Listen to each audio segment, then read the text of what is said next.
Chapter 1644.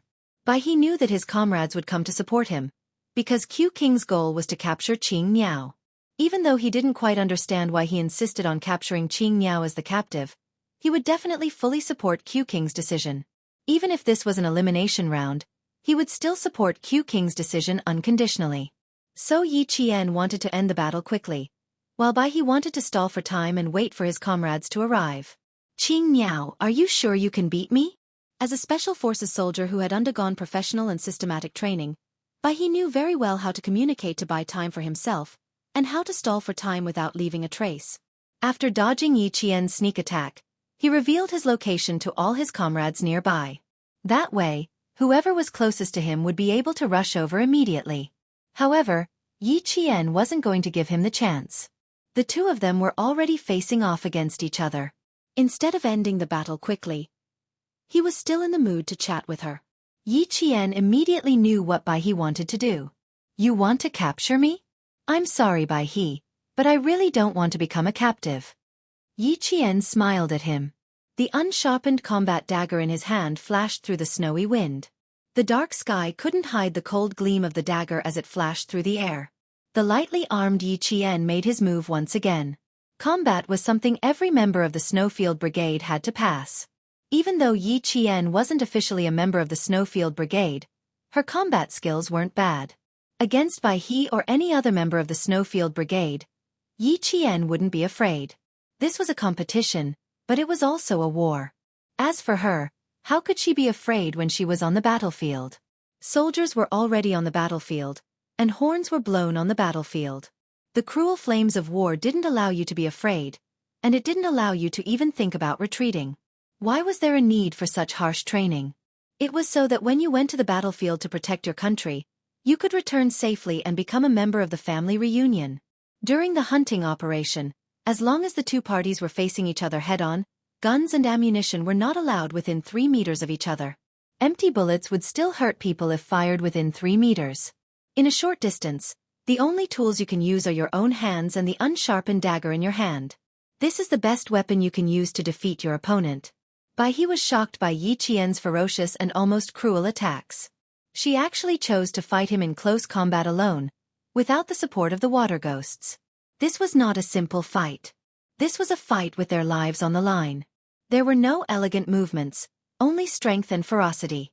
Yi Qian relied on his agility to close in on Bai He at the fastest speed possible. The dagger in his hand went straight for Bai He's chest. Bai He, who had been a scout, came from a scholarly family.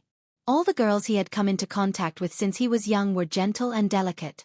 Even though he knew that as a soldier, Yi Qian was different from those girls, when he faced Yi Qian alone, he was still shocked by her fierce and cold eyes and extremely bloody movements. Yi Jian kicked the snow hard with her military boots. Large chunks of snow flew towards Yi Jian.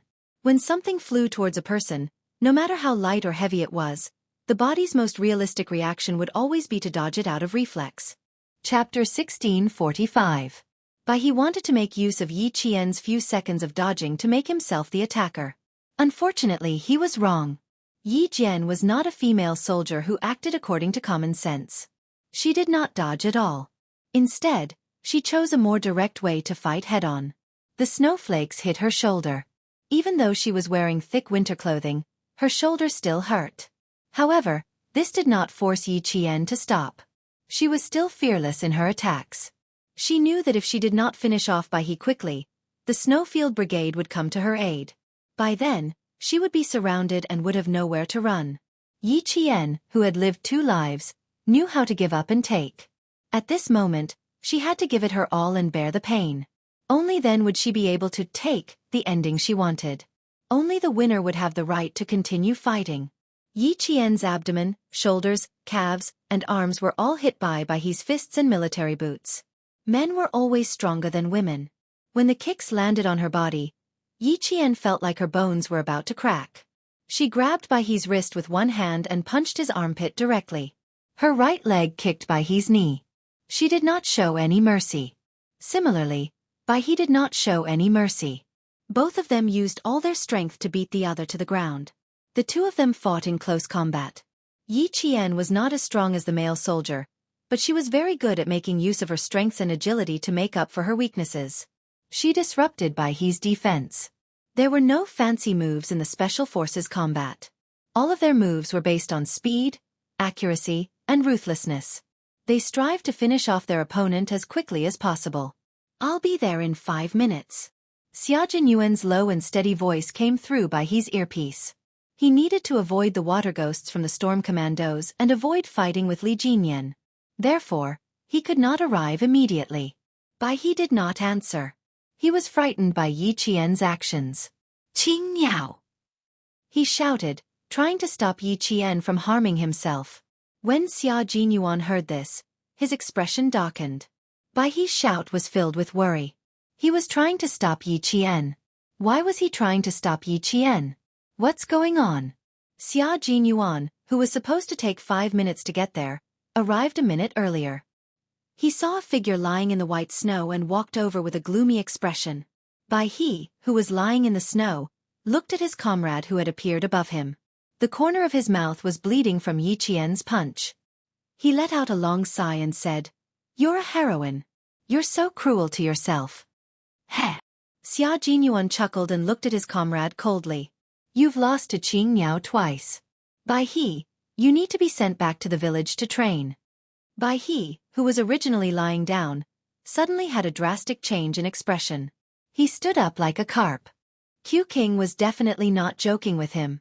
Although he was a person who loved to joke, he would never make such a joke. That's right. Qing Niao is a heroine. She's so cruel to herself. That's because she knows when to be cruel to herself and her enemies.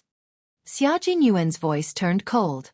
"And you, not only can you not be cruel to yourself, you can't even be cruel to our enemies." Bai He, since when did the Snowfield Brigade need a group of Special Forces soldiers who show off their benevolence on the battlefield? Chapter 1646. He was happy that Yi Qian had managed to escape, but he was also disappointed that his comrade had died in battle.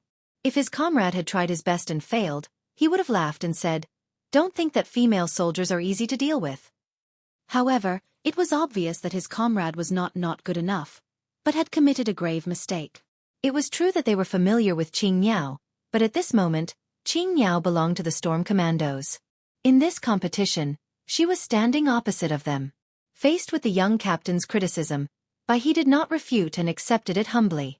After Xia Jinyuan finished criticizing him coldly, Bai He reflected on himself seriously. "I will accept any punishment. I will always remember today's mistake. I will never make a similar mistake again."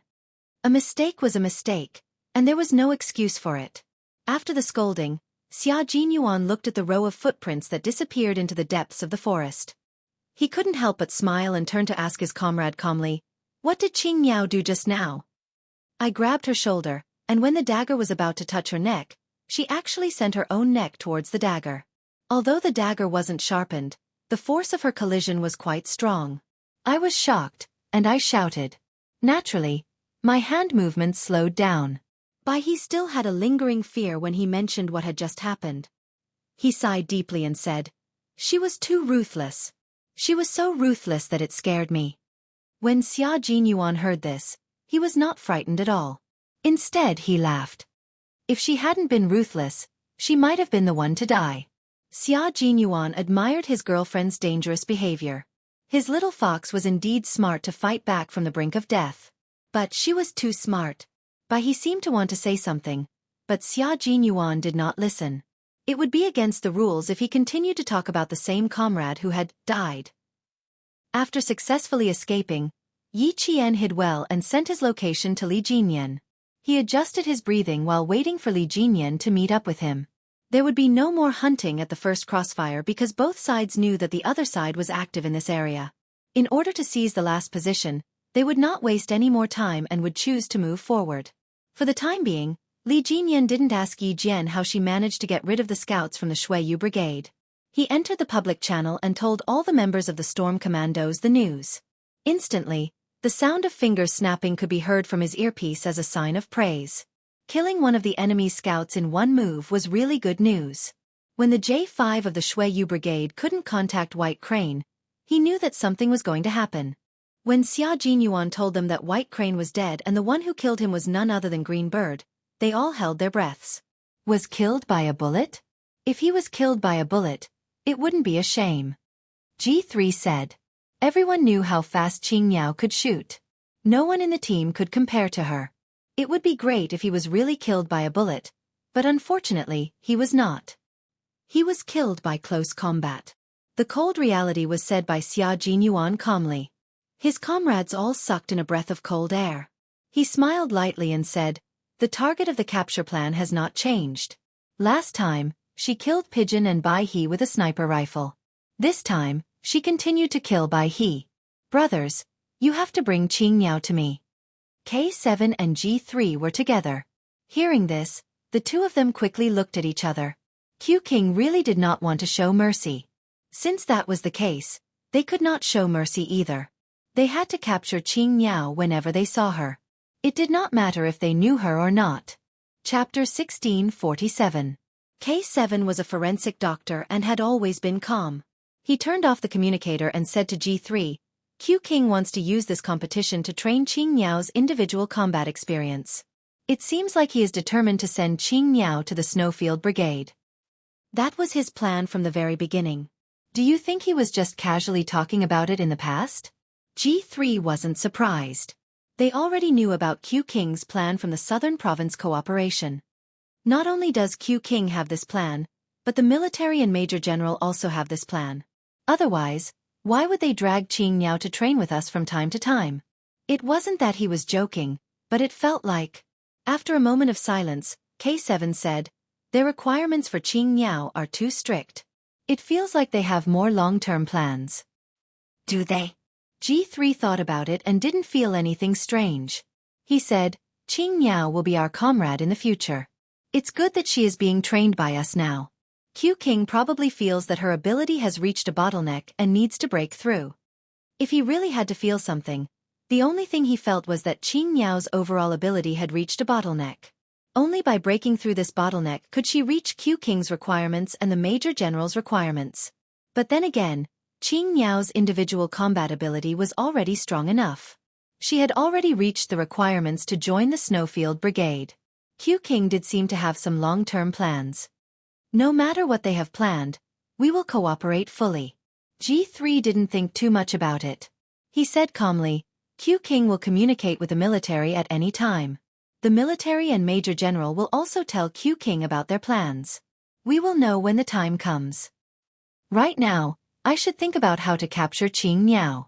If I fail the first time, I won't be able to do it a second time. The Demon King is not easy to deal with, and the Qingyao is not easy to deal with.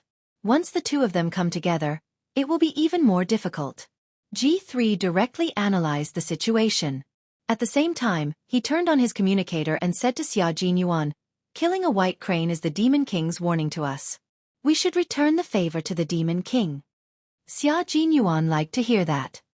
He smiled elegantly and dangerously. "That's right. It's 5:27 in the evening now. Let's try to give the devil a big gift before 8 o'clock. Agreed. Agreed. I have no objections." The comrades of the Snowfield Brigade nearby expressed their opinions one after another. Xia Jinyuan, who was walking in the snow, put on a fake smile and said, "Remember, Qingyao is now our opponent, not someone we know. Whoever tries to be merciful to me will have to go back and clean the toilets."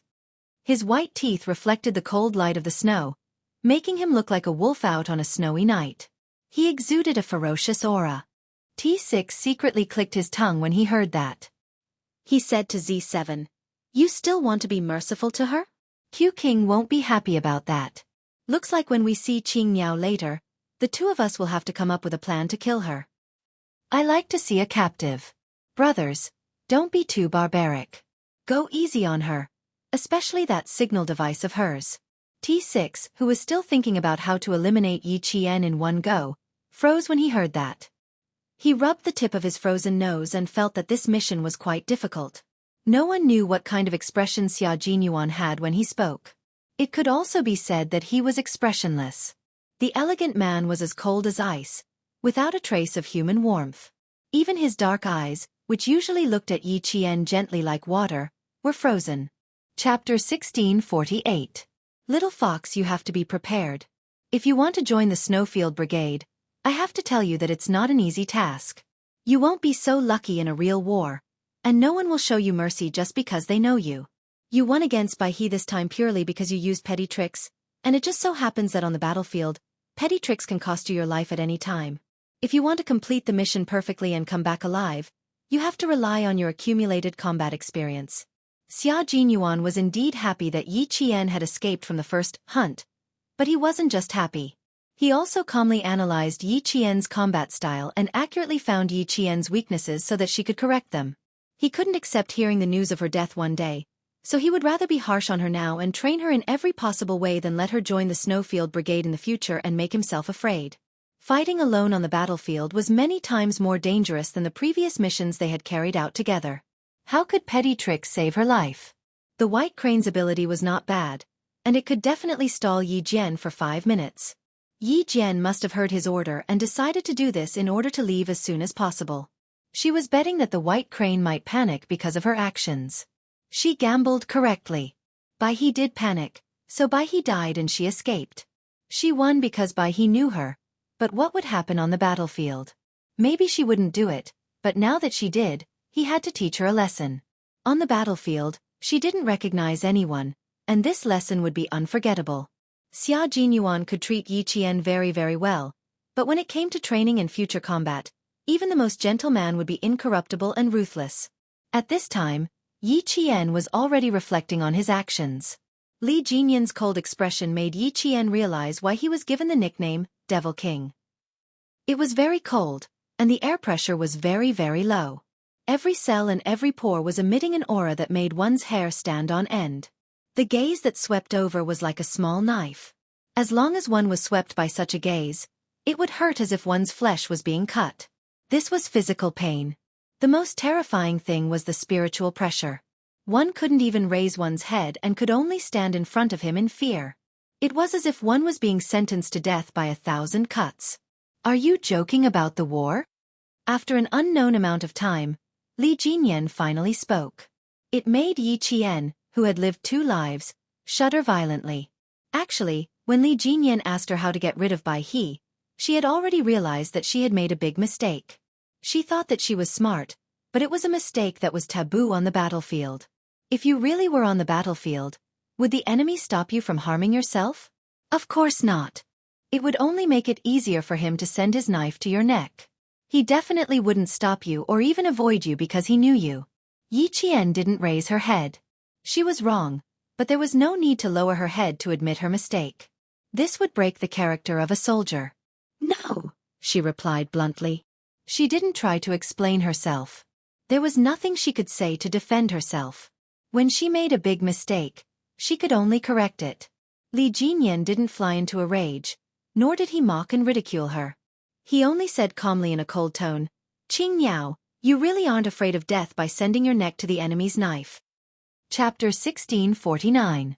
The more it was like this, the more Yi Qian felt that this was the calm before the storm. A soldier is not afraid of death and has the spirit of sacrifice. This is right.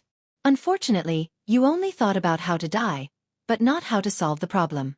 Qing Yao, is this your combat ability? Li Jinyan was not angry, but his expression was much colder than usual. Qing Yao was his soldier now. Her mistake was because he did not teach her well. She made a mistake, and as her captain, he was also at fault. Yi Qian pursed her lips and answered seriously, "I made a big mistake. I did not protect myself well, and instead put my life in the hands of others. I thought that they knew me and would not really hurt me. On a real battlefield, what I did just now was suicide. Not only was I rushing to my death, but I also implicated my comrades behind me." Snow drifted into Yi Qian's eyes, and the cold sensation stimulated her tense heartstrings. She could feel the evil aura coming from the Demon King, and she could not help but shiver. This was the Demon King that all the Storm Commandos feared and respected. It was as if a king had descended. His tone was calm, but all you could feel was a bone-chilling evil aura. Very good. Li Jinyan only said these 2 words after listening to her, and then he walked away. Yi Qian, who was standing in the snow, was slightly stunned. Very good. What was very good? She said very good? Impossible. Then why was it very good? Yi Qian, who had just taken a few steps, suddenly stopped. She understood why he said, very good. Very good. Committing a crime knowingly was an additional crime. That was what he meant when he said, very good.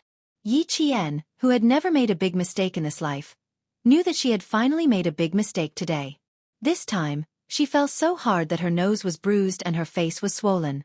Not only would she be taught a lesson by Demon King Li, but also Xia Jinyuan, and the Navy Commander Major General of the Army, and maybe even the military. She would pay the price for her mistake. For a moment, even the usually calm Yi Qian felt gloomy. His expression was as cold as ice. She was terribly wrong, ridiculously wrong. However, there was no medicine for regret. The only thing he could do was to never make the same mistake again. At the same time, he had to use his true strength to defeat his opponent. By this time, the wind and snow in the mountains had stopped. Yi Qian, who had been following closely behind him, let out a low sigh that reached Li Jinyan's ears. The corners of his mouth involuntarily tightened. This kind of mistake actually represented a mistake that occurred when things went too smoothly. Thinking of her personal resume, it had to be said that she had indeed gone too smoothly, so much so that she had made a big mistake. He had to make her realize her mistake. She believed that Xia Jinyuan would not sit back and do nothing. He would definitely make a big move to teach her a lesson. Whether it was the drill, the competition, or the field training, she would always remember that there were no acquaintances on the battlefield, only enemies who would fight to the death. At 7 o'clock in the evening, the sky in the mountains had already dimmed. Only the light from the snow illuminated the contours of the mountains. At this time, the wind and snow had stopped. Walking in the mountains, the visibility was even better than during the day. At this time, the night vision goggles were still not working. Stepping on the soft snow, Yi Qian slowly squatted down. He made a hand gesture to Li Jinyan beside him, telling him to stay down. There was a situation. This place was very close to the final position. Chapter 1650. Following Yi Qian's hand signal, Li Jinyan quickly lowered his body. When he saw Yi Qian's hand signal, he immediately informed his comrades around him. There are 4 people in front. Everyone take cover. The members of the Storm Commandos, whose bodies reacted faster than their brains, were all very agile. They found a good spot to take cover. After a series of rustling sounds, there was complete silence. Li Jinyan, who was crouching, quietly lay beside Yi Qian. His gaze fell on the 4 people about 13 meters away. They're not from the Snowfield Brigade. Yi Qian's head tilted slightly to his side. It was just right at Li Jinyan's shoulder. He could hear it clearly while maintaining a certain distance. They should be the soldiers stationed at the final position. Li Jinyan nodded slightly. They were not far from the final position. These people should be patrolling soldiers. Big Squiddo, contact Big Mermaid. Li Jinyan, who was in hiding, asked Big Squiddo, who was in charge of communications, to contact Big Mermaid's team. He needed to know if their team had successfully infiltrated the final position. In less than 2 minutes, Big Mermaid's low voice came through. They have successfully infiltrated the eastern position. There are about 3 to 4 platoons of soldiers. Demon King, I suspect that the command center is inside the final position. As long as they enter the position, Li Jinyan did not have the intention to touch the command center for the time being. However, just in case, he still had to pay attention. He said, confirm the location of the command center and send people to keep an eye on it. The Snowfield Brigade is very likely to infiltrate. Once you encounter them, engage them immediately. Guard the perimeter to prevent any sneak attacks. Li Jinyan, who had not yet entered the final position, did not hesitate at all. He immediately deployed to deal with any problems that might arise. Tonight was a big battle. It was also the climax of the entire competition. It was not impossible for the command center to be located at the final position. It would depend on which team found the location of the command center first. The scout's voice came through the earpiece. There are electronic eyes and infrared sensors. I'll remove the infrared to deal with the alarm. I'll leave the electronic eyes. I'll give you the location. Brothers, stay away. The infrared sensor was just a sensor. Their camouflage uniforms were all coated with a new type of anti-infrared coating called maleic anhydride. To them, this thing was just a decoration. However, it was better to dismantle it when he encountered it. It was better to be safe than sorry. There was no need to solve the problem of the electronic eye. They did not have any shielding equipment on them. If the electronic eye malfunctioned, the soldiers guarding the electronic eye would be certain that it was sabotaged. Thus, the soldiers stationed at the final position, as well as the senior commanders in the command center, were shocked. After ending the call with De Xiao and the others, Li Jinyan said to Yi Qian, "Don't alert them. Let's go around them." His combat style was a little different from Xia Jinyuan's. Perhaps it was because he operated underwater, so he paid more attention to immersion warfare. Without alerting any sentinels, he would silently sneak into the interior and carry out destructive operations. At this time, Yi Qian would definitely listen to the commander's instructions. He nodded lightly and crawled in the snow with him, waiting for the 4 patrolling soldiers to leave. While waiting, Yi Qian could not help but think of Xia Jinyuan's side. He did not know what the situation was like over there. Right now, they must be on some mountain top, staring at the final position like wolves. They preferred to assassinate directly. Once they discovered the sentinels, they would immediately take care of them. They would not let a single one of them go. Moreover, they would clean them up without leaving a single trace.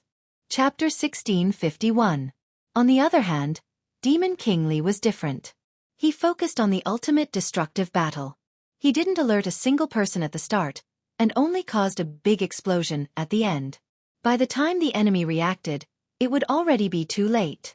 His side had already completed their operation and was preparing for the final clearing operation. However, they really needed to conserve their strength now. They had to use their best energy to hunt the members of the Snowfield Brigade, and not waste their energy at the beginning.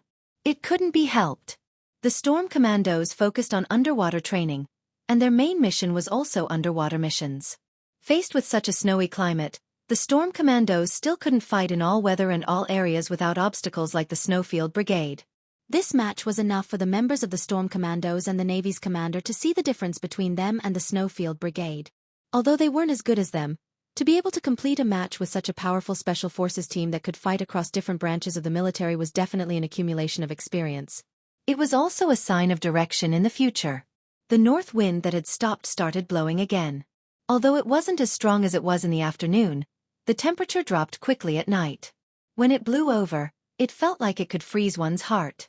Yi Qian had followed Principal Chen to the snowy highlands and had already received cold-resistant training. Therefore, although she felt the cold, it didn't affect her.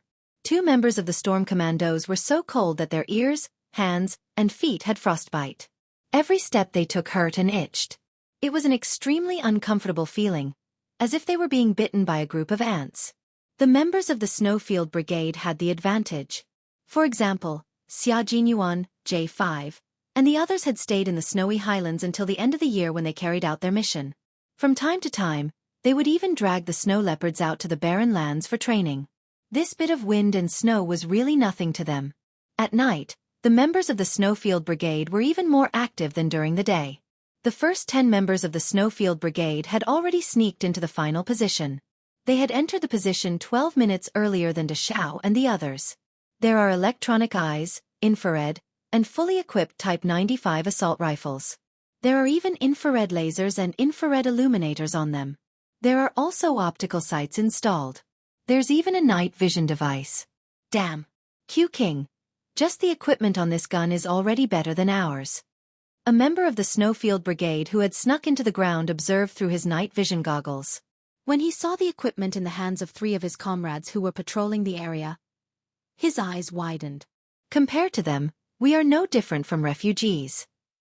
When Xia Jinyuan heard his comrade report the equipment on the guns one by one, he looked at the Type 95 assault rifle in his hand and felt infuriated. Other than a scope, the entire gun was empty. Speaking of which local army was fighting against them? Their equipment was a little too high-end, wasn't it? Wasn't this the local army that they had encountered before? Could it be a field army? Since his equipment was inferior to theirs, then... Xia Jinyuan's thin lips curled slightly, and he said unhurriedly, "That's easy. Just take their guns and use them." That's right, Major Xia was a scoundrel. His scoundrel behavior had gained the approval of all the members of the Snowfield Brigade. This was a brilliant decision. Don't focus on the equipment. What I said before is still valid. No matter how much equipment you steal, it's not my hobby. My hobby is still to see live Qing Miao. Xia Jinyuan, who was giving his comrades a sweet date to eat, said with a smile. J5, who was closest to him, couldn't help but shudder. Chapter 1652. Why did he feel that Qing Miao was going to be in trouble? Did Qing Miao commit a crime? Q King would only be so ruthless when someone committed a crime. Otherwise, he wouldn't be like this. Did Qing Miao commit a crime? Would she commit a crime? How could the most cautious female soldier commit a crime? Looking at Q King's expression, it was a serious crime. Q King, are you saying that you want them to ambush Qing Miao alone? J5 didn't directly ask what Greenbird had done. Instead, he inquired about it indirectly, so as not to provoke the dark clouds above Q King's head. Xia Jinyuan turned his head and glanced at him. His gaze was as sharp as an eagle's and as fierce as a snow wolf's. After a while, he smiled and said, "Because she needs to be taught a lesson. A lesson that deserves to be taught a lesson." She did commit a crime, and it was a serious one. J5 didn't ask any more questions. It wasn't the time to ask anyway. His brothers' voices came from his earpiece, reporting the latest situation to Q King. There are a lot of sentry posts, and there's even a barbed wire fence with high-voltage electricity. We have to destroy the electricity first. The members of the Snowfield Brigade who had cut in from the west reached the edge of the core position. They stared at the barbed wire fence and rubbed their palms together. They were going to do it. Xia Jinyuan slowly raised his hand and gently pressed down the bush in front of him. He stared coldly at the patrolling soldiers in front of him. Through the night vision goggles, he could clearly see the equipment on the soldiers. It was indeed much more high-end. The red dot sight was much more advanced than the scopes on their guns. The command center was most likely inside. Get their equipment over here first. Just hand over their guns. Xia Jinyuan replied to his comrades. Don't destroy the electricity in a large area. Just take out a transformer and leave an opening for the brothers behind to enter. A few black shadows nestled next to the barbed wire fence received the order. Like ghosts, they crept to the edge of the barbed wire fence and began to destroy it with electricity. There were 4 patrolling soldiers and 2 sentry posts in front of Xia Jinyuan. He lay down again and motioned for the J5 to come closer. Then, he drew on the snow with his finger. Taking out 6 of their sentries at once? Q King, aren't we being a little too arrogant? J5 pretended to be surprised, but his expression changed in the blink of an eye. But that's the way to do it. All right, it's settled then. I'll cut in from here. There are 2 trees here for cover. I'll take care of the sentries here. You take care of the sentries here, and then we'll take care of the 4 patrolling soldiers together. He repeated Xia Jinyuan's deployment. The windy night was convenient for the members of the Snowfield Brigade, and it was also very convenient for Yi Qian. Looking at the equipment in the hands of the patrolling soldiers, the corners of Yi Qian's mouth couldn't help but curl up. A holographic diffraction scope and an infrared laser sight. If he could get his hands on these 2 things, it would greatly improve his night combat ability. He wouldn't let his target slip away so easily. 3 meters, 2 meters, 1 meter, cover him. As Yi Qian approached, Li Jinyan, who cooperated with her, moved out to provide cover. He directly pinned down another patrolling soldier. Then, the soldier was inexplicably killed, with a confused look on his face. He was patrolling this area, and at the same time, he also had a sentry post. When did this man sneak in? I don't want your gun. I only want the equipment on it. On the other side, Yi Qian ambushed a sentry from behind. With a shoulder throw, he threw the sentry directly into the fluffy snow, and the soldier's face was covered in snow. When he fished the soldier up, 2 tubes of snow even went into his nose. Chapter 1653. Yi Qian first picked up the assault rifle that had fallen into the snow, then smiled politely at the soldier. Thank you for your hard work. I need to take the equipment on your rifle. I'll return it after this is over. The soldier, who was still in a daze from the fall, did not stop Yi Qian from taking the equipment on his rifle. This equipment originally belonged to the Special Forces. Otherwise, how could a sentry like them be equipped with such high-end combat equipment? The soldier who was wiping the snow off his nose looked around as he patted the snow off his face. He had been standing guard here all this time. The patrolling soldiers had also walked back and forth in this direction, but they had not discovered an ambush. When did this female Special Forces soldier sneak in here? The infrared laser sight used the same principle as the HUD used in fighter jets. A holographic image of the laser was projected onto the sight. The shooter only needed to align the target with the red in the center of the image, then pull the trigger and the bullet would hit the target. There was another advantage to this. Usually, night vision equipment would narrow the field of vision and make it difficult to determine the distance, making it difficult to aim. However, the infrared laser sight could identify the bullet point and allow the shooter to open both eyes at the same time to aim and shoot, greatly increasing the hit rate. Yi Qian was very satisfied with the equipment he had received. After adjusting the various parameters of the equipment, Yi Qian saluted the soldier before meeting up with Li Jinyan. Li Jinyan had just installed the red dot sight onto his rifle. This was a piece of equipment that only needed to aim the laser spot at the target to complete the aiming action quickly. Its biggest feature was that as long as the bullet point of the gun and the laser spot on the sight were aligned, even if the viewpoint was slightly off, as long as the gun was pointed in the correct direction, the red laser spot would be able to hit the target. However, the disadvantage was also obvious. Because the laser spot's bullet point was visible, the shooter had to fire immediately in the dark, or else they would be discovered by the enemy. It's a bit surprising. Their individual combat equipment is too high-end. Yi Qian walked to Li Jinyan and said with some suspicion, "It feels a bit off. The local troops are not field troops. Even the sentries can't be equipped with such high-end equipment." Li Jinyan was adjusting the parameters. When he heard this, he said calmly, "If I'm not mistaken, the command center is inside. Our final position is to attack the command center and then meet with the generals." Yi Qian suddenly understood. The voice of the Great Mermaid came through the earpiece. They had successfully destroyed the power grid and entered the final battle zone. Li Jinyan and Yi Qian looked at each other and immediately headed toward the final battle zone. With the Big Mermaid and the others clearing the way ahead, the sentries and patrolling soldiers did not encounter a single one, which meant that the east side was completely cleared out.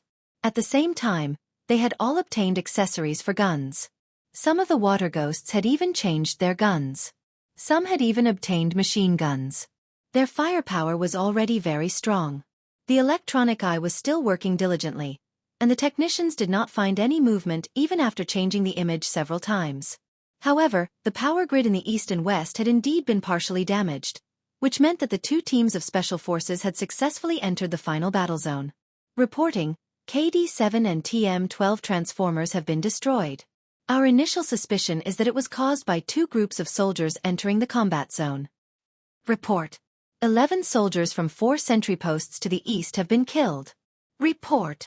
13 soldiers from 5 sentry posts to the west have been killed. To the east was the entry point for the Devil King, and to the west was the entry point for the Q King. This meant that the two teams were about to meet. Chapter 1654. In the command center, the Navy commander and the Army Major General could not help but sit up straight. They each held a cup of thick green tea and gestured for the technicians to turn on all the electronic eyes, so that they could better observe the combat situation of each Special Forces soldier. The flames of war had already begun. The water demons of the Storm Commandos had all gathered and were the first to launch an attack. Destroy the enemy. End the battle quickly. Through observation and the intelligence provided by the scouts, Li Jinyan began to split them into groups according to their shooting and mobility. Big Shark, you take 5 riflemen with you. The main suppressor will be responsible for shooting and 1 machine gunner as backup. Big Shrimp, you'll be the rifleman. I'll provide firepower as backup. Qing Niao, Big Eel, and me will be the roundabout combat team. Big Eel, go in and support Sea Anemone. Sea Anemone was the scout of the water demons. At that moment, he was the closest to the enemy's stronghold.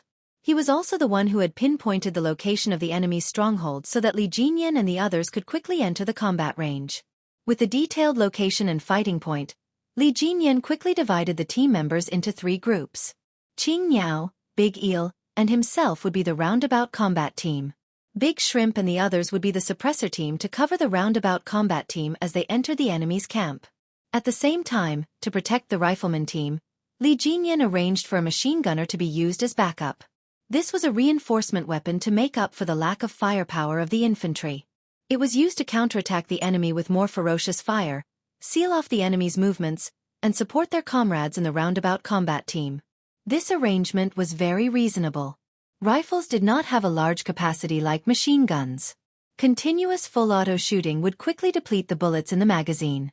At that time, the rifleman team would have to change the magazine, which would cause them to be unable to complete their continuous suppressive fire. In this way, the machine gun came into play. The machine gun had the ability to prevent the barrel and magazine from overheating. It could also be continuously reloaded. The continuous firing time was also longer than that of a rifle. This greatly protected the rifleman team. Even if the riflemen changed the magazine or changed their hiding position, they would still be well protected. Big Shrimp belonged to the entire team, including the machine gunner as backup. His suppressive fire would not be too dense. Instead, he would coordinate with the rifleman team and machine gunner to provide support. It was impossible for everyone to run out of bullets at the end of the battle. There had to be a retreat point of firepower. It could be said that Prawn was the most dangerous. Once the rifle team, machine gunners, and the detour operation team failed, he would have to take the lead alone and use his own firepower to suppress his comrades so that they could quickly retreat. The bullets had already broken the tranquility in the depths of the mountain. The resting sparrows were so startled that they rushed into the sky one after another. The pheasants in their nests cried out in fright and scurried in the bushes. A few gray hares seemed to have lost their sense of direction, running here and there. The timid hares were so frightened by the sound of the bullets that they trembled all over. On the screen of the command center, when the sound of bullets pierced through the silence of the night, a line of fire suddenly appeared on the snowy mountain. That was the trajectory of a blank bullet. The soldiers at the enemy stronghold had actually been waiting for a long time. Every one of them was tense, ready to take action as soon as they heard something. Suddenly, the two sides exchanged fire head-on. Bang, bang, bang, bang. The sound of gunfire was so loud that it was deafening. There was a sense of collision that felt like a landslide, as if this place would be razed to the ground in the next second. Chapter 1655. The rifle team was responsible for suppressive fire, so they did not have to hit the enemy.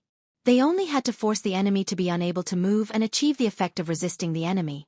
The entire range was 300 meters, and Xiao and the others were equipped with high-end equipment, so they could lock onto targets within a large range and shoot. Beep, beep. Dai Zhanshu's voice was heard. It was the sound of the laser marker. In 1999, the various military exercises did not complete the implementation of laser simulators.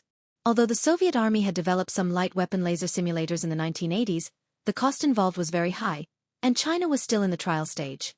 This time, in order to use the laser mode confrontation control system, the military had been surveying and building in this mountainous area since May. This was so that the military and the top leaders who were paying close attention to this competition could immediately know the situation of the competition. At the same time, there was also an element of experimentation to see what areas still needed to be perfected and improved. This laser mode countermeasure control system used the transmission and reception of lasers to receive the satellite positioning data, ammunition storage, combat status, and other information from each laser simulator through the communication network. It was then transmitted to the military as quickly as possible so that the top leaders of the country who had been paying attention to this competition could know the progress of the competition immediately. It also allowed the top leaders to know the combat strength of the two teams immediately. Even though the Storm Commandos have only been established for a year, the captain who commanded the battle is very capable. He was able to make this underwater special forces team that started from scratch dare to go up against the Army Special Forces that have been around for more than 10 years. On the other hand, the Snowfield Brigade is brave and resourceful.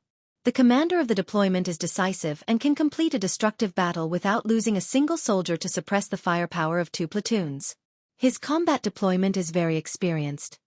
At 7:30 p.m., the top leaders finished their day's work and arrived at the military headquarters to observe the final confrontation between the two teams. Seeing the confrontation between the two armies, the top leaders had a gratified smile on their face. He gave extremely high recognition to Li Jinyan and Xia Jinyuan's combat skills. Lieutenant General Xia knew that his son had some ability. Although he knew it in his heart, he would never say it out loud. Now that he had received recognition from the top leaders, the Lieutenant General still said, "As the leader, how he fights and how he deploys is directly related to the lives of every soldier. He has the lives of all his comrades in his hands, so he must have outstanding ability. You're right. He has to fulfill his duty. As a captain, if you're not outstanding, it's better to abdicate early and let the capable take over. Lieutenant General Xia's words made the highest leader nod in agreement. Both team captains are very outstanding. With them leading, I have great hopes for them in next year's competition. I hope they can continue to work hard and return victorious next year. This was the first time that the country had sent out special forces to participate in an international competition. It was equivalent to comparing notes with the best special forces of other countries. Don't talk about friendship first and competition second. As a soldier, there was no second place, only first place. I will definitely not disappoint the country. Lieutenant General Xia stood up and made a military pledge to the highest leader. What the leader of the country wanted was also what he and the thousands of soldiers behind him wanted. Looking at the big screen, the highest leader was observing the entire situation with a dignified gaze. Seeing that the few platoons that had been deployed in advance had been wiped out, the highest leader's mouth tightened. Chapter 1656. The combat ability of the local troops still needed to be improved. The war would not only be a matter of the field troops, but also the responsibility of the second and third line troops. Next year, the military conference will focus on the second and third line troops and the local troops. Let them give the country and the people a result. During the discussion, the highest leader said this to Lieutenant General Xia. The civil service records would be the focus, and they would only need to bring it up at next year's military conference. On the screen, Yi Qian and Li Jinyan had already reached the enemy's position. There was a row of abandoned warehouses about 11 meters long and 4 meters wide used to store wood. The warehouses were made of mud bricks and had triangular roofs, similar to the warehouses in brick factories. The two of them assisted each other in their operation. When Big Eel's voice came from their earpieces, telling them that he had met up with Scout Xianxia, Li Jinyan quickly moved and entered the abandoned warehouse. Half crouching, he confirmed that the surroundings were safe. He gestured for Yi Qian, who was half crouching for cover and alert, to move. The two of them moved in a crisscross pattern, moving to the rear at the fastest and safest speed. When a few figures appeared in the night vision mirror, Yi Qian quickly switched to semi-automatic shooting and began to surround the rear. Fire from the front. Big Eel, Xianxia, attack from the side. Li Jinyan fired from the rear. He was fully automatic and provided cover for Yi Qian. A few beeps came from the front. There were already soldiers dead. Fuck. They're outflanked. Support the rear. North. Ugh. Before a soldier could finish, his mouth was covered and he was pulled down from the abandoned wood. He died instantly. Easy, easy. I'm already dead. Why are you dragging me down? Being pulled down from a high place, the soldier was still in a panic. Seeing the other party dragging him by the collar to the corner of the wall, he gritted his teeth in pain as his back landed heavily on a piece of wood. Big Eel chuckled and said, "Brother, help us weigh our feet. The whole wall will collapse if we step on it. Let me borrow your body." He said it shamelessly. The soldier was so angry that his mouth was crooked. "I'm already dead, and you still want to reuse trash?" Yes, yes, yes. Waste. Waste. Waste. Not only was the Big Eel not angry, it even laughed. The soldiers of this place were quite interesting. They even called it trash. Fuck. Hurry up. The unlucky soldiers had no way to resist. If they really died on the battlefield, it was not impossible for them to be used as stepping stones. Big Eel and Xianxia cut through the warehouse from the north, which was equivalent to cutting the entire warehouse into two. The two of them attacked from the front and back, one from the front and one from the back. As a result, the soldiers in the warehouse were not only attacked from the front and back, but also from the middle. Machine gunners, advance. Rifle team, move in a roundabout manner. Strangle them from the front and back. Inside the warehouse, Li Jinyan was giving out orders one after another. When the tracer warning came, he immediately said to Yi Qian, "Alert, reload." Tracer bullets were loaded into the magazine in advance, usually in the position of the third last bullet. In this way, as long as a tracer bullet appeared during battle, they would know that they needed to change the magazine. Yi Qian quickly went on alert, while Li Jinyan leaned against the wall and reloaded. Clear, advance. Hearing the sound of a magazine being reloaded, Yi Qian knew that he had finished reloading. He accurately eliminated one of the enemy machine gunners, and the firepower of the deep battle was completely eliminated. Chapter 1657. Big Eel, who was fighting in the middle, said, "Complete the attack. Quick." Soon, Big Eel led the rifle team and finished shooting under the cover of Big Eel and the machine gunners. Bang, bang, bang, bang. The deafening sound of bullets never stopped. Bullet tracks streaked across the snowy night, bringing with them the beauty of a flourishing firework.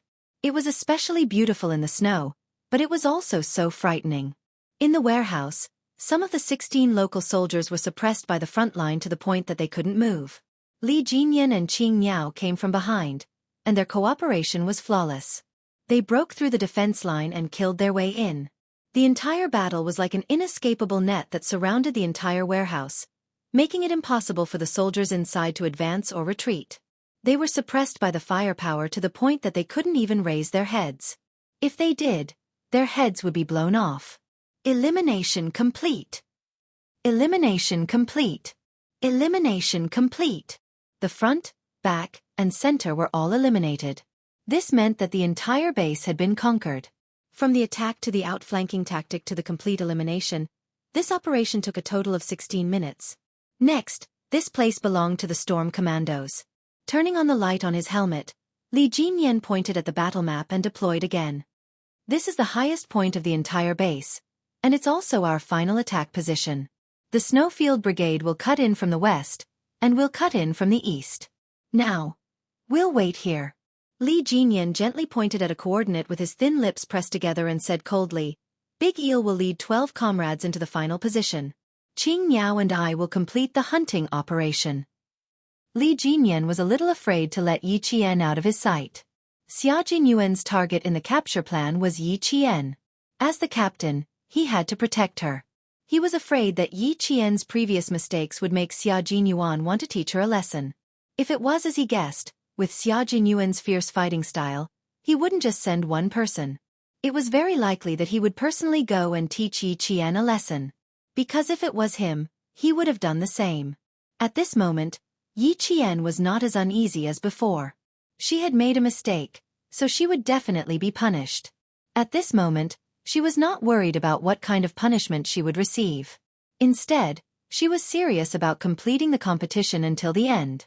As the sound of gunfire faded, Xia Jinyuan, who was holding a rifle in his hand, looked up at the sky. A faint smile flashed across his thin lips, and he gestured for them to speed up. Walking at the front, he was like an arrow released from a bow, walking faster than anyone else. On the big screen in the command center, they could clearly see the movements of the members of the Snowfield Brigade. They were all gathering towards the command center. The Navy commander looked up at the command tent and said to the Major General of the Army, "Good boy. He really managed to find his way here. Our place is well hidden, but he still managed to find it? Omnipotent Soldier King. He can reach the sky and dive into the sea. He can be an eagle in the sky, a dragon in the sea, and a tiger on land.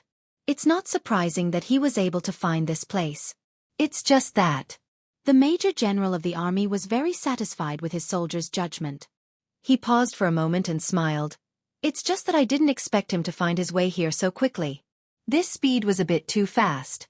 Chapter 1658. Why did it feel like his plan was to go straight to the command center and capture the generals? Reporting, Team B has entered the perimeter of the command center. The sentries outside have been controlled. 4 Team B members have entered. Infrared sensors have been destroyed. 2 Team B members have entered. Speaking of the devil, Major Xia led 6 Snowfield Brigade members into the command center. As soon as they entered, they were blinded by the white lights and couldn't help but raise their hands to cover their eyes. The Navy commander was already laughing out loud. "Q King, you actually managed to sneak into the command center. You really got the wrong place. This is not the place for you to fight." Xia Jinyuan, who had already finished his salute, smiled and replied, "I just wanted to borrow the command center."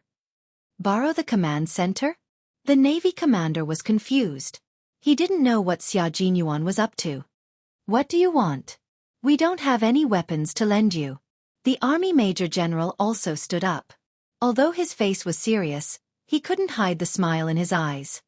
"Since you've already snuck in, We'll consider our position to have sunk. I'll give you 5 minutes. Once you're done, leave. Yes, sir. Xia Jinyuan saluted again. Then, his slender legs strode over to a technical soldier operating the control panel. Brother, I'll borrow it for 5 minutes. Thank you. Z7, who had followed behind him, waited for the technical soldier to stand up before sitting down. The technical soldier didn't stand up immediately. Instead, he asked for instructions from the general first. After getting the general's nod, he stood up and said in a low voice, "It's a brand new control panel. Don't press it." The entire command center's instruments and equipment were extraordinarily expensive. They couldn't be picked up without at least 7 digits. The technical soldier was more attentive to them than he was to his ancestors. He was afraid that something would go wrong. Z7 Han Zheng patted the technical soldier's shoulder and said seriously, "Don't worry, brother. If anything goes wrong, you can take my head.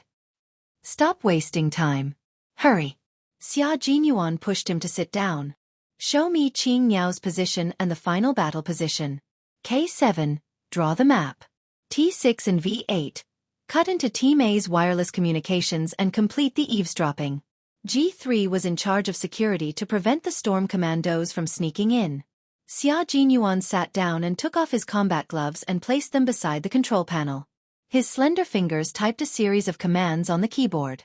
Then he freed his left hand on the control panel and pressed a few buttons on the control panel. Xia Jinyuan squinted his eyes slightly. This person was a scout in the Water Ghost movie. As for this person, he had to find out where he was. The technical soldiers at the side were dumbfounded when they saw these special forces soldiers in snow camouflage moving their fingers quickly and skillfully operating various instruments. The scout from the Storm Commandos, the water demon codenamed Sea Thorn, quickly found a new hiding spot. "They've been in the command center for 2 minutes. I haven't heard any sounds of fighting." "You're right, Devil. The command center isn't our final battle position." Li Jinyan glanced at Qing Niao, who was walking a few steps ahead of him. If they confirmed that this wasn't their final battle position, then Xia Jinyuan would have entered the command center to search for Qing Niao. Chapter 1659. Why would he think that? It was probably just his intuition. Xia Jinyuan valued Qing Niao very much. He had spent so much effort to cultivate her, but in the end, she had committed a grave mistake on the battlefield. Xia Jinyuan would not let Qing Niao off the hook so easily. In that case, should he cooperate with Xia Jinyuan to teach Qing Niao a lesson? Things had been going too smoothly for her, so she should suffer a little. "Devil, this is Q King." Just as Li Jinyan was thinking about whether he should cooperate with Xia Jinyuan, an impossible voice sounded in his earpiece. Li Jinyan's expression suddenly turned cold. Their radio waves had been hacked. In other words, the entire communication channel had been jammed and intercepted. "I only have 5 minutes. It took me 2 minutes to crack your radio password. After 3 minutes, I will quit, and the command center will not be lent to me anymore." Xia Jinyuan actually spoke very fast, but he enunciated every word clearly. His words were sharp, which gave people the illusion that he was speaking very slowly. "I need the green bird, and I want to give her a very good gift for our first meeting. I know you have always kept her by your side, and you will send people to protect her. Devil, Qing Niao does not need protection. She needs everyone to be at ease. She can fight against thousands of soldiers and horses by herself, and she can wipe out a company with a sniper rifle. She does not need protection. On the contrary, she needs to be taught a lesson. Do you understand what I mean?" His voice was very calm and there was no anger in it. Even the tone of every word was controlled and flat. It was completely impossible to tell that Xia Jinyuan was feeling emotional. However, Li Jinyan knew that Xia Jinyuan, who was usually calm, was really angry this time. The two of them were the same type of people. The angrier they were, the more emotional they were, and the more they controlled their body language, actions, and all other aspects. They would never let others see that their emotions had changed. "I understand," Li Jinyan replied, then calmly asked him, "Is that all?" Xia Jinyuan's laughter came from the earpiece. "This is a big deal. Not a small matter. Sorry to disturb you, see you later." He quickly hung up the phone and instructed T6 and V8. "All right, switch back. We're done here." That's right, he was here for this matter. He was here for Yi Qian. The group came and left in a hurry. As for the water ghoul scout, Sea Thorn, who had been discovered, he was nowhere to be seen. Xia Jinyuan walked to the spot where Sea Thorn had been squatting and took a look. His dark eyes narrowed slightly. Demon King Li had said that their scouts could complete missions on land and sea. That was indeed the case. It wasn't a normal mission, but a perfect one. The position where he was squatting was less than 3 meters away from the position where the pigeon was squatting. Judging from the footprints he left behind, the tip of his foot was facing the position where the pigeon was squatting. This meant that he had discovered the pigeon at that time, but did not take action. As for the pigeon, a team member who was good at snow and mountain reconnaissance, he actually did not discover the location of the water ghoul scout. The pigeon broke out in a cold sweat.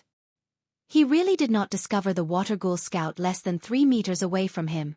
The Demon King has a lot of talented people under him. He managed to train the entire team in less than 2 years. I have to ask him for some experience. Xia Jinyuan lifted his foot and covered the footprints with the snow beside him. He muttered something and turned to leave. However, Z7 and the others were sweating along with the pigeon because of what he said. The Demon King's training could only be described in one word: cruel. Chapter 1660. If that was the case, their training in the future would most likely be harsh and cruel. Just thinking about those days, ha ha ha ha ha ha ha. The senior generals in the command center were all confused by Xia Jinyuan's arrival. Did he make such a big fuss just to contact the team that was fighting against them? There was no conversation during the whole process. It was all about Qing Miao. Major General Lu frowned. He pondered for a moment and then said to the civilian beside him, "Check Qing Miao's whereabouts and get the electronic eye." Xia Jinyuan's words revealed too much. Qing Miao did not need protection. Of course, as a special forces soldier who could fight alone, why would she need protection?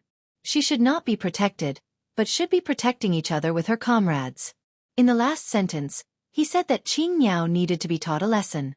Why did Qing Miao need to be taught a lesson? She came to the command center's territory and left after finishing her work. She did not give a proper explanation and instead left them guessing and wondering why Qing Miao needed to be taught a lesson. There's no need to get the electronic eye. Contact me directly. Team B leader. Major General Lu did not want to beat around the bush. He directly asked the technical soldier to contact Xia Jinyuan.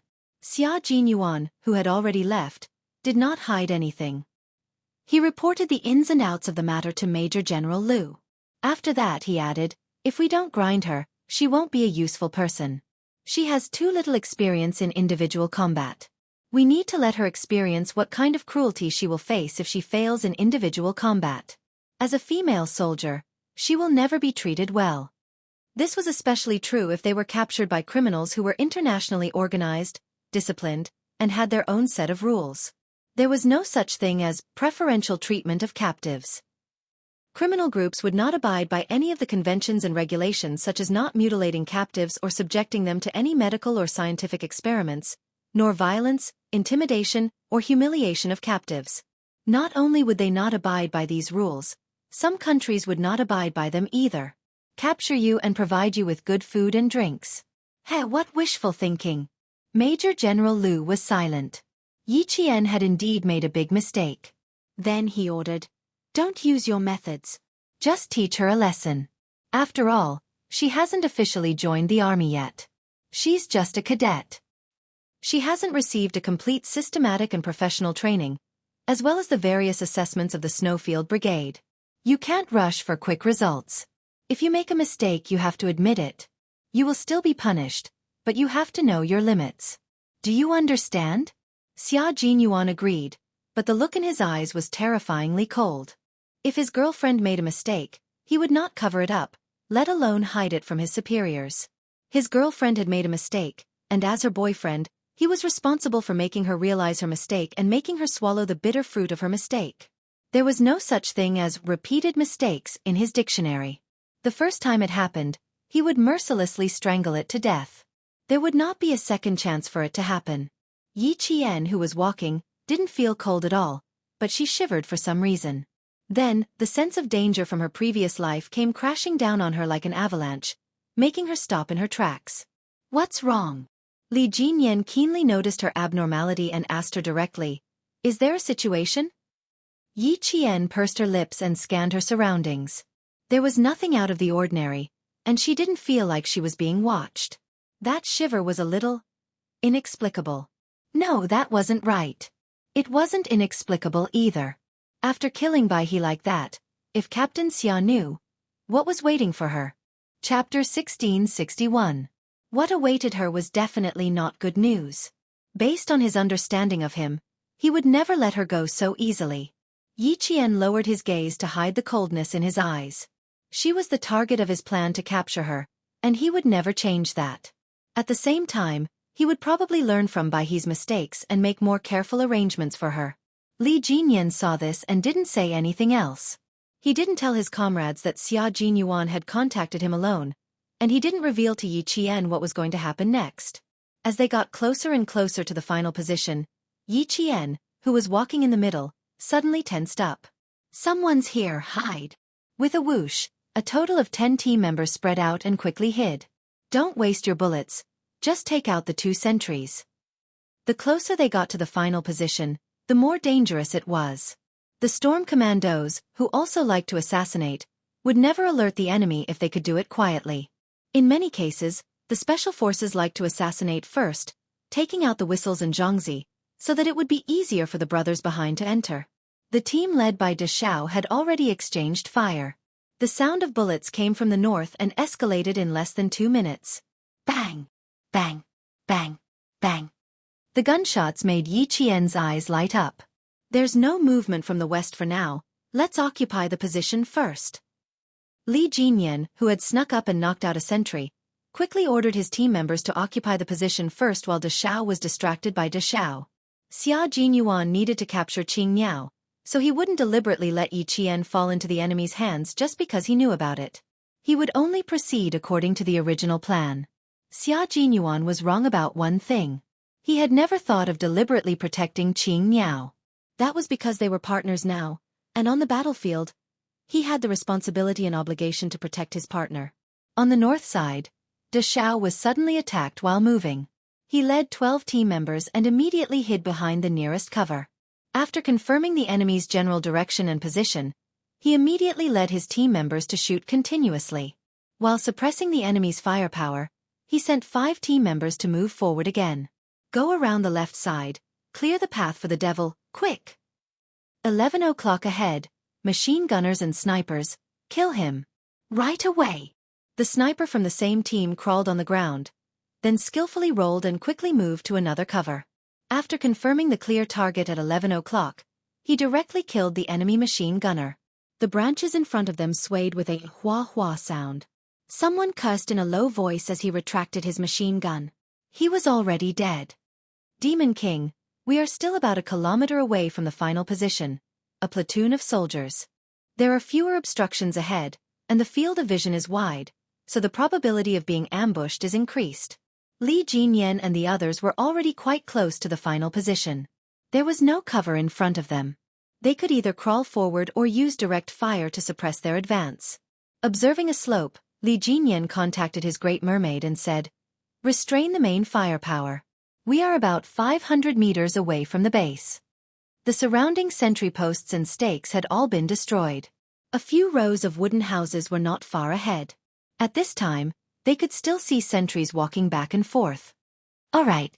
Da Xiao immediately ordered 5 of his teammates who had snuck up ahead of time to pull the main firepower of the wooden houses over, causing the enemy to mistakenly think that the houses were also their main firepower.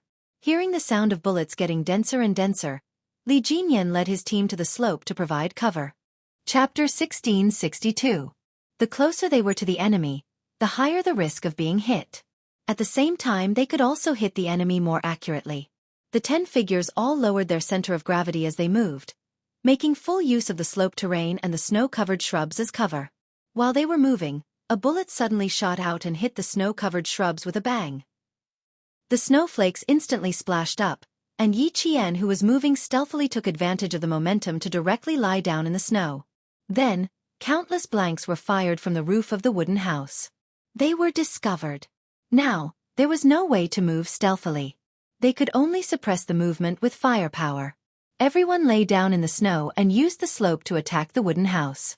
Hearing the sound of bullets coming from the north and east, Xia Jinyuan smiled slightly and said to all his comrades, "Let the storm commandos suppress them first. After 5 minutes, we will launch the attack. Leave Qing Niao to me. Pigeons and reinforcements will maintain the main firepower." Q King, don't be too cruel. J5 knew that he was going to teach Qing Niao a lesson. Although he couldn't stop him, he still reminded him. Xia Jinyuan smiled at him and crushed the snow with his combat boots. Although he didn't say anything, his actions and the look in his eyes, J5 couldn't help but pat his helmet. "Qing Niao, as a brother, I can only help you up to this point. You can't mess with anyone, but you have to provoke Q King. Sigh, just bear with it. He's doing this for your own good." J5 saw that there was no turning back, so he didn't say anything more. It was useless to say more. Qing Niao should be taught a lesson. She was young and inexperienced in individual combat. It would be good for her to be taught a lesson. With this thought, J5 was no longer worried. The Major General of the Army and the Commander of the Navy paid close attention to Xia Jinyuan's movements. When they saw him leading 3 team members step by step to Qing Niao's location, the Major General couldn't help but sit up straight. "It's 1 against 4. Qing Niao won't be able to escape."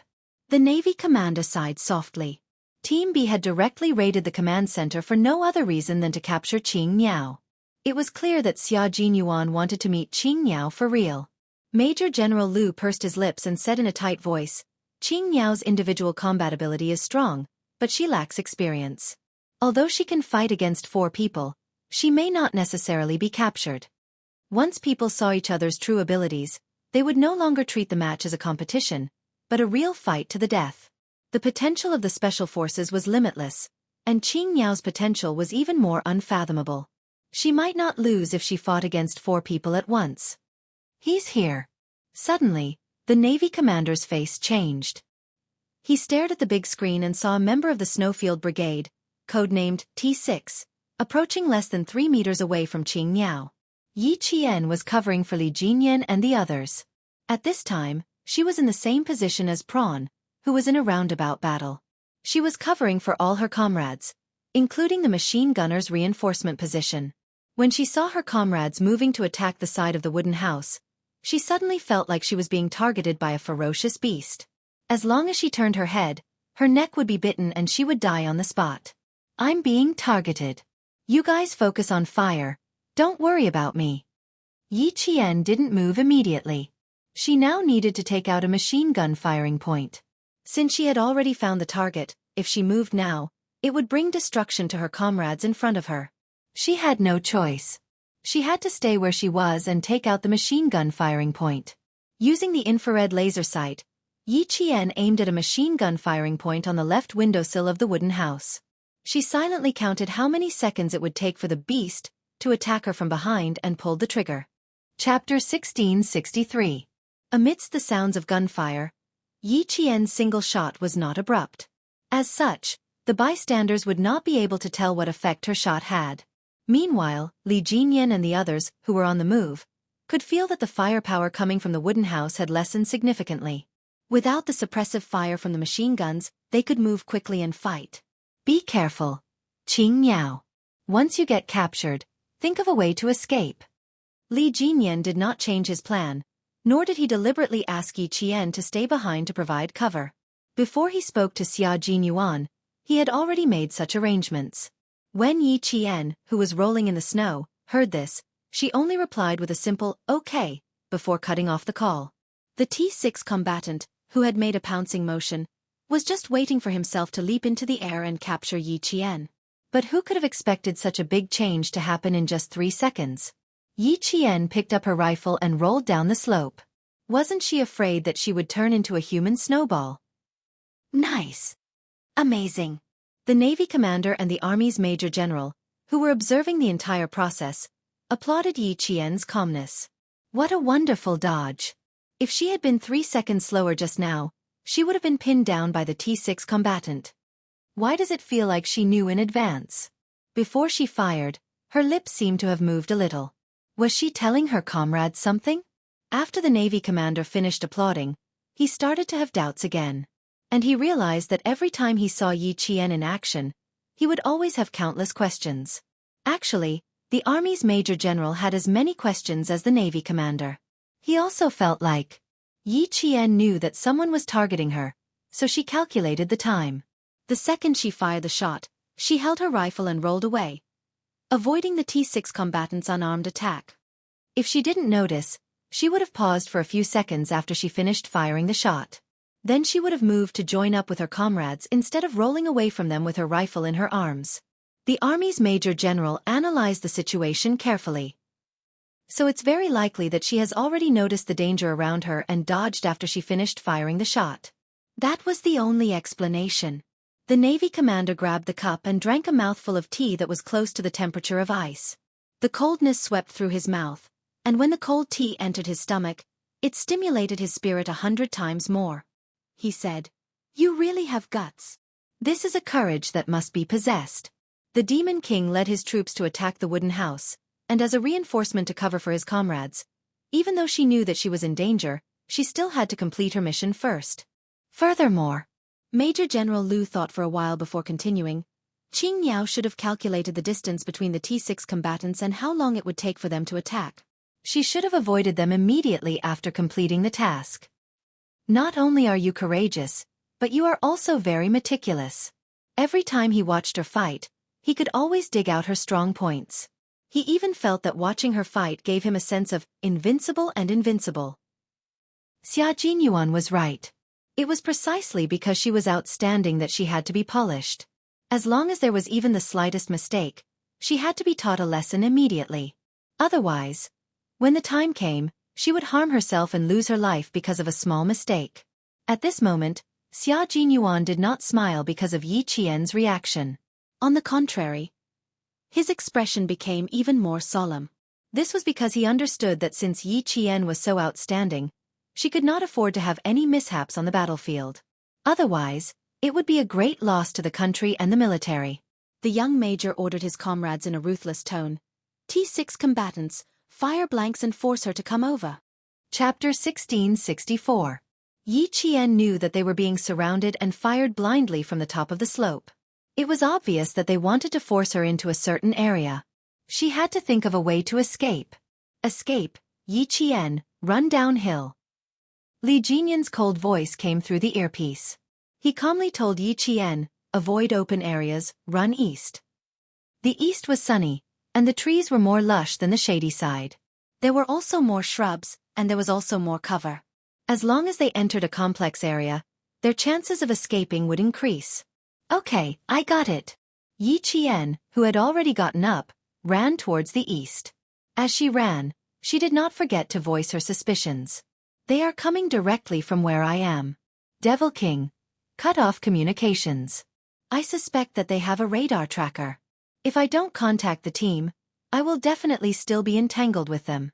Once I escape, I will contact the team immediately. It was possible that they had been tracked by radar.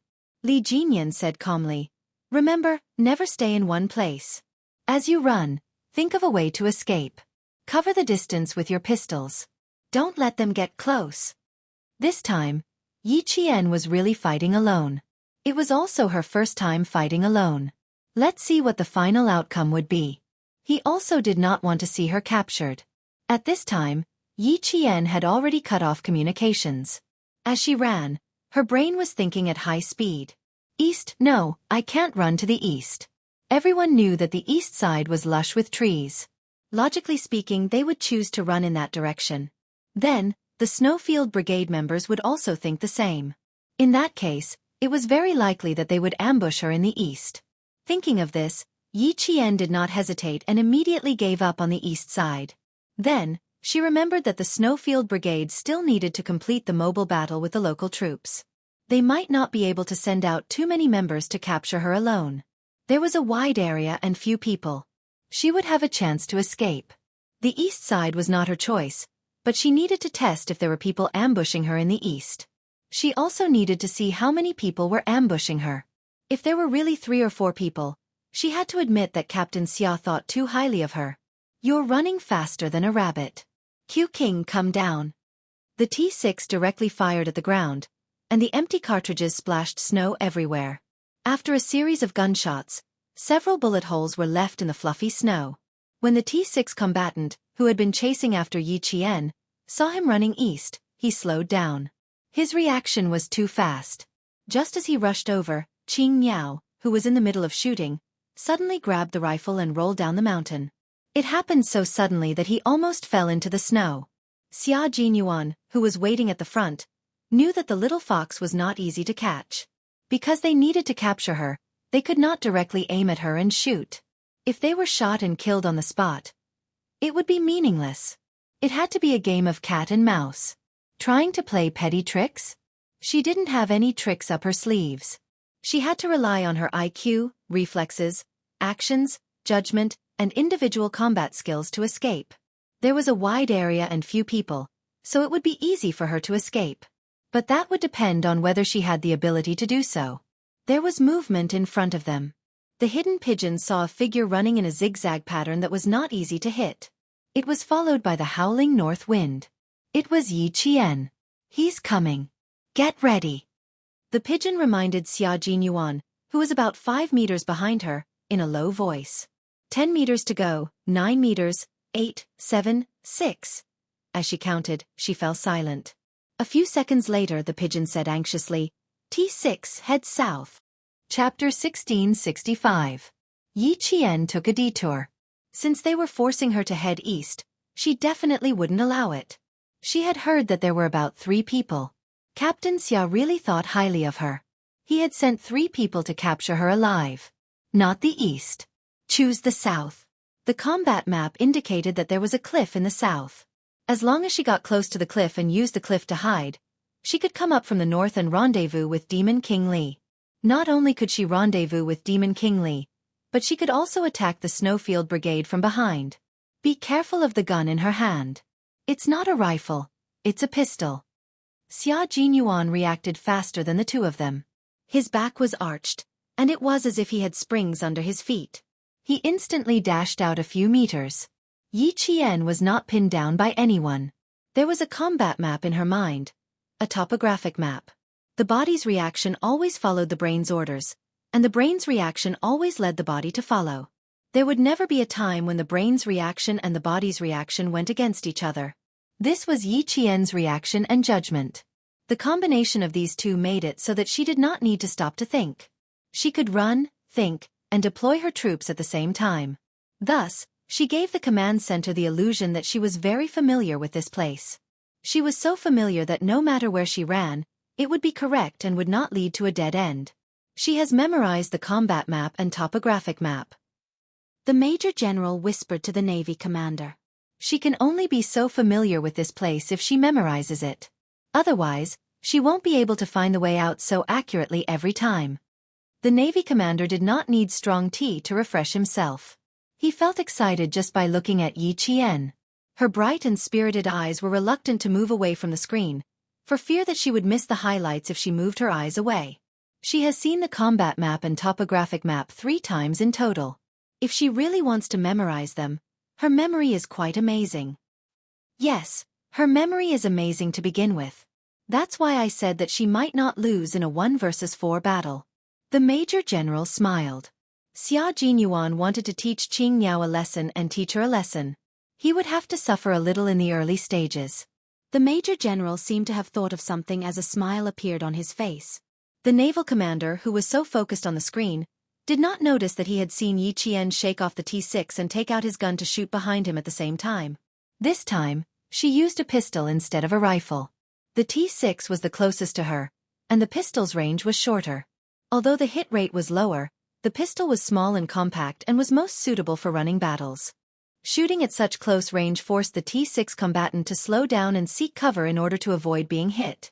No matter if it was a pistol, a rifle, a machine gun, a sniper rifle, etc. As long as it was in Yi Qian's hands, she would be able to operate it. Her shooting movements were very smooth, and her opponent would tremble in fear. Flank her, flank her. If we don't flank her now, I'm afraid one of us will be wiped out by her.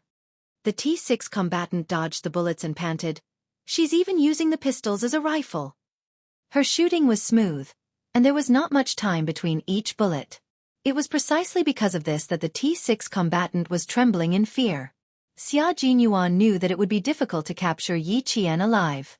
Otherwise, he would not have personally gone into battle and let the J5 take on the Demon King. When he heard that, he picked up his pistol and fired in the direction Yi Qian was fleeing. Bang! A blank bullet hit a tree to the right. Yi Qian's expression changed slightly and she ran even faster. Her slender figure was really like a rabbit, zigzagging left and right in a zigzag pattern. It made it impossible for the people behind her to aim properly and could only shoot blindly. Chapter 1666.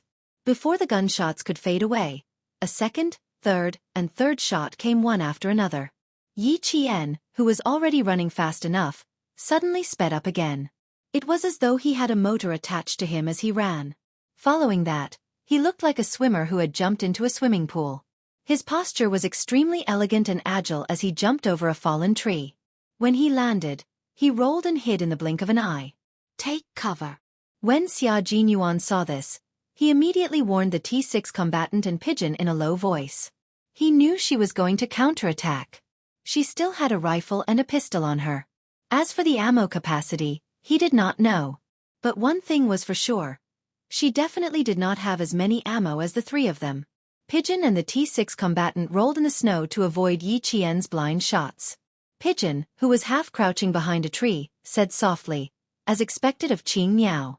She's quite difficult to deal with. Q King, can the three of us capture her alive? She's too familiar with the terrain. She's been running very accurately without making a single mistake. Although she's running away now, it's as though we're chasing after her according to the escape route we set for her. We're not chasing after her according to the route we planned. It felt like they were being led by the nose. Xia Jinyuan replied, It's only been 5 minutes. You want to capture Qing Miao in 5 minutes? Do you really think we're catching a bird?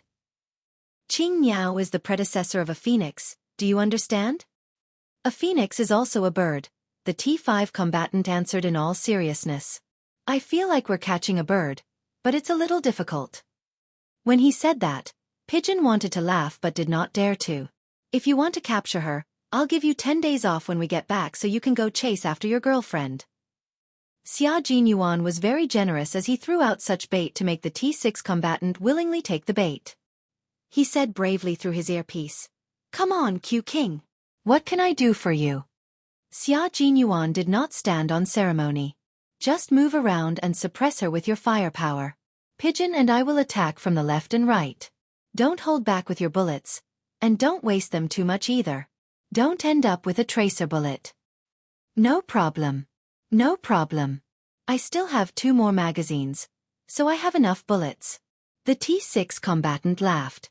After laughing, he raised his rifle and quickly provided cover for his comrade. Yi Qian would not fight them with bullets. The 3 of them chased after her, and only one of them opened fire. It was obvious that they wanted her to run out of bullets so that the 3 of them could capture her alive. With a cold gaze, Yi Qian pursed his lips. After firing 4 shots with his pistol, he no longer hid in the same spot.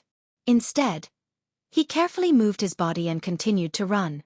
She was running downhill, and her feet were stuck in the snow. She couldn't stop and ran south with all her strength. She couldn't stop. If she did, she would be surrounded. She's running away again. She's not a bird but a rabbit, right? The T6 combatant was dumbfounded. If she doesn't become Q King, how long can we keep chasing her like this? J5 is up against Demon King. Let's not lose. Pigeon, who had caught up to him, replied, What we need to do now is to exhaust Qing Miao's stamina and bullets. We won't lose even if we have a captive on our hands. Xia Jinyuan did not reply. He strode forward and stepped into the snow with his combat boots. When he pulled them out, he could feel the hostility in them. If Qing Miao, who was groomed by a sergeant major and a world-class sniper, was captured by the 3 of them in less than 10 minutes, then she would not be everyone's pride. She would also have let down old Uncle Jen and Uncle Chen. At this moment, Yi Qian clearly understood that as a special forces soldier, he should not confront the enemy unless he had no other choice. If he could carry out an assassination, he must do so. That was the wisest course of action. Chapter 1667. She also understood that when she was fighting alone, she could only rely on herself. There was no way she could count on timely support. Even if there really was support, She was the only one who could save herself when there was no support. Run. She could only run now. Run to the next advantageous position and hide before launching a counterattack. The naval commander who was watching the battle narrowed his eyes. He saw Xia Jinyuan starting to speed up in an attempt to block Qing Miao from the front. Following that, the T6 combatants started firing again from behind while the pigeons cooperated with the entire operation. Occasionally, they would fire to distract Yi Qian so that she did not have time to pay attention to the situation around her. She kept running south. If that's the case. The Major General of the army carefully looked at the battle map on the table, and then at the topographic map. He tapped his finger on a spot and understood why Yi Qian was running south. There were cliffs in the south. A place like this that was considered a hopeless situation for ordinary people was a good place for the special forces. What did the special forces usually train for? Climbing ravines and cliffs were all part of their training. When the Snowfield Brigade was guarding the plateau and building a base station, they would climb the steep mountains that were often covered in snow and were so weathered that even snow leopards would have a hard time climbing them. Qing Miao had traveled through hundreds of thousands of forests in the western province with Soldier King Old Chen, so how could she not have climbed cliffs before? She ran in that direction because she knew there were cliffs in the south. She knew that, and so did Xia Jinyuan. He had broken into the command center and pulled out all the electronic cameras. He then connected to the satellite map and looked at the terrain and topography of the entire position before getting his comrades to draw a map. It was clear that he had a plan in mind. After discovering Yi Qian's intentions, he immediately chased after her and cut her off. It had to be said that this match was extremely exciting from beginning to end. The match between Xia Jinyuan and Li Jinyan was exciting. The members of the two teams were also exciting. Now that he was going up against Yi Qian again, it was exciting. On the other side, Li Jinyan and J5 were already engaged in a fight. Both sides moved like ghosts in the forest, quietly descending to each other's side. Then, fist met fist, foot met foot, and when the close combat ended, it meant that one side had died. Li Jinyan looked cold, but when he was hunting, he was surprisingly gentle. He liked to kill from a distance, and as soon as he heard the beep sound, he would immediately turn away, not giving the members of the Snowfield Brigade a chance to search for him. To be called the Demon King, and be respected by his teammates, his individual combat ability was definitely terrifying. At this moment, he was already facing the members of the Snowfield Brigade. It was up to the Snowfield Brigade to delay him. Whether it was individual combat or team combat, the members of the Snowfield Brigade were all elites in the Special Forces. They were not afraid to fight the Demon King. Instead, they were all extremely excited, and their eyes shone with a fierce light. He really is the Demon King. He comes and goes without a trace. Just now, one of our brothers was killed here. He was shot in the back, which means that the Demon King's range of activity is now in this area. J5 and his 4 comrades squatted together and began to deploy. The brothers in charge of security were constantly looking around to prevent a sneak attack. We'll flank him from outside his range of activity. Sparrow Hawk, you attack, Eagle Magpie, and I will be responsible for searching the periphery. Now that the Storm Commandos have lost 4 members and 2 of our brothers are dead, we have to prevent the Demon King from attacking from behind. Chapter 1668. After arranging the 5-man teams, J5 said to all his comrades, team up in pairs. Don't stray too far away unless there are special circumstances. The water ghosts are used to fighting in the water and like to shoot people from behind. Actually, they also like to shoot people from behind. The difference was that they liked to get close to the enemy and finish them off with a dagger. Sometimes, they would press down on the enemy's head with both hands and twist it hard. The dislocation of the enemy's cervical vertebrae would be solved without bleeding. The Snowfield Brigade arranged for the hunting team. Li Jinyan and the others did the same. It seemed like only one member of the Storm Commandos was moving, but in reality, there was another person who was always in the dark, waiting for an opportunity to strike. Underwater combat was different from combat on land. In underwater combat, the water ghosts would never act alone. They had to work in pairs. At the same time, one person would be in the open and the other in the dark. Li Jinyan was now in the open, while the whale beside him was in the dark. The two of them moved back and forth, looking for a target to hunt. His communication with Yi Qian had been cut off. Yi Qian had turned off his communicator on his own accord. Now that he had not contacted him for a long time, It was clear that he still had not escaped. Q King had personally captured Qing Niao alive, and Qing Niao was afraid that she would implicate the Storm Commandos, so she had turned off her communicator. Then he had to hurry up and kill a few more members of the Snowfield Brigade. Only then would he be worthy of Qing Niao's sacrifice. What he did not know was that Yi Qian had been completely blocked off at this time. When Yi Qian saw the tall figure standing in the snow about 4 meters away from him, his pupils suddenly contracted. At the same time, there was a bright light in his dark eyes. Captain Xia, he had actually come personally to block him. When was the first time he met him? Yes, when he was 14 years old, he was training with the soldiers of Fujian town in the forest. Captain Xia had suddenly barged in, and that was when they met. So many years had passed, but Yi Qian could still remember every minute and every second of that time clearly. There's nowhere to run, Qing Niao. Xia Jinyuan coldly looked at the female soldier who had made a mistake and deserved to be taught a lesson. There was not a trace of gentleness in his dark eyes. Next, you will become a captive, and experience the treatment of a captive. His voice was very, very cold, without a trace of gentleness. There was no gentleness in his voice, nor was there any gentleness in his voice. Because this was a battlefield, and the two of them were on opposite sides, enemies. Following that, he gestured to the T6 combatants and pigeon who were flanking him. The three of them approached Yi Qian in a triangular formation. Qing Niao, there are no familiar faces on the battlefield. No matter how familiar a person is, as long as they're in different camps, they're enemies. As enemies, we will not give you preferential treatment just because you are someone we know and a female soldier. There is only one principle on the battlefield, and that is who wins and who loses. Xia Jinyuan said faintly as he walked. Every word he said was filled with coldness and indifference. As the distance between the four of them got closer and closer, Yi Qian, who was pursing his lips, couldn't help but touch his left wrist. It had been a long time since he had used his silver wire. In the final head-on confrontation, two of the three combatants threw punches and one kicked. They attacked Yi Qian mercilessly. From the beginning, this battle had been a battle of numbers and strength. However, Yi Qian was not a tough nut to crack. Since there was no way to escape, he would fight to the death and win himself a chance of survival. Chapter 1669. The unsharpened combat dagger quickly parried Xia Jinyuan's kick. That's right, the most ruthless of the three was Xia Jinyuan, who was her boyfriend. He immediately launched an attack with his leg. His move gave the T6 combatant and the pigeon a fright. Wasn't he too ruthless? Did he really think they were enemies? After forcing Xia Jinyuan into a corner, Yi Qian quickly parried the T6 combatant's fist with his dagger. Faced with Xia Jinyuan's next kick, she raised her left leg and struck it down without hesitation. At the same time, she turned her body sideways to ensure that she could dodge and counterattack at the same time. At this moment, her flexibility also played a huge role. With her right leg raised almost to the top of her head, Yi Qian struck Xia Jinyuan's calf with lightning speed.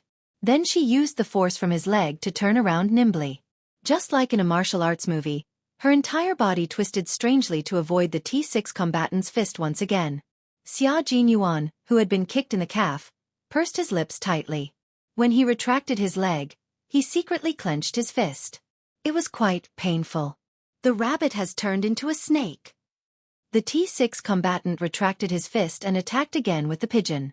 Yi Qian's first agile dodge made Xia Jinyuan scoff coldly. It was a half-smile that was full of ferocity and cruelty.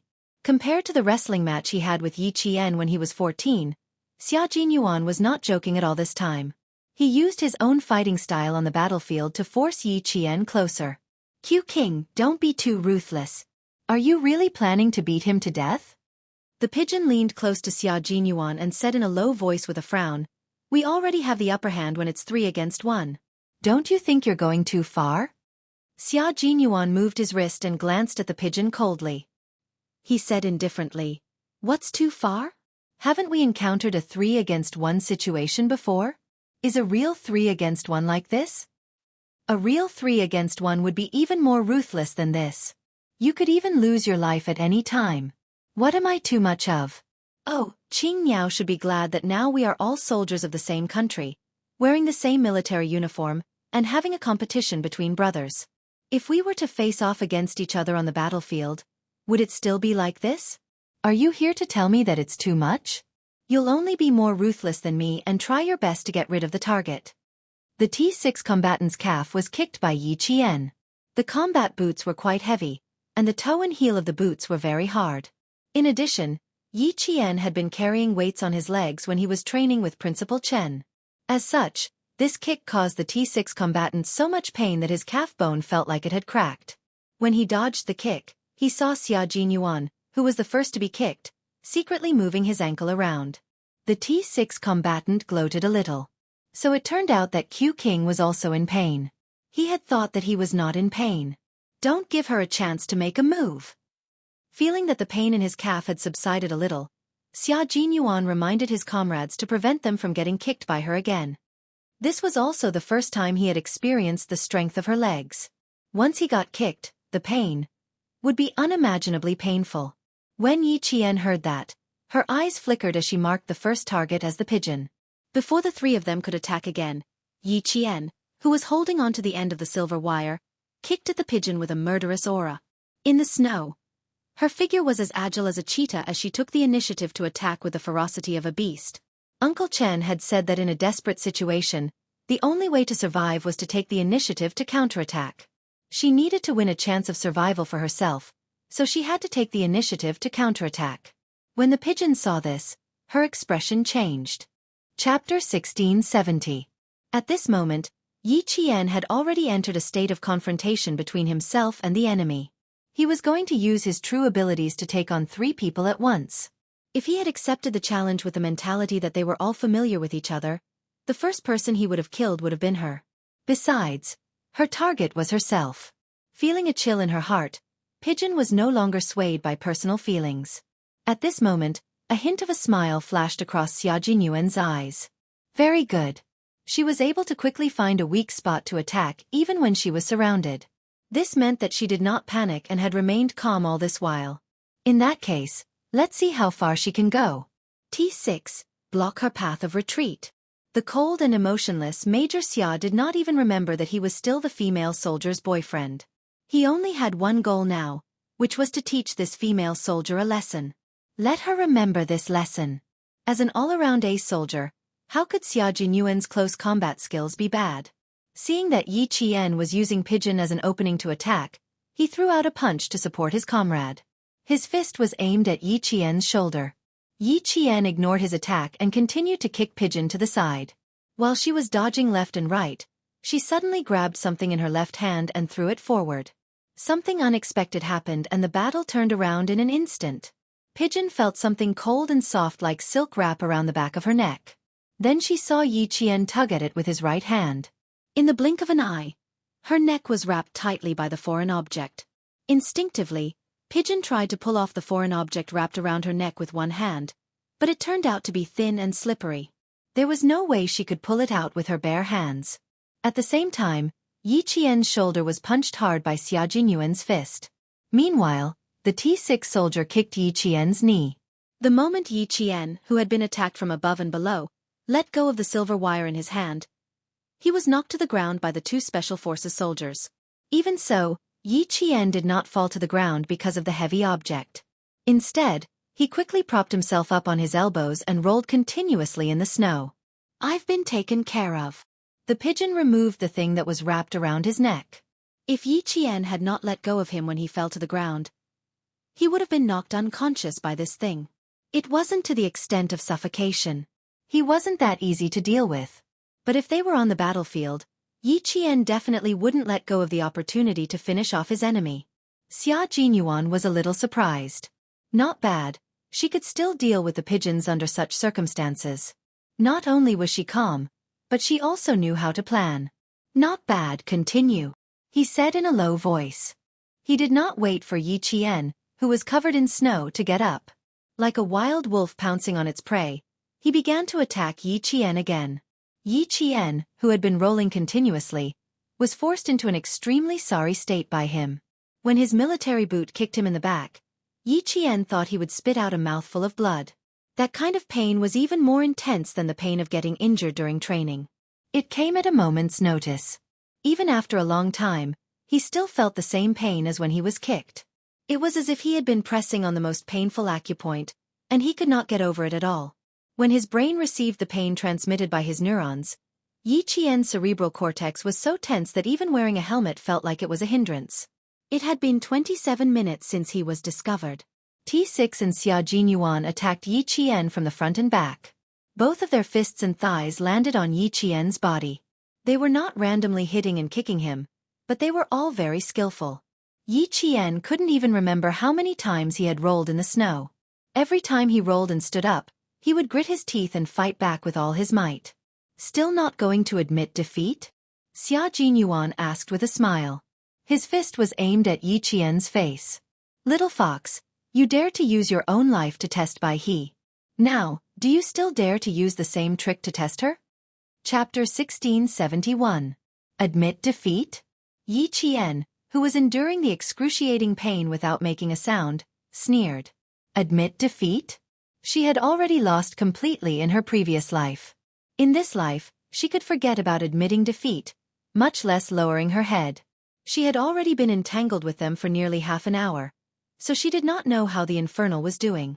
Without Q King around, the Infernal still had a chance of winning against the Snowfield Brigade with his combat skills. Furthermore, Sea Anemone and Sea Thorn were both army scouts, so they would provide a lot of help to the Storm Commandos who were not familiar with fighting in the snow. She could not admit defeat.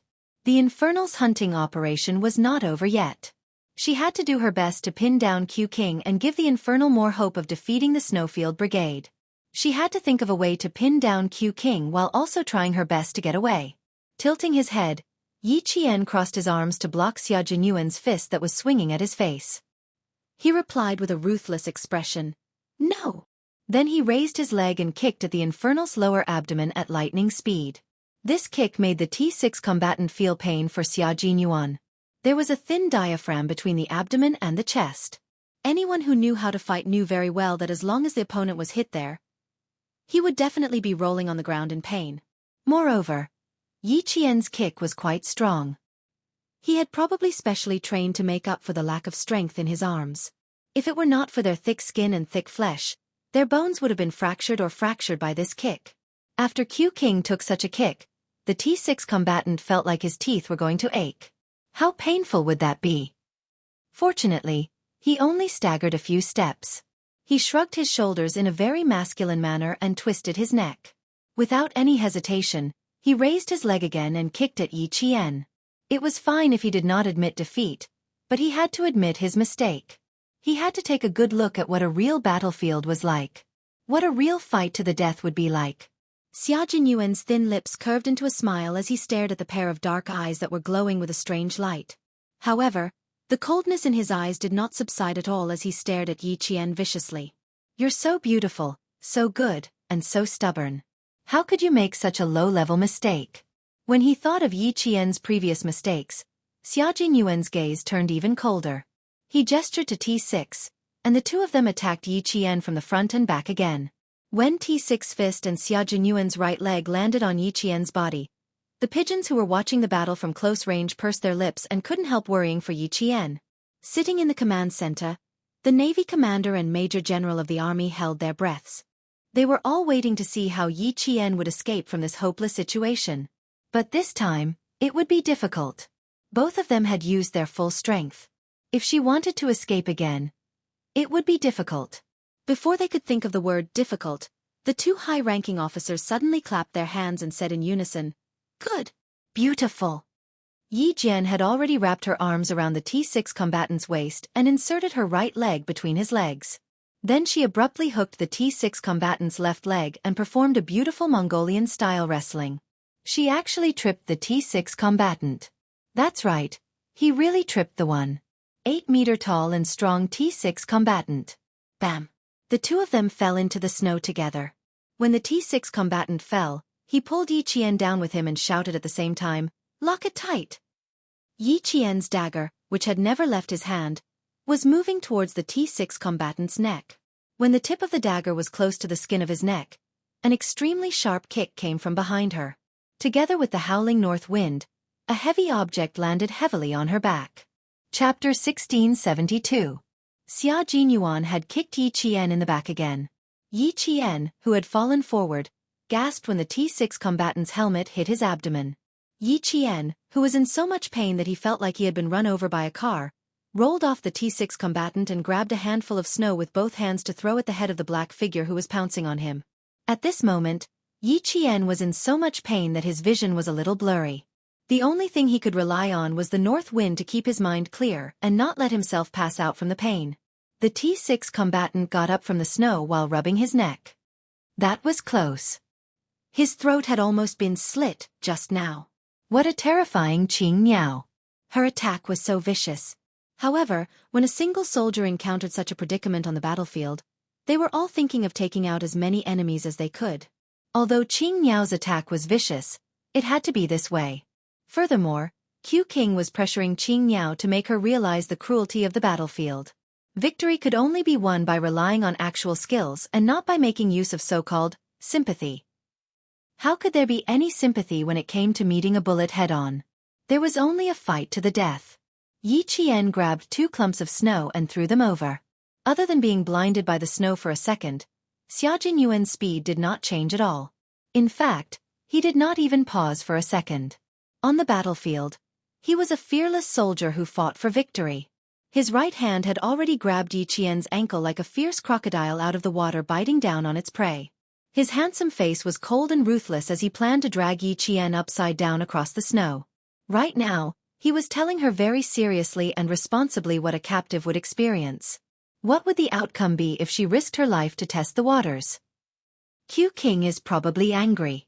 The Major General narrowed his eyes and stared at the screen with a serious expression. He said in a deep voice, he wants Qing Miao to forever remember that when the day comes when the people she is most familiar with start fighting with each other, her previous actions were undoubtedly suicidal. The correct method should be like what we are doing now. As long as we still have a breath of life, as long as there is a glimmer of hope, we need to rise up. The Navy commander nodded in agreement. That's true, but Qing Miao's performance is remarkable. As long as she can stand up, she will fight back. She's fighting 1 against 3, and they're 3 male Special Forces soldiers. It's quite impressive that she lasted for half an hour. Yes, but it's still a little difficult to escape. Major General Liu did not think that Yi Qian had completely lost.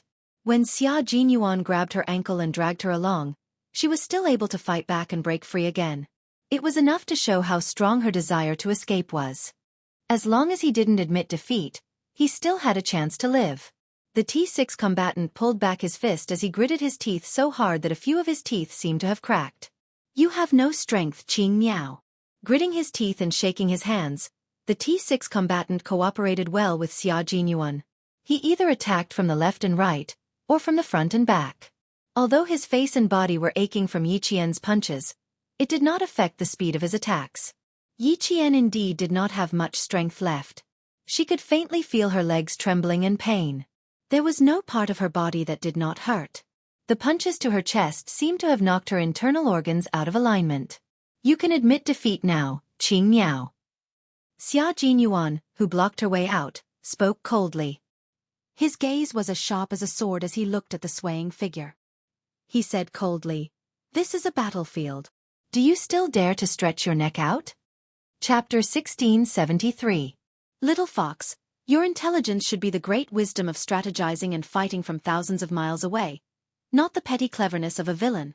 Yi Qian, whose arm was trembling from the beating, took a deep breath and tried his best to clench his trembling fingers into a fist. Then, he threw another punch straight at the T6 combatant. She did not want to talk to them. She would rather use all the energy she had to talk to fight. They watched as she was knocked down again and stood up again and again. As Yi Qian stood up again and again, the battlefield moved closer to the edge of the forest. Every time Yi Qian stood up again, he would face the 2 combatants attacking him with an awe-inspiring and fearless attitude. He would grit his teeth and endure the severe pain in his body as he threw punches and kicks. He would fight with extreme calmness. She would escape, and the time for her to escape was getting closer and closer. As long as she reached the edge of the forest, she would definitely be able to escape. Xia Jinyuan's deep black eyes flickered with a faint light. He looked thoughtfully at the forest covered in thick snow, and a cold smile appeared on his thin lips. Very good, she still hasn't given up on escaping. Most of the time, it wasn't that you didn't have a chance to escape, but that you didn't hold on any longer and just gave up. You gave up on survival and chose death. Xia Jinyuan, who had discovered Yi Qian's plan, pursed his thin lips tightly. His combat boots stomped fiercely in the snow. After suppressing the strange look in his eyes, the young major dealt the final blow to Yi Qian. Q King! Qing Niao! The T6 combatant and Pigeon shouted.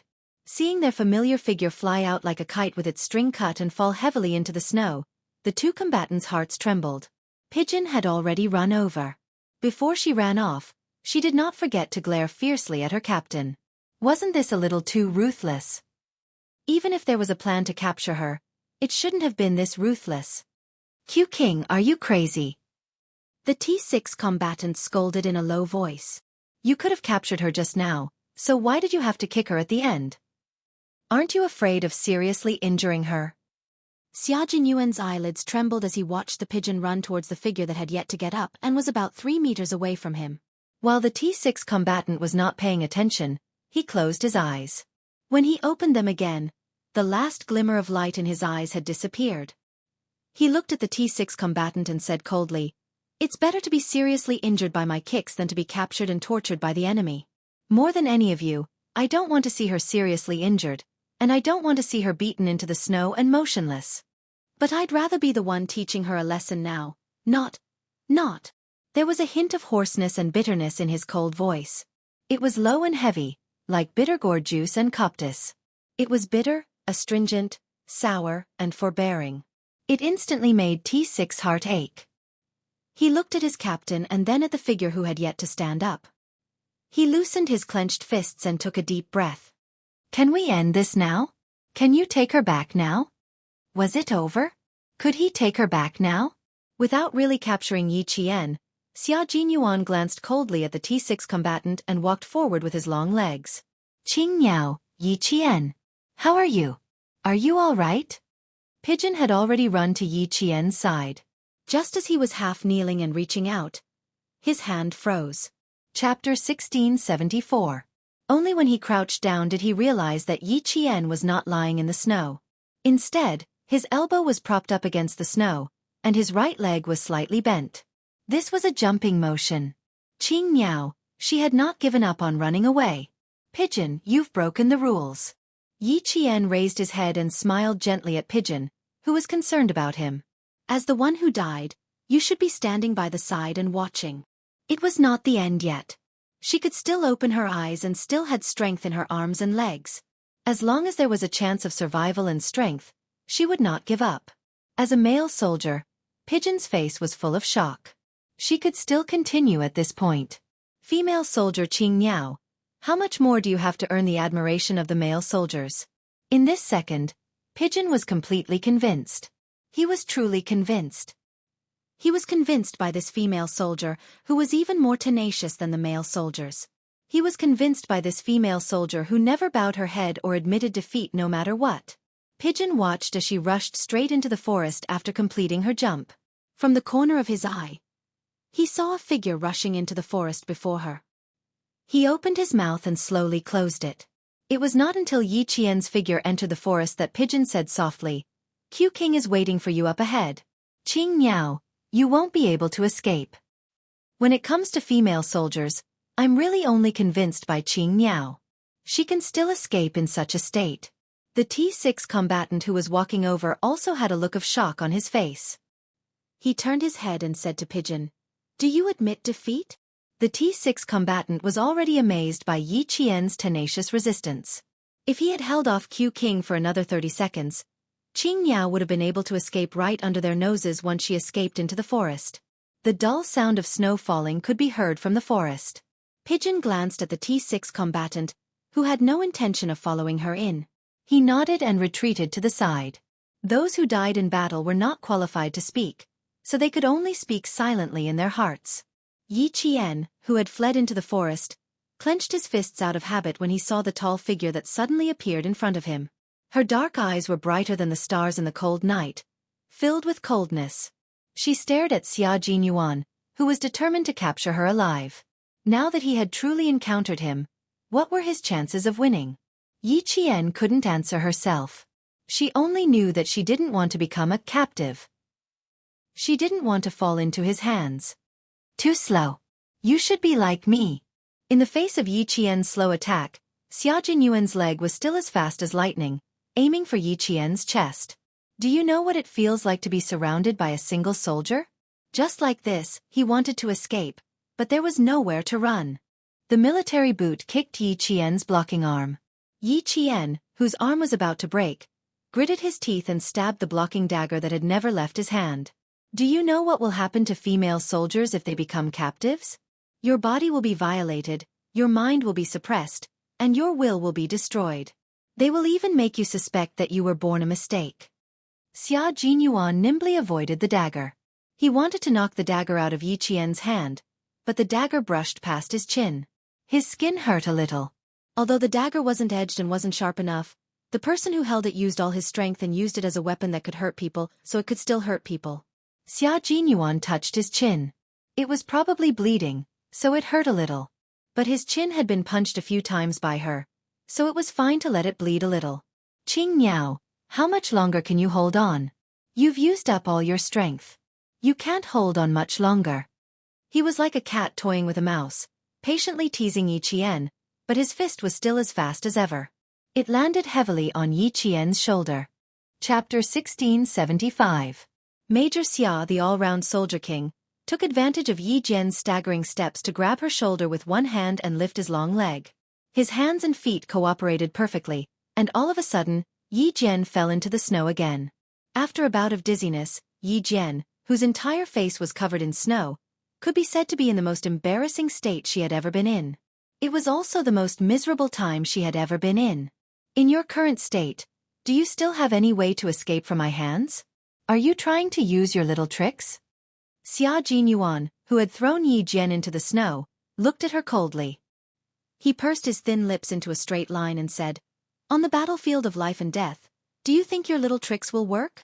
He was forcing her to realize the cruelty of war. He was forcing her to experience nirvana through her own blood and tears. Her nose was filled with snow. Yi Jian could only use her mouth to take in deep breaths. Other than enduring the pain in her chest, she could only endure it. It's useless. There's no such thing as little tricks on the battlefield. She answered him loudly. She forced her voice out of her chest and through her throat.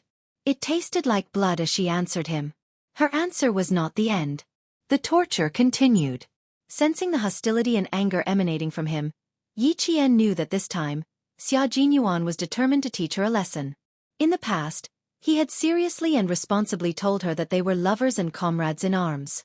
If she made a mistake one day, he would never show mercy to her just because she was his lover. On the contrary, he would only be stricter and harsher. If you want to become a real Special Forces soldier, you have to put in more sweat and tears than you can imagine. And the lesson you have learned and the blood you have shed is also more than you can imagine. Before Yi Qian had even entered the Snowfield Brigade, she had already tasted Xia Jinyuan's harsh punishment. You knowingly committed a crime. That's an even bigger crime. Xia Jinyuan shouted coldly. He pulled her up from the snow by the back of her collar. However, before he could do anything else, Yi Qian stood up and resisted again. She twisted her body to one side and grabbed his wrist that was holding her collar. She had realized her mistake and was being punished for it. She accepted it, but it did not mean that she would give up resisting. Right now, the two of them were on opposing sides. She lowered her head and used the flexibility of her waist to slip under Xia Jinyuan's wrist. Then, she twisted her body. In this way, it was Xia Jinyuan who tightened his grip. In order to prevent his arm from being twisted, he had no choice but to let go. Xia Jinyuan was so tenacious and strong that he was overjoyed. He knew that his little fox would not give up even in a desperate situation. As long as there was a chance to escape, she would grab it. She had made a mistake and deserved to be punished. He was more than willing to see how she would correct her mistake. "My lover, my comrade, I will watch you carry your gun and leave. I will also wait for your safe return. I will look forward to it and hope for you. I will wait for you to return covered in blood. I will wait for you to appear in my line of sight again covered in smoke. I will hold your hand again and hug you again." Xia Jinyuan watched as his lover struggled to escape from his hands again. A faint smile appeared on his thin lips. Xia Jinyuan, who had not used up too much of his energy, attacked more fiercely each time. In the end, he had one hand on the back of Yi Qian's neck and the other hand clasped Yi Qian's hand behind her back. He cruelly pressed Yi Qian's face against the cold and rough bark of the tree. Then it was the real end. Chapter 1676. Qing Miao, I told you very clearly that you would become our prisoner. He pressed his hand against the back of Yi Qian's neck and pressed his body against hers. His thin lips were close to Yi Qian's ear, and his voice was cold as he said, Now, do you still want to run? Do you still have the strength to run? Do you still have the guts to use the same method you used on Bai He again? The first part of his speech was all to pave the way. The most important part was the last sentence. Yi Qian struggled a few times but was unable to break free. She didn't waste any more energy and calmly replied, No, I already know that I was wrong. Qing Miao, you dare to use such petty tricks to deal with Bai He. You've disappointed too many people. Xia Jinyuan didn't loosen his grip, but instead pressed down harder on Yi Qian's neck. Fortunately, Yi Qian was wearing a helmet. Otherwise, his facial features would have been distorted by Xia Jinyuan's pressure. Uncle Chen didn't teach you to do that. Uncle Jen didn't teach you to do that. I didn't do it. The army didn't do it. No one did it. And you could have won against Bai He, but you used such a method. Do you know that on a real battlefield, the enemy loves to send you to your death like this? He was right. She could have won, but she used the stupidest method. This time, he was so ruthless to teach her a lesson. Did I go easy on you just because I know you? Did I go easy on you just because of our identities? No, because I'm a soldier. As long as I'm standing on the battlefield, even if it's father, son, lover, friend, or brother, as long as we're on opposite sides, there's no such thing as mercy. I won't stop just because the other party is testing me. Qing Miao, remember your identity. You're a soldier. He lowered his voice and said each word clearly in her ear.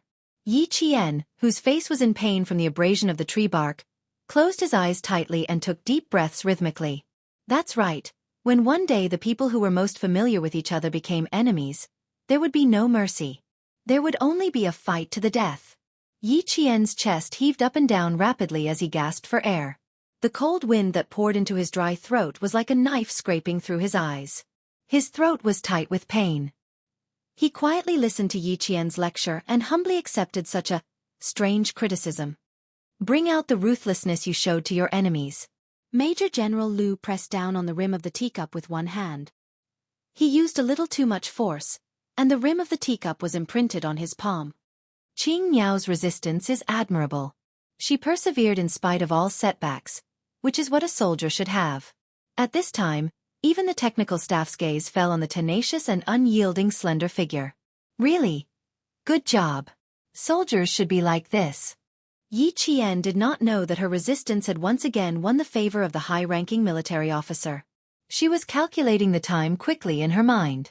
Her body was captured, but that did not mean her brain was captured. It had been 38 minutes since she was discovered.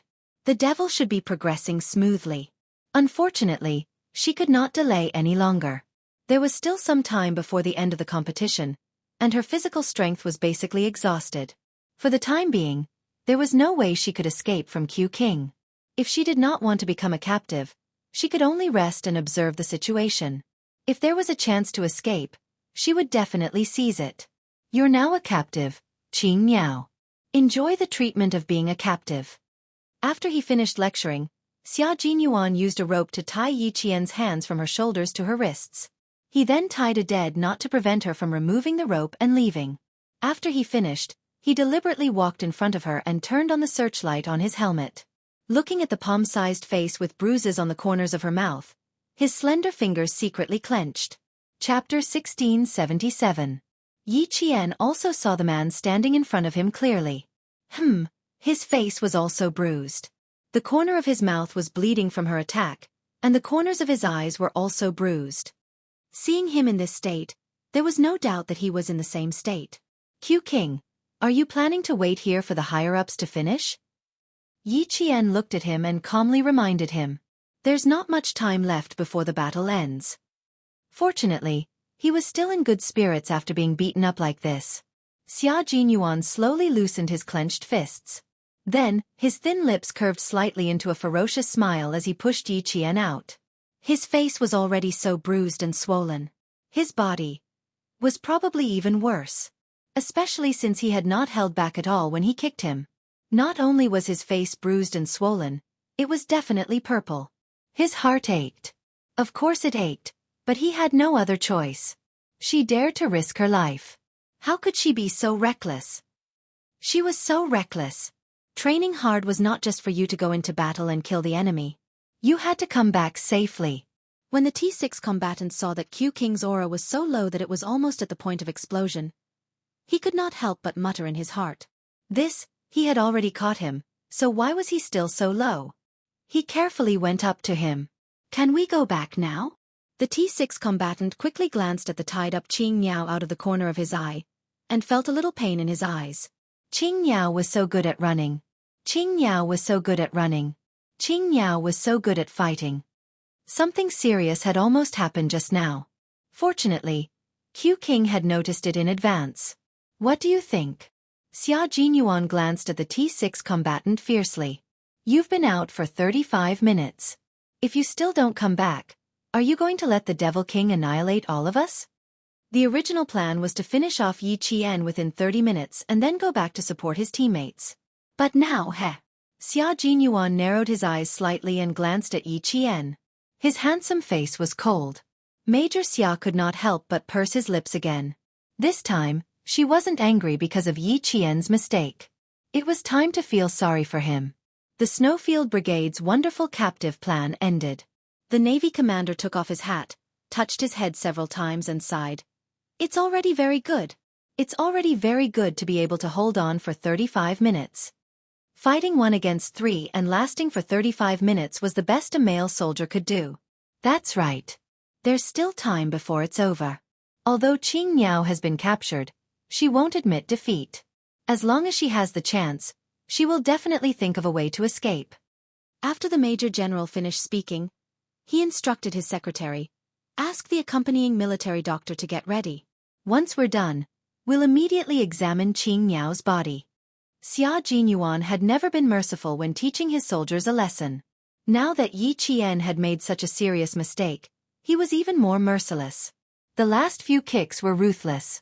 Yi Qian's injuries were probably a little serious. The hunting operation was still ongoing. Li Jinyan looked at the time. 45 minutes had already passed. If Yi Qian had escaped, then Q King should have already returned. However, he hadn't returned yet. This meant that she had been captured. Contact them and exchange the captives. Li Jinyan pursed his thin lips and looked at the captured Snowfield Brigade member codenamed Z7. His eyes were cold as he said calmly, 1 for 1. They had already lost contact with Qing Niao for 45 minutes. Q King had already taught her a lesson. Now that Qing Niao was his, how could he let her fall into Q King's hands? 1 for 1. The captive plan had ended in a draw.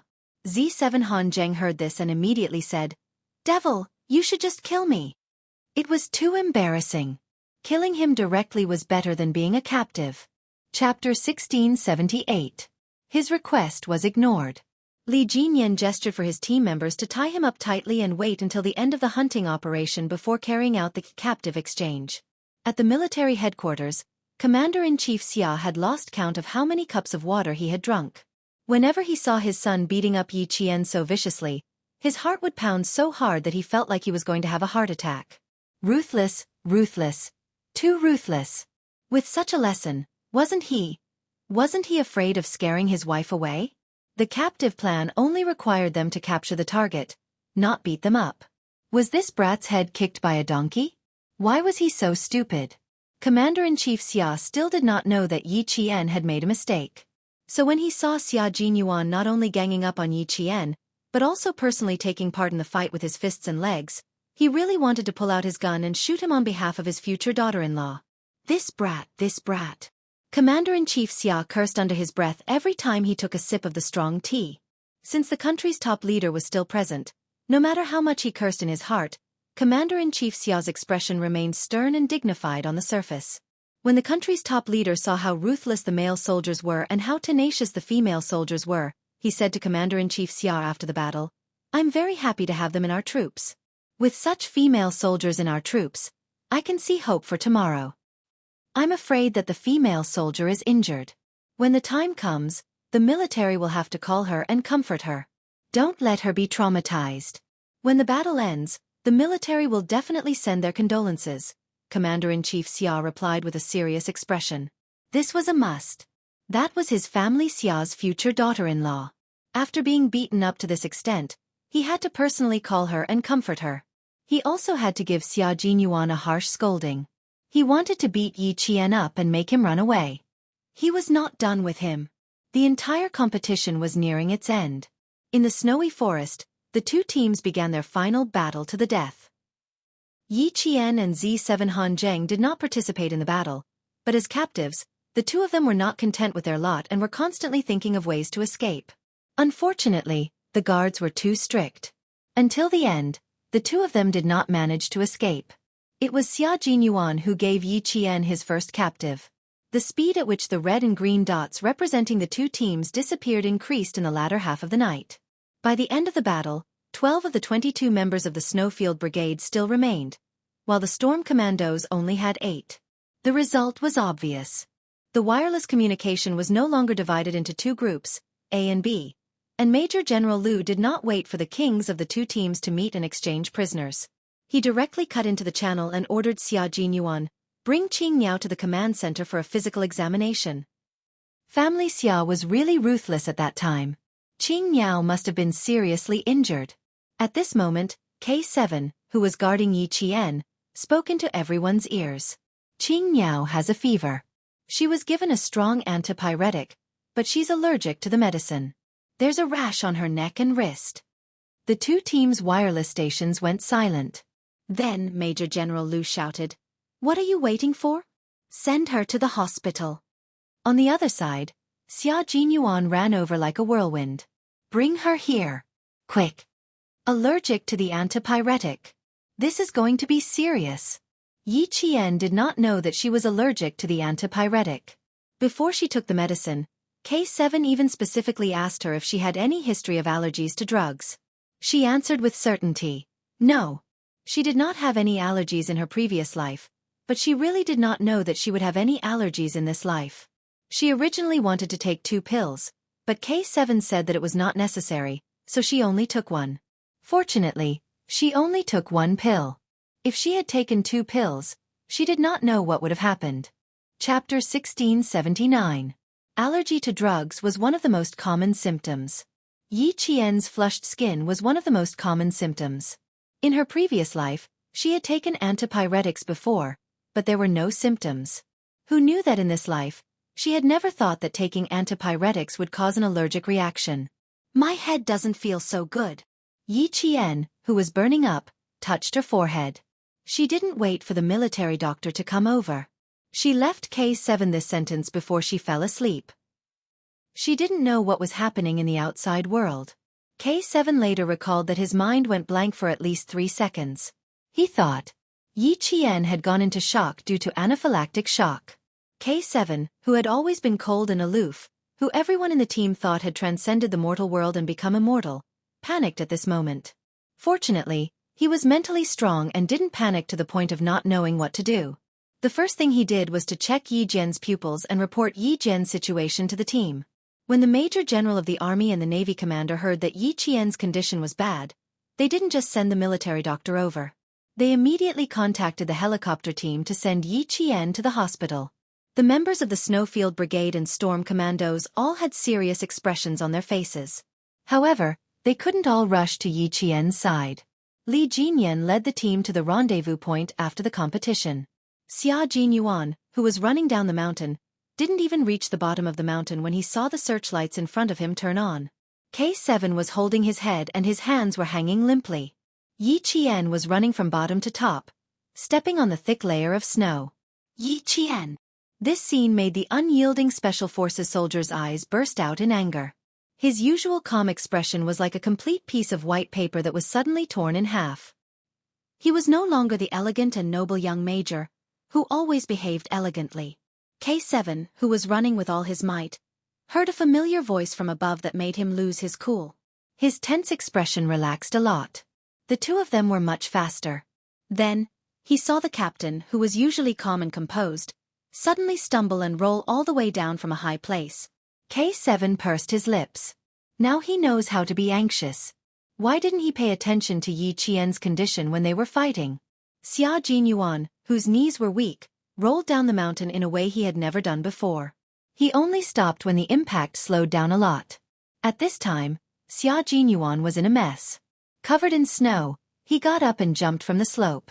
He ran a few meters and stood in front of K7. Do you want to faint or sleep? Xia Jinyuan's voice, when he spoke, his voice was cold. Xia Jinyuan was Yi Qian. Was Yi Qian was Yes Yi was Yi Qianzi? K7 didn't immediately pass Yi Qian to him. Instead, he walked past him and reminded him coldly, pat off the snow on your body. His comrade's reaction made Xia Jinyuan calm down. He quickly patted off the snow on his body and put on his helmet. He rushed to K7's side and carefully carried Yi Qian. Xia Jinyuan lowered his head and saw her lifeless face. He then saw the bruises on the corners of her mouth. He pressed his lips even tighter. High fever, allergic reaction to drugs, flushed skin, shortness of breath. Preliminary diagnosis: skin allergy and respiratory allergy. K7 glanced at his captain coldly and said in a deep voice, Q King, you were really ruthless this time. You must have beaten her up a lot. Q King, the capture plan didn't say you had to be this ruthless. Even K7 felt that he had gone overboard. Chapter 1680. Xia Jinyuan focused all of his attention on Yi Qian. He carried her and rushed up the mountain again. He needed to reach the helicopter landing point and ensure that Yi Qian boarded the plane and went to the hospital for treatment as soon as possible. Xia Jinyuan did not tell all of his comrades about the mistake Qingniao Yi Qian made. At that time, he said that his favorite thing was to catch a live Qingniao. J5 guessed that Qingniao might have done something wrong. Now, K7 did not understand Q King. J5's voice came from the earpiece. K7, Q King wouldn't punish Qingniao for no reason. Ask him what happened later.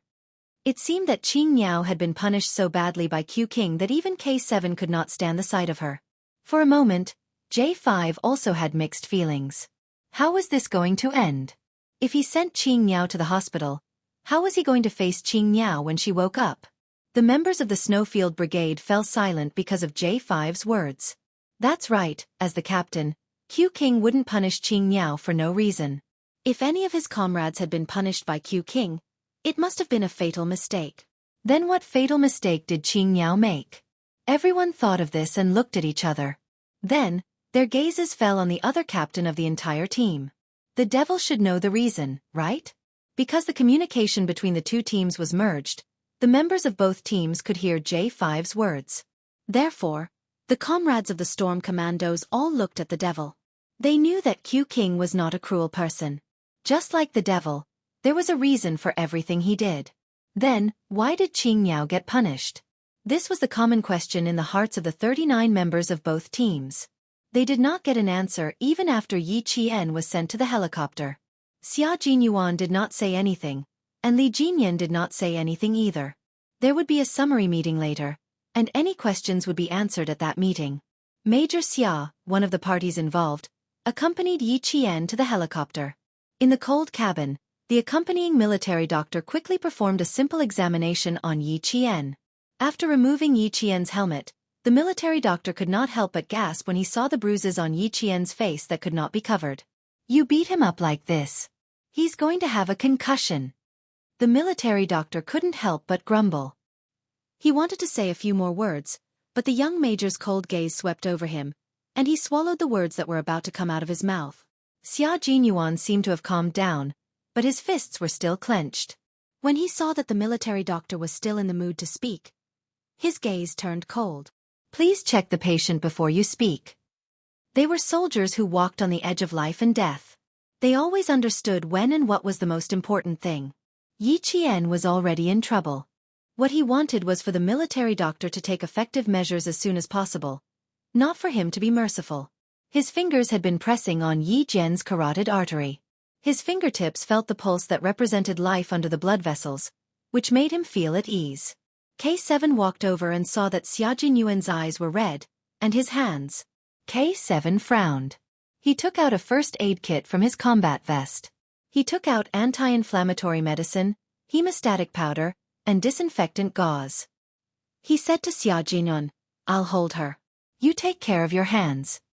Xia Jinyuan stared at the unconscious Yi Qian without even turning his head. No need.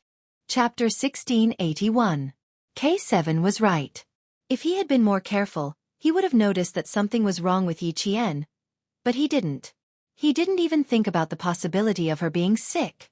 From the beginning to the end, he had never thought about it. He should have thought about it.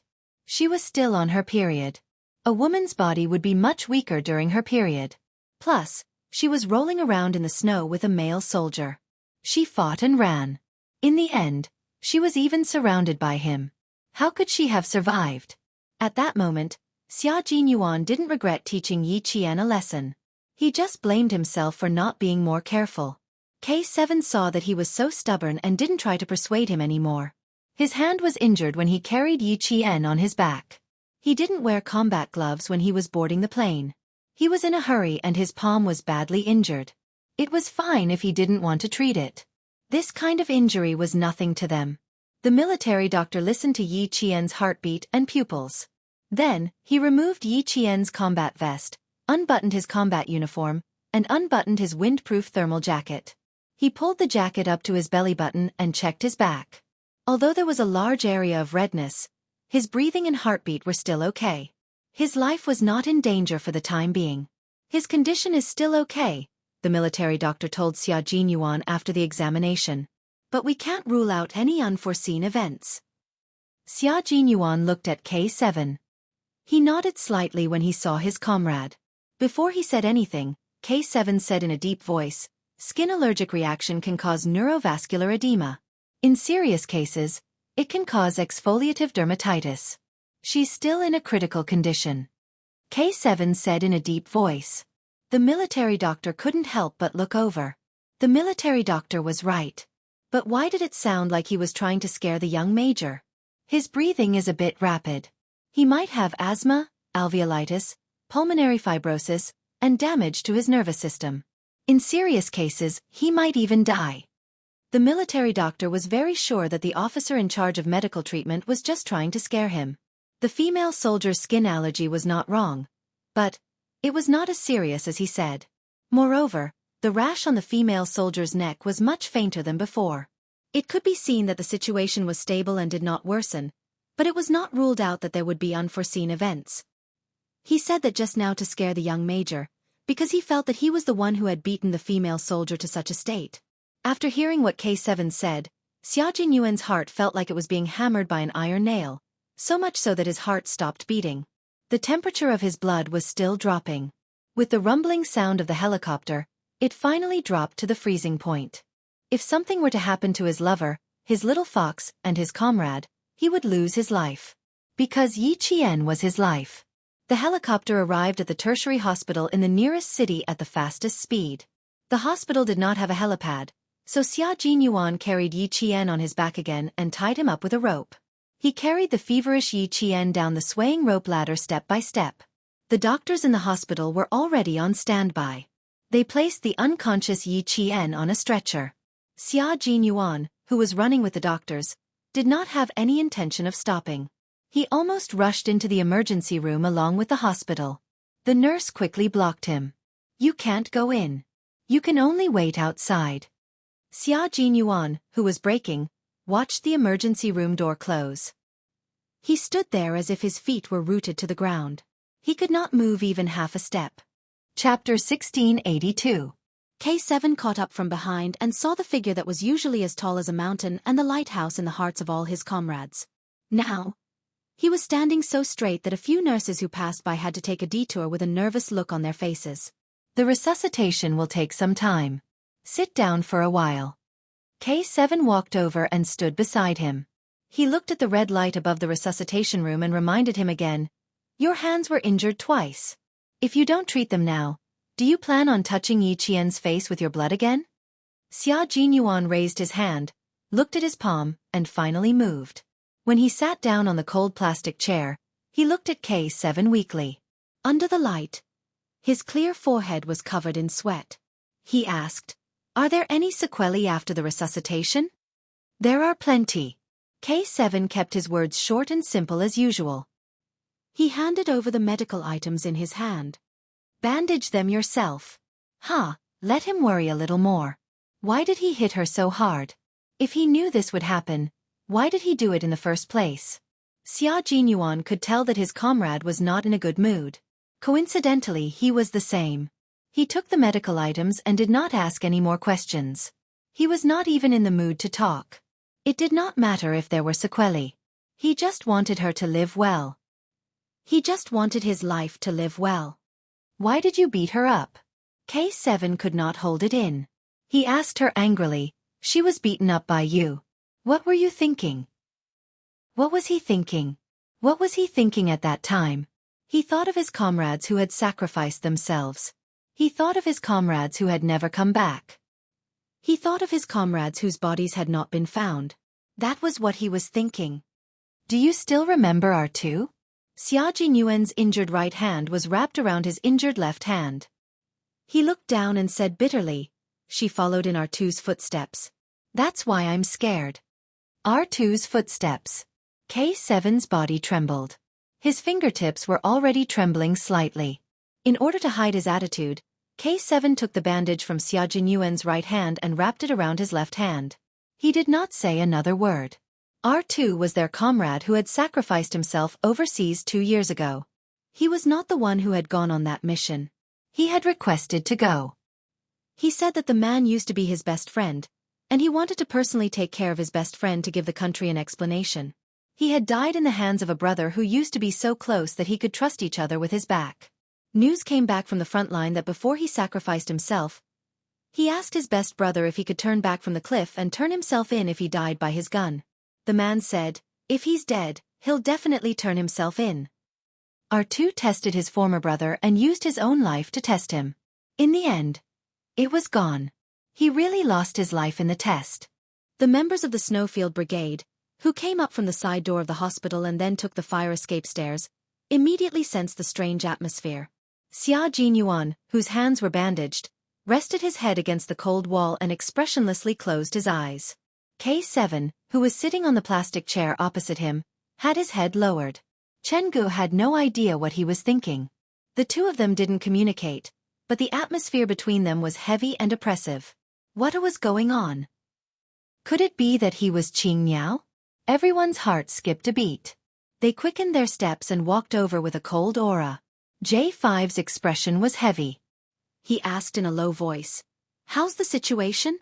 Chapter 1683. The sound of approaching footsteps made the two people who were sitting in a daze move their bodies.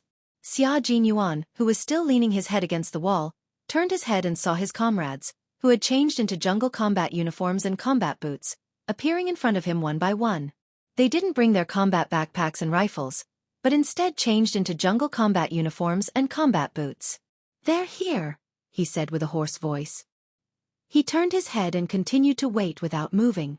Only 10 minutes had passed, but these 10 minutes were so long that 1 second felt like an hour.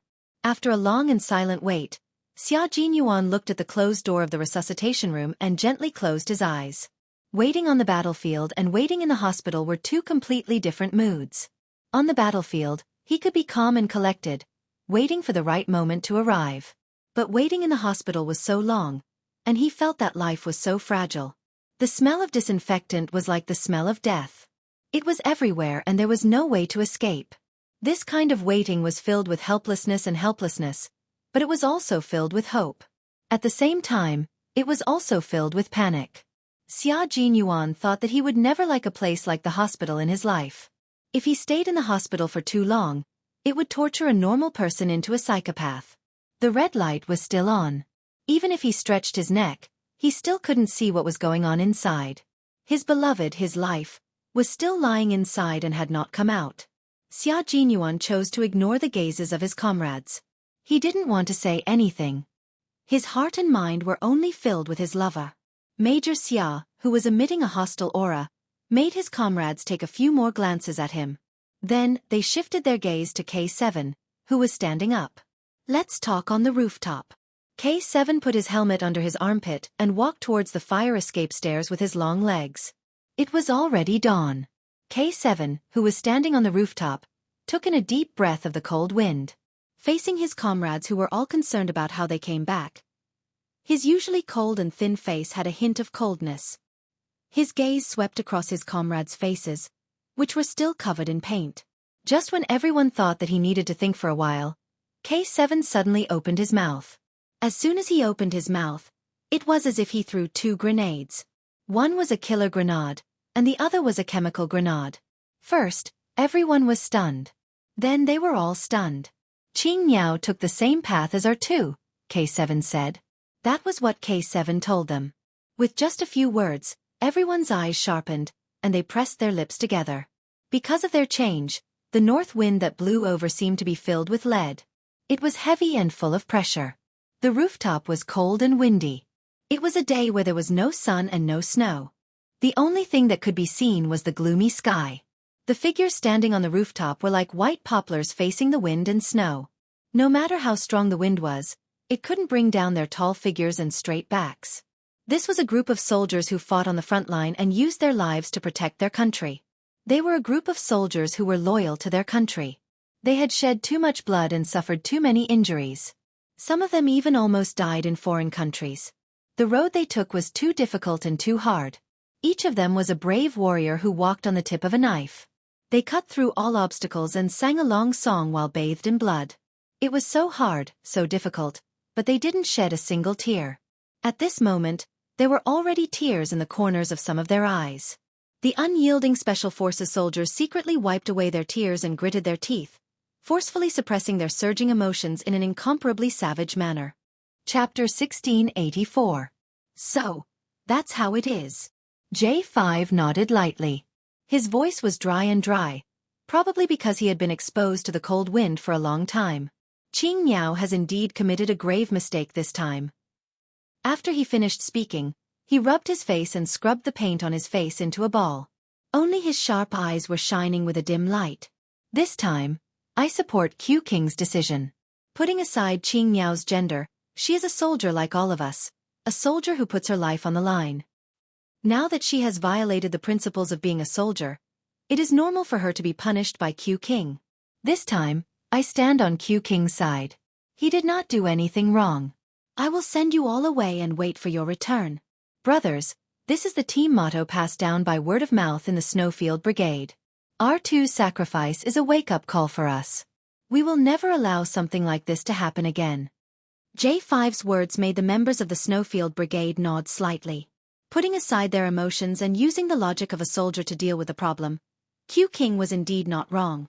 This was because they did not want to see their comrades leave only to be met with the grievous news of being separated forever. How is Qingniao's condition? Did the doctor come out and say anything? Pigeon asked in a low voice. He had watched the entire process of Qingniao being beaten up. At that time, Q King's ruthlessness had made him a little scared. Kick after kick, punch after punch, he did not hold back at all. He used all of his strength. He even suspected that there were signs of fractures or fractures. Her skin is allergic due to the fever medicine. Her body is flushed. Her breathing and heartbeat are normal, except for the high fever. K7 only wanted to scare Xia Jinyuan. Facing his comrades' questions, he answered truthfully, "It shouldn't be a big problem." After he finished speaking, he remembered that he had not told Q King the truth. Hearing that it should not be a big problem, the members of the Snowfield Brigade sighed in relief. Then they heard K7 say, "But I was a little angry at that time, so I scared Q King. Now, I'm afraid that he still thinks that Qingniao is in big trouble." After a few seconds of silence, his comrades in jungle combat suits gave K7 a thumbs up. "Good job, brother. Well done. We're very angry too. Since you scared Q King, you've helped us vent our anger."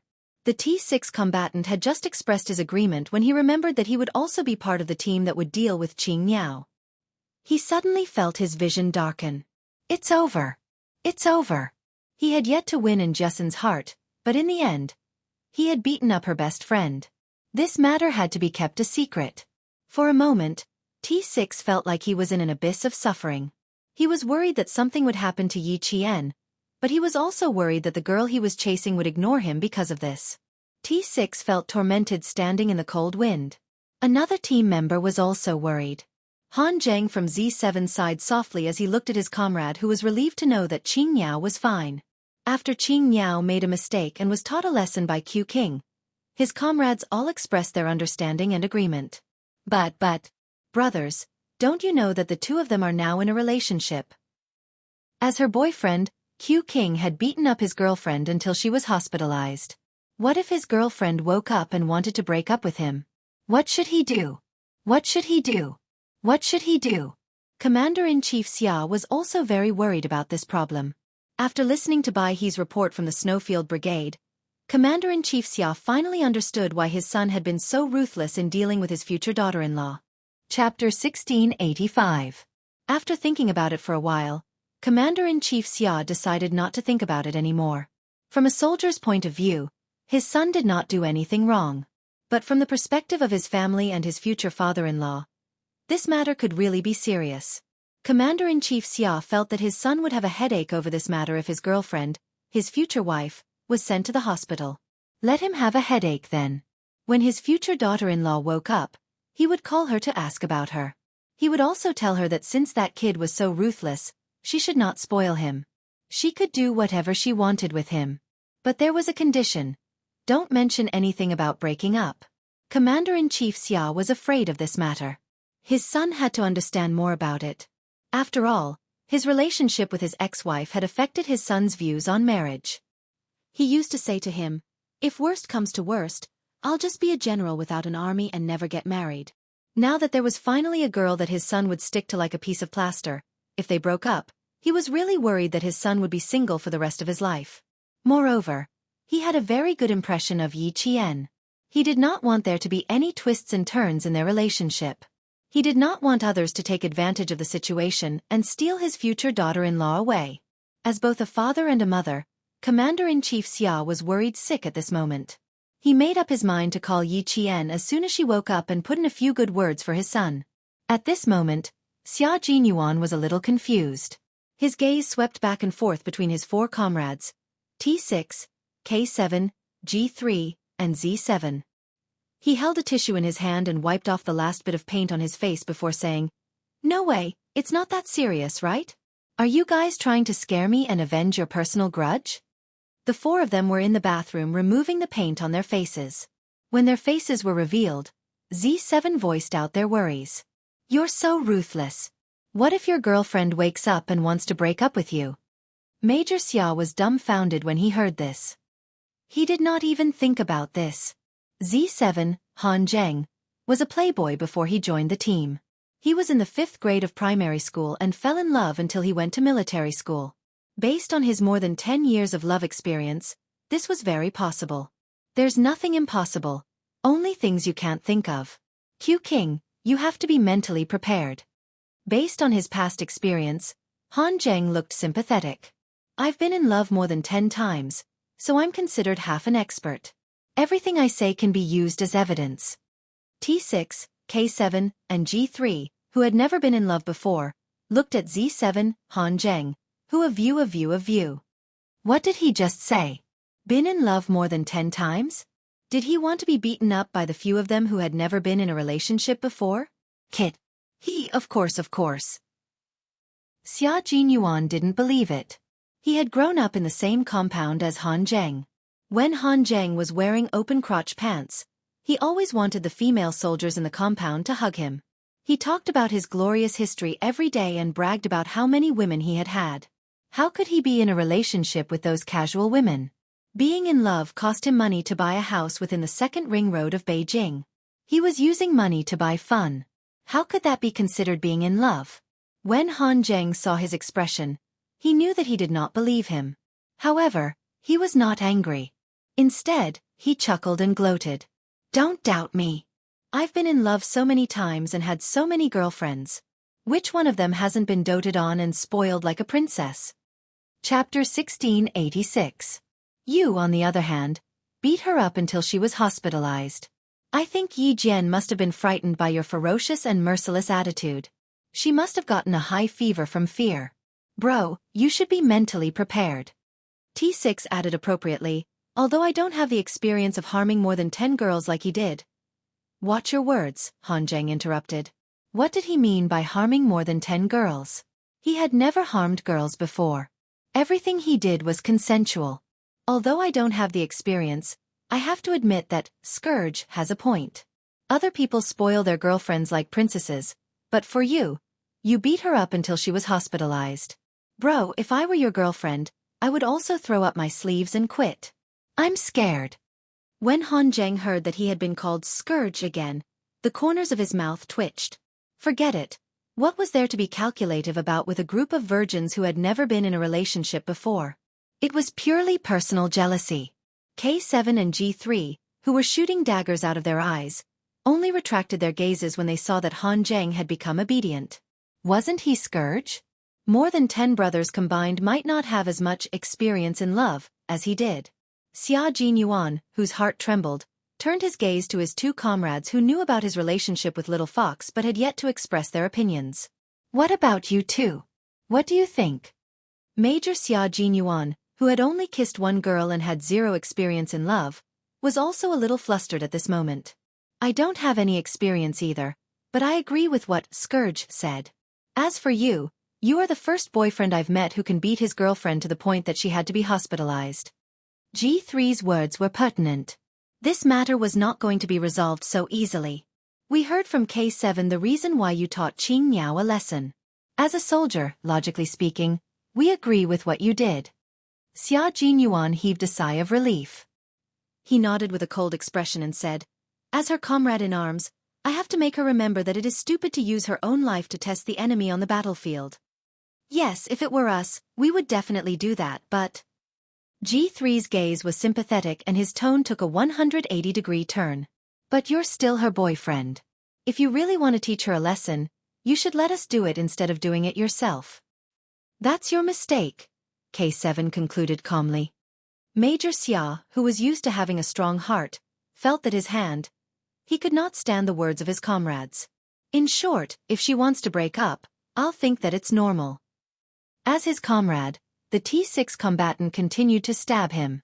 Since he had already stabbed him so many times, it did not matter if he stabbed him one more time. Stabbing him in advance was equivalent to injecting him with a tranquilizer in advance. Faced with his comrades stabbing him left and right, Major Xia took a deep breath of the ammonia gas that every bathroom must have. He suppressed the panic in his heart and said calmly, "You're right. It's indeed my mistake. I shouldn't have done it myself. You guys should have done it instead." At that time, he only thought that since she dared to do this, he would let her have a taste of her own medicine and make her pay a certain price for her foolish actions. He was happy that she came, so how could he bear to see her leave? He brought her step by step to the path he was on, hoping to advance and retreat hand in hand with her. How could he bear to see her leave in advance? If he had to choose again, he would still choose to teach her a lesson. Chapter 1687. He wanted her to always remember that petty tricks and thinking too highly of herself were taboo on the battlefield. The slightest carelessness would result in nothing left. However, he did not expect that she would end up in the hospital because of him. He did not regret teaching her a lesson. He had once said that they would not only be lovers in the future, but also comrades. As the team leader, he had the duty and responsibility to make sure that his comrades suffered the consequences of her mistake.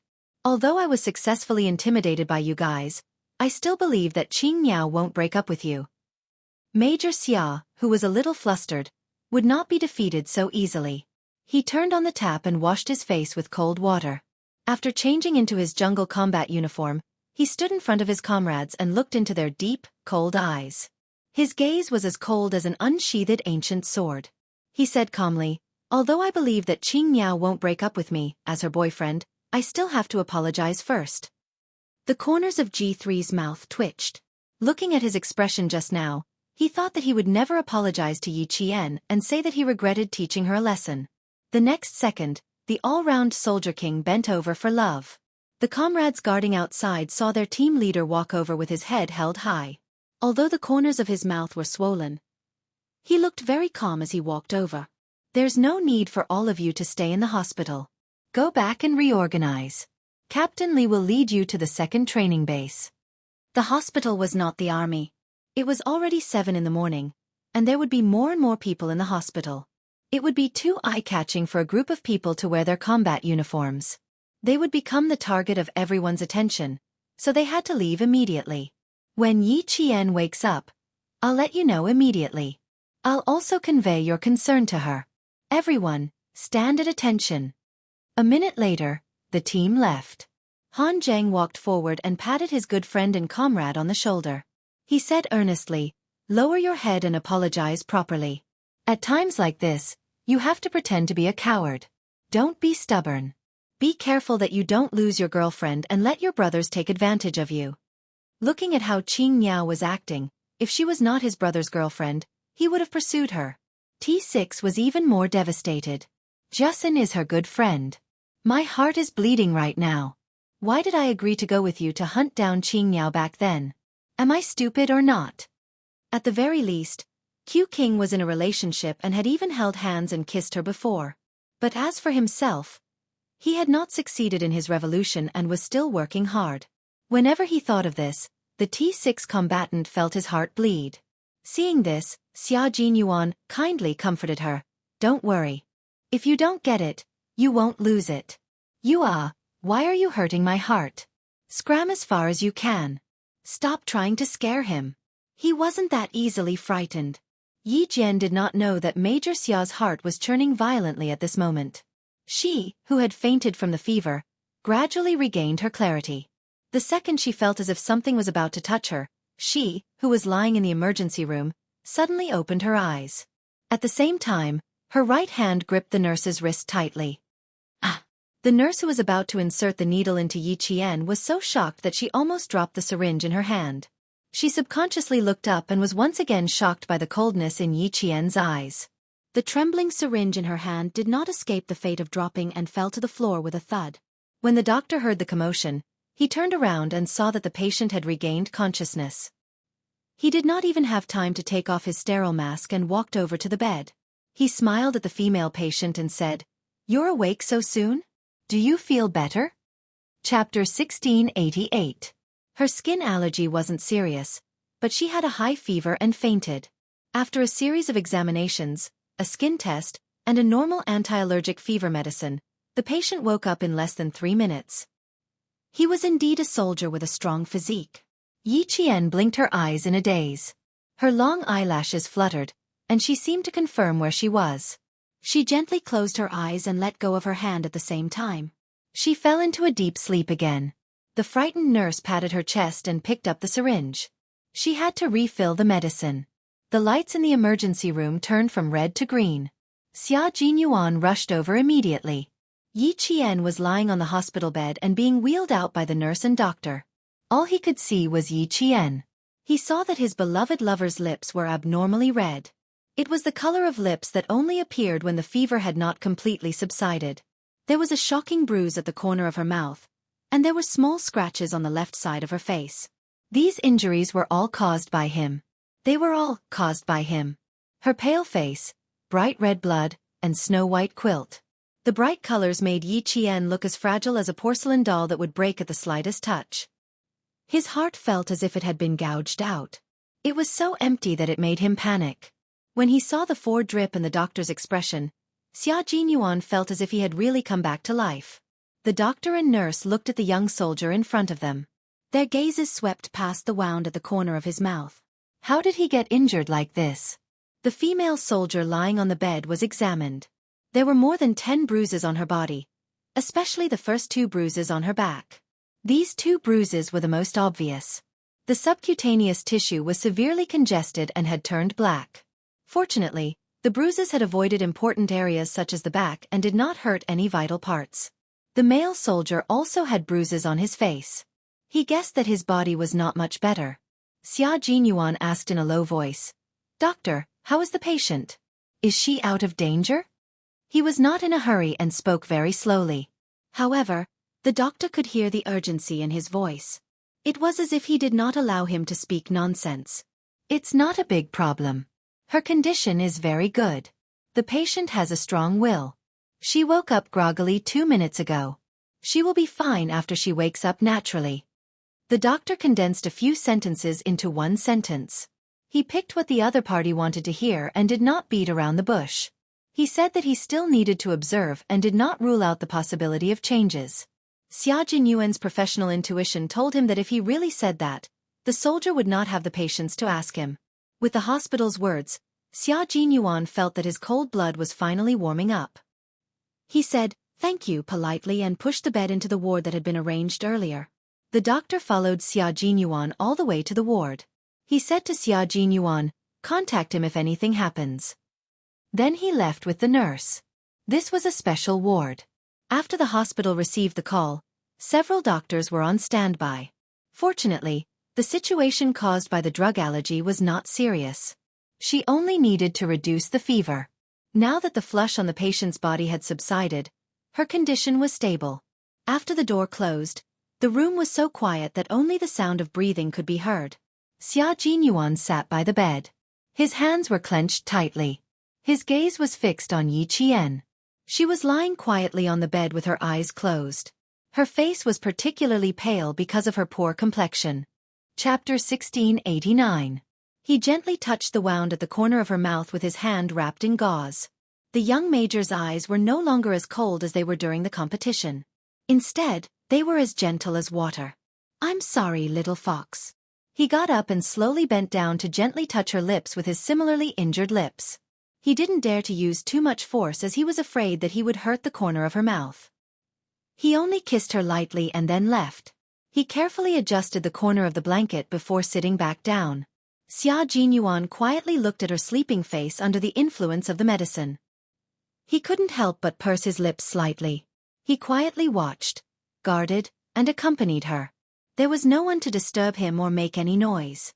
It was so quiet that he could hear their breathing intertwining. Only then could he feel at ease. After an unknown amount of time, the phone in his pocket rang and broke the silence. Xia Jinyuan frowned and immediately took it out and quickly picked it up. At the same time, he got up and walked to the balcony of the single ward. The sliding door gently closed. He stood outside the glass door and stared intently at Yi Qian on the hospital bed. He said, "Dad, speak slowly. Don't lose your breath. You're quite capable. You beat up your girlfriend and sent her to the hospital. Aren't you usually quite shrewd? What's wrong? Did you get kicked in the head by a donkey and become an idiot?" Commander-in-Chief Xia on the other side of the phone mocked his son. He was definitely a father and wasn't afraid of Xia Jinyuan hanging up the phone. "I think it's a compliment to call you an idiot. Yi Qian should be punished for what he did, but you can't beat up your girlfriend and send her to the hospital. Now, his girlfriend is in the hospital. I have a feeling that this future daughter-in-law, who has already passed the family Xia gate, is going to withdraw her foot and prepare to run away. Xia Jinyuan, if you scare your daughter-in-law away, go back and explain it to old madam and old master. I'm not going to scold him with you. I'll give you 2 words. Serves you right." Why did Comrade Little Xia and Comrade Old Xia not see eye to eye? That was the root cause. When Shirley's son committed a crime outside, he would never comfort him. His words were always the same. It had never changed from the past until now. Comrade Little Xia was already used to it. He had already accepted such a unique fatherly love. Was it so difficult to say a few words of concern? Do I have to mock and ridicule you to feel better? What was there to be comfortable about? The more he spoke, the angrier he got. Xia Jinyuan rubbed his temples and said, "Dad, I'm thinking about how to make my girlfriend change her mind. What a coincidence that you called. Xiao Yi really wants to break up?" Commander-in-Chief Xiao's voice seemed to be a little higher, but she didn't sound worried. "That's right. You beat someone up and sent them to the hospital. Any normal girl would think so. You should apologize properly. You didn't make Xiao Yi change her mind. Don't go home this year. Spend the new year alone outside." He was definitely his biological father. He actually heard a hint of schadenfreude in his voice. Xia Jinyuan snorted. "Don't laugh too early." "Ha, I'm not laughing too early. You should think about this matter carefully. Daughter-in-law, I only acknowledge Xiao Yi as my daughter-in-law. You can't change it to someone else." Commander-in-Chief Xia could tell that his son didn't give up because of this. He was determined to stick to the basic path and continue to cling on to Xiao Yi. He immediately felt relieved. Commander-in-Chief Xia, who was relieved, hung up the phone very quickly. He didn't give Xia Jinyuan any time to mentally prepare himself. Xia Jinyuan could only sigh about this phone call. He sat down by the bed again and held Yi Qian's hand. He whispered, "Little fox, you mustn't break up with me. If there's anything, we can talk about it calmly. Just don't say anything that will hurt our relationship." Chapter 1690. My dad is panicking. I heard that he told old master and old madam about it. He even said that I'm going to make you disappear and that I can't even go home. Major Xia started racking his brains to think of a way to apologize. This was the first time he had to apologize after punishing his comrade. He had no experience at all. No matter, he would explain the whole story to his usually reasonable little fox first, then apologize properly. Remember, he definitely could not say things like, "I hit you for your own good." He also had to remember that when his little fox woke up, he would obediently do whatever she told him to do. G3 said that if a woman was willing to follow them in their line of work, it was definitely because he had done good deeds in his previous life that he was able to find a good girl in this life. His girl, his little fox, was one of a kind in the world. He had chased after her for so long, so how could he give up now? It was undeniable that his comrade's words had affected his mood, but if he had to choose again, his little fox, he would still choose the same. Any training in the army was to prepare for war. It was tense, serious, and filled with danger. Once they were divided into factions, it meant that they were in the middle of a battle. Your every move will be the key to whether you can survive or not. He brought her all the way here not to see her sacrifice herself for his mistake one day, but because he wanted the two of them to walk side by side and live well together. He wanted the two of them to live well. When Yi Jian woke up, there was no more drip. Someone was lying quietly on the right side of her. His bent back was like a cheetah hiding in a tree. As long as there was a slight movement, he would immediately wake up and show his sharp claws and teeth. His hand moved slightly, and the highly vigilant man suddenly raised his head. At the same time, his gaze locked onto Yi Qian's face. 3 hours later, his little fox finally woke up. She had slept very soundly, and there was color on her face. Her seductive red lips were much lighter, and it was obvious that she was much more energetic after waking up. "I'll go get a glass of water." He let go of her hand and carefully placed it under the blanket. When he got up, he lowered his head and gently kissed her forehead. "Lie down properly. Drink some water before we talk." Yi Qian blinked and watched as he poured her a glass of water, tested the temperature of the water, and waited for her to come back with the glass. He served her like a baby, and even held her from behind to feed her water. Yi Jian's throat was indeed dry from the fever. After enjoying his meticulous service, she stared at him with her dark and obvious eyes without blinking. She immediately informed the nurse and the doctor. After that, she sat down again and said softly, "Lie down properly and wait for the doctor to come and examine you." "Captain Xia, you seem a little strange." Yi Jian was keenly aware of his cautiousness. She could not help but ask, "Don't tell me you have some big move waiting for me?" Hearing this, Xia Jinyuan held his breath. She was really scared. The doctor knocked on the door. He said in a low voice, "Let's wait for the doctor to finish his examination and leave. And don't think too much. You need to rest well now." The doctor rushed over and asked the nurse to take Yi Qian's temperature. Then, he checked her arms, neck, back, and other areas to see if the rash had subsided. After the examination, he smiled and said, "The rash on your body is gone, and your temperature has dropped. It seems like you only need to rest for a day." Chapter 1691. While the doctor spoke to Xia Jinyuan, the nurse helped Yi Qian straighten his clothes and said softly, "There are many ruptured capillaries in the subcutaneous tissue. You can use ointment and massage to promote blood circulation and remove blood stasis. There are 2 serious injuries on your back. Use ointment as soon as possible." The nurse was reminding him out of kindness. Yi Qian didn't think much of it, but Xia Jinyuan felt a little awkward.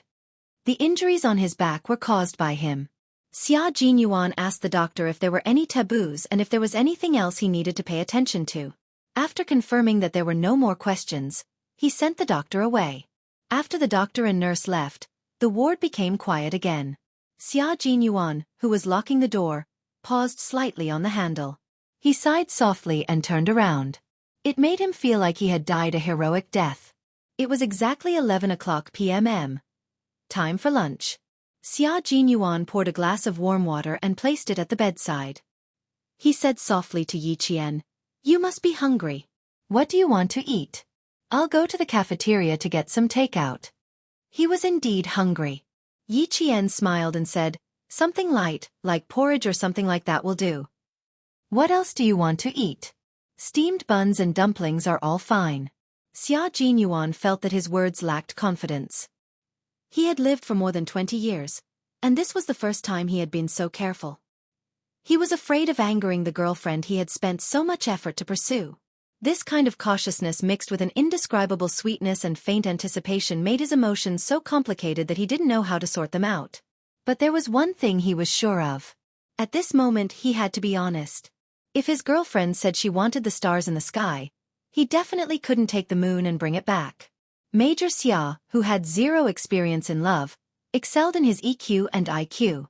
Without anyone teaching him, he learned the correct way to behave as a boyfriend when he angered his girlfriend. Seeing him like this, Yi Qian felt even more uneasy.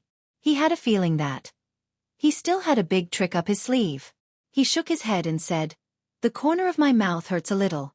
Let's just eat the porridge. I can swallow it without chewing." Upon hearing this, Xia Jinyuan felt his heart skip a beat. The corner of his girlfriend's mouth hurt. Because of him. The major, who was starting to feel guilty, quickly said, "Okay, I'll go down now." Then, he took out his phone from his pocket. "If there's anything, feel free to contact me. Or, press this bell and ask the nurse to come over." Yi Qian watched him stride out of the ward with his phone in hand. His suspicions grew. He really felt like there was more to come. The match had already ended, and the Storm Commandos had lost due to the disadvantage of having 4 members. Could it be that the loser was going to be punished next? And as a captive, would he be punished even more severely? Running with weights? Jumping off a tall building? Capture the king cobra alive? Crawling on the uneven rocks while wearing a short-sleeved shirt? That shouldn't be the case. The second training base wasn't even close to the sea. Yi Qian went through almost all of the cruelest training in her mind. As she thought about it, she felt her lower abdomen tighten. Her bladder was so full that she needed to go to the bathroom. Yi Qian, who was covered in injuries, could totally get out of bed on her own. When she reached the bathroom, she was still thinking about what kind of punishment was waiting for her. She had persevered through all of the cruel training that flashed through her mind. Another punishment wouldn't be too much of a problem. At most, she would feel a little tired. Chapter 1692. But there was something wrong with Captain Xia. He was being too careful with her, as if he was trying to make up for something. Yi Qian, who was washing her hands with her head lowered, did not realize that Xia Jinyuan was being so careful because he was afraid that she would break up with him in a fit of anger. After all, she had never thought in that direction. She also did not think that his actions during the competition were wrong. She was indeed wrong. She had used her cleverness to win and used her own life as bait. That was no ordinary mistake. It was only right for her to be taught a lesson by Xia Jinyuan, who was the team captain. Yi Qian, who was deep in thought, looked up and saw herself in the mirror. Her face was bruised, and the corners of her mouth, eyes, forehead, and the left side of her face were all injured. It was a little scary. She raised her hand and gently pressed the corner of her mouth. Out of the corner of her eye, she saw the light on the phone beside her flashing. Then the phone vibrated. Someone was calling. This was Xia Jinyuan's personal phone. Yi Qian hesitated for a moment, but still reached out to pick up the phone. When she opened the phone, Yi Qian's heart started to beat faster. The caller ID was Old Man Xia. Old Man Xia was Commander-in-Chief Xia. Commander-in-Chief Xia was calling. Should she pick it up or not? She really wanted to not pick it up, but wouldn't it be bad if she did? After a moment of hesitation, the call ended. Yi Qian, who was inexplicably relieved, had not put down the phone when it flashed again. The caller ID was still Old Man Xia. "Hello, Commander-in-Chief Xia. This is Yi Qian." In the end, Yi Qian still picked it up. She stood upright in the bathroom and answered the call as if she was being inspected. Commander-in-Chief Xia heard the voice and the name. He quickly looked at the number he had dialed. That's right, it was his son's number, and he did not have Xiao Ye's phone number. Commander-in-Chief Xia moved the phone away from his face, turned around, and cleared his throat. Only then did he speak to his future daughter-in-law. Xiaoyi, are you feeling better? Where do you feel uncomfortable? Is Xia Jinyuan with you? With so many questions at once, Yi Qian quickly composed himself and answered seriously. Thank you for your concern, Commander-in-Chief. There are no more problems. Captain Xia went downstairs 3 minutes ago to get the Chinese food for me. When he comes back, I'll ask him to call you immediately. Yi Qian really wanted to hang up. She did not know why, but when she took Captain Xia's phone and answered the call from the Commander-in-Chief, she felt extremely guilty. Commander-in-Chief Xia did not hear what Yi Qian was thinking. Since his son was not around, it was easier for him to talk. It's okay. I just wanted to ask him about your situation. Now that you're talking to me directly, I don't need to ask him anymore. Since the person who answered the phone was himself, Commander-in-Chief Xia had to criticize him. His tone suddenly became serious as he said in a deep voice, I already know what happened to you. This time, as a soldier, you made such a big mistake, which really shocked us. Whether it's me, the Army Major General, or the Navy Commander, we can't accept your low-level but extremely serious mistake. Yi Qian stood upright and accepted the criticism from the military leader. Her expression was cold and she did not resist at all. Even though her body hurt all over, she still stood upright and accepted the criticism seriously. Sacrifice has always been something that we try to avoid as much as possible. We all know that there will be sacrifices in battle. But knowing and accepting is the biggest difference between reason and emotion. As your comrades, they are already prepared to sacrifice themselves for each other. But one day when they find out that their comrades have sacrificed themselves because of their own misjudgment, Yi Qian, do you know what kind of impact this will have on your comrades in the battle, Commander? Chapter 1693. It's self-blame that you'll feel day after day, perhaps even for your entire life. Your comrades will blame themselves for not discovering it earlier, and your commanders will blame themselves for not strengthening your training. You sacrificed yourself, but you left behind more pain for your comrades. Is this what you want to see? Yi Qian clenched her teeth and took a few deep breaths to suppress her emotions. She kept her voice steady as she replied, No, this is what I don't want to see the most. Yi Qian was completely shaken, and the corners of her eyes were red. How could she be willing to do this? Very well, remember what I said, and remember who you are. You're a soldier who will carry a gun and fight against death at all times. Commander-in-Chief Xia did not fly into a rage. He believed that with her intelligence, she would be able to understand. After he finished criticizing her, Commander-in-Chief Xia's voice suddenly softened.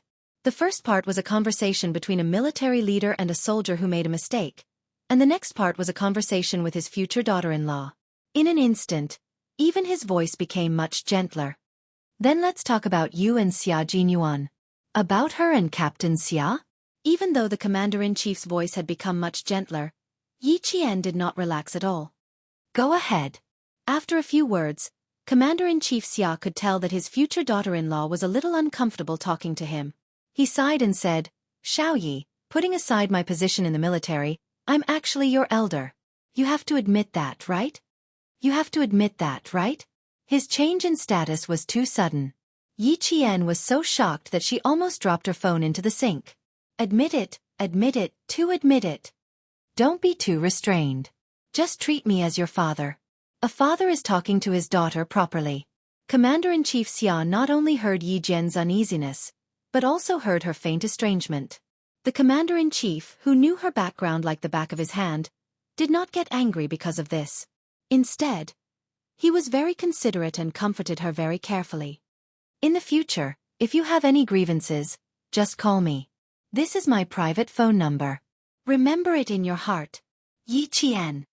She seemed to know why Captain Xia was sometimes a little unreasonable. It was probably hereditary. Commander-in-Chief Xia had become a father without her noticing. On the other end of the phone, Captain Xia continued kindly, I don't have a daughter, only that brat Xia Jinyuan. I'm very strict with him because he's a man, and as a man, he has to take responsibility and be responsible. And you're a girl. Which girl wouldn't dote on you? But you're also a soldier. I can't really treat you like a delicate daughter, but I'll definitely treat you like a daughter who needs my care, who needs me to stand up for you when you're wronged. Yi Jian, who was originally in a state of panic, heard this and her eyes turned red. Dad. She hadn't called him Dad in a long time. Hearing Commander-in-Chief Xia's kind voice, Yi Qian could only bite her lower lip to stop herself from crying. She didn't have any family love in her previous life, but in this life, God seemed to want to make it up to her. She was so lucky in this life. Xiao Yi, Xia Jinyuan was ruthless this time. I hope you don't blame him. Your identities are destined to be different. The path you walk, the hardships you suffer, and the sufferings you suffer are also destined to be different. As a Special Forces soldier, you need to be agile, resolute, brave, hardworking, and have self-discipline.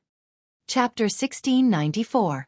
The crime you committed this time can be said to be a big mistake, and it's a big taboo for a Special Forces soldier on the battlefield. Xia Jinyuan did not do anything wrong as a captain and a soldier. Xiao Yi, do you understand his painstaking efforts? After Commander-in-Chief Xia finished speaking, he quietly waited for Yi Qian's answer. He knew that no one would feel good if something like this happened to her. She was beaten to the point of being hospitalized by her boyfriend. Sigh, only his son could do something like that. The two young people were both soldiers and Special Forces soldiers. Even if they were on the battlefield, they could still fight side by side. Such a marriage was really one in a million. As a father, although he usually ridiculed his son, how could he sit back and do nothing when it concerned his lifelong happiness? Besides, he really admired Yi Qian. For a female soldier to be able to come this far, she was one of the best in the army. He could not bear to let such a good girl fall into his family. He could only communicate with her in advance and let her understand Xia Jinyuan's actions. Only then could they continue to be together. Yi Qian patted the corners of her eyes with cold water. After taking a deep breath, she replied softly, Commander-in-Chief, I don't blame Captain Xia, and I understand his painstaking efforts. I made a mistake on my side, so I should be punished. It was just a coincidence that I was hospitalized. I had a fever, and I was allergic to drugs. I couldn't take it, so I was admitted. It has nothing to do with Captain Xia. Commander-in-Chief Xia was relieved by her words. He felt more and more that Yi Qian was an honest and open-minded girl. With a smile on his face, he sighed and said, You have too many restrictions and too many helplessness. You are both comrades and lovers. You can be more casual in life, but when you are in the army and on the battlefield, you have to be careful. The slightest carelessness will lead to big mistakes. So, I hope you can understand his actions. Yi Qian listened carefully and accepted the criticism. Even through the radio, she could feel Commander-in-Chief Xia's concern and a father's hope for his daughter's happiness. Therefore, she answered more sincerely and did not try to pander because of the Commander-in-Chief's identity. You're right. Captain Xia did make a move this time because I made a big mistake. If he didn't remind me, I might not have realized my mistake so deeply. Understanding each other, the two of you can live a good life. Then, Commander-in-Chief Xia, who had changed his identity to father, showed concern for Yi Qian's health. He also asked how badly she was beaten. He also heard that she had injuries on her face. He said kindly to Yi Qian, Don't worry, remember this debt. Calm. Commander-in-Chief Xia added, Now that the two of you are in the hospital, you should order him around. Don't give in to him, and don't tell him that you don't blame him. This kid is taking advantage of the situation. Listen to me. Show some authority and put down his arrogance. Order him around as much as you can. Let him do all the laundry and feed. Let him learn his lesson. Yi Qian was no longer surprised by the Commander-in-Chief's behavior. She had seen it before. She listened to the Commander-in-Chief's advice very seriously. However, she first needed to know what kind of punishment she would have to receive. As for the Commander-in-Chief's words, she could indeed consider them. Chapter 1695. Xia Jinyuan took 2 bowls of porridge and saw that Yi Jian was not lying on the bed. He put the porridge on the table and opened the bathroom door. He saw his girlfriend looking at the wound on her face in the mirror. Her eyes were slightly red. This scene shocked him so much that he sucked in a breath of cold air. A few words flashed through his mind. I'll settle the score later. Something big is going to happen. He quickly thought of what else he needed to do. He had to do it perfectly. He had to show his little fox how sincere he was when he apologized. He had to make her forget that he was the one who caused the wound on her body. Yi Qian saw him in the mirror and saw the wound on his face. He looked at himself in the mirror again and thought of Commander-in-Chief Xia's words. He could not help but lower his head and smile secretly. Commander-in-Chief Xia only cared about how badly she was injured, but he never asked about Captain Xia's injuries from the beginning to the end. She disfigured her boyfriend's handsome face, especially the bridge of his nose, which was swollen. It was rare to have a girlfriend as fierce as her. She seemed to have hit him with the handle of a dagger. Now that he thought about it, he regretted it. What if she hit his eyes? Yi Jian held the mentality of, I'll be stabbed no matter what. When the major sitting next to her spooned porridge to feed her again, Yi Jian raised her hand to block it and asked decisively, Captain Xia, what punishment is waiting for me next? Just tell me directly. Xia Jinyuan felt his knees go weak. Finish the porridge first, then we'll talk about other things. Punishment? He did not dare. He was afraid that she would punish him. Seeing this, Yi Qian, who liked to cut the Gordian knot, took the bowl of porridge from his hand, tilted his head back, and drank it all like drinking water. She handed the bowl back to him. Okay, you can talk now. Major Xia wanted to cry but had no tears. He wanted to feed her the porridge and take the opportunity to apologize, but his girlfriend did not give him the chance. She did not even need to feed him and directly finished the porridge. He lost another chance to perform well. Major Xia, who had always handled things calmly and gracefully, put down the empty bowl in his hand. Let's start. He had to finish it early so that he would not feel uneasy. There is no punishment, little fox. The competition is over and the plan to capture you has also come to an end. You have also paid the price for your actions and received punishment. I believe that after this lesson, you will remember that even if you meet an acquaintance on the battlefield, as long as they are enemies, you must not test them. His voice was low and very serious. Yi Qian listened carefully and did not miss a single word. He had done a lot for her, and she remembered it all. He was a man who was responsible for his personal life and had the tenderness of a soldier. I learned a lot this lesson. I won't forget it for the rest of my life. Yi Qian laughed. As she spoke, she raised her eyebrows slightly and joked, I don't want to be beaten up by my boyfriend again and have to lie in the hospital. It's enough for me to go through this once. The corners of Xia Jinyuan's eyes twitched as he secretly heaved a sigh of relief. His dark eyes were full of affection as he gently held Yi Jian's hand with both hands. He lowered his eyes and kissed the back of her hand with his thin lips. Then, he slowly raised his head and gazed at Yi Jian affectionately again. His voice was low and he spoke in an exceptionally gentle voice. I need to apologize to you. I only want to apologize to you because of my identity as your boyfriend. I didn't take good care of you and didn't protect you. This is my fault. I shouldn't have done that. Chapter 1696. The more he spoke, the smoother he became. Major Xia was a man who dared to take responsibility for his actions. Since he was going to apologize, he had to do it properly. He couldn't just brush it off. Whatever he wanted to say in his heart, his mouth said whatever he wanted to say. He didn't even need to draft his words as he continued to speak naturally. As a man, I should take good care of my girlfriend. I should support the sky for you, shelter you from the wind and rain, and not let you get hurt at all. I'm sorry, little fox. This time, I didn't fulfill my responsibilities as a boyfriend. It's my fault. If you're unhappy with anything, feel free to vent. I promise to accept it all. Yi Qian instantly understood why Xia Jinyuan was so careful. It turned out that he had hit him and was afraid that she would be unhappy with him. Looking at Xia Jinyuan, who was so careful and anxious, Yi Qian didn't feel proud. Instead, he felt a little heartache. For her, such a high and mighty man had lowered himself and apologized so carefully just to not make her angry. Yi Qian, oh Yi Qian, you're lucky to have met him. How could you bear to scold him? Yi Qian sighed softly, his heart aching. He had his own position and responsibilities. As the team leader, he was the commander of the entire team on the battlefield. He led his comrades on the battlefield, used the correct strategy and techniques to achieve victory and successfully completed the mission assigned by the country. At the same time, he had to ensure the safety of every comrade and minimize unnecessary sacrifices.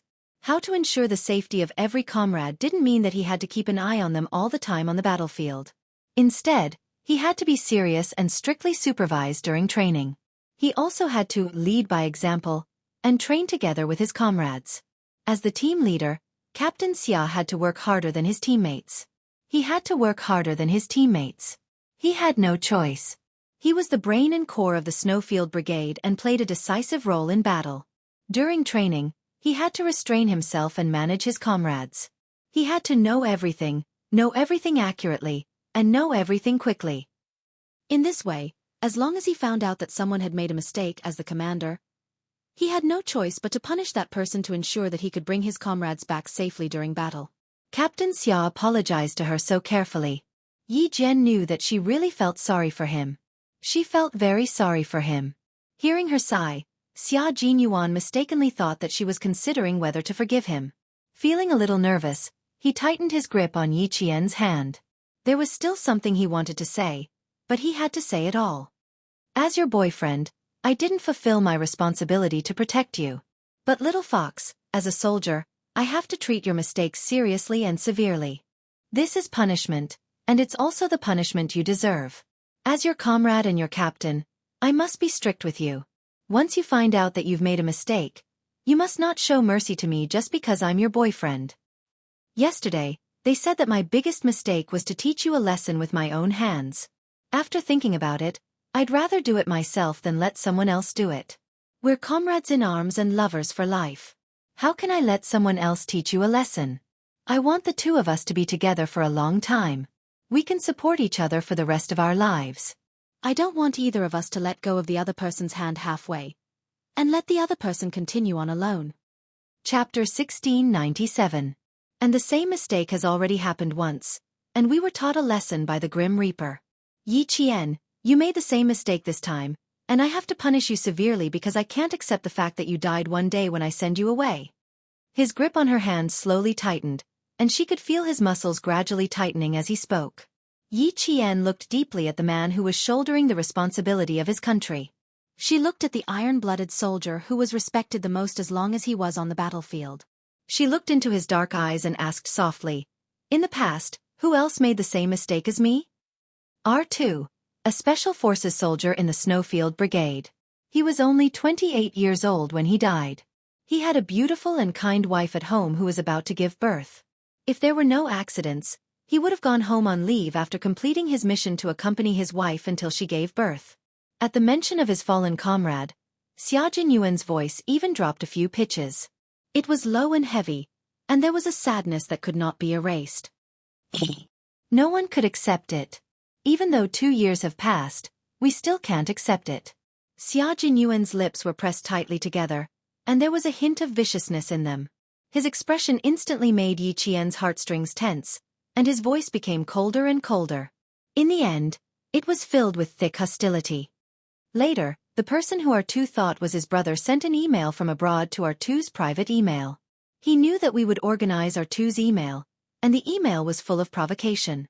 He mocked R2 for his foolish probing behavior and told him to kill his enemy effortlessly. His former acquaintance turned into his current enemy.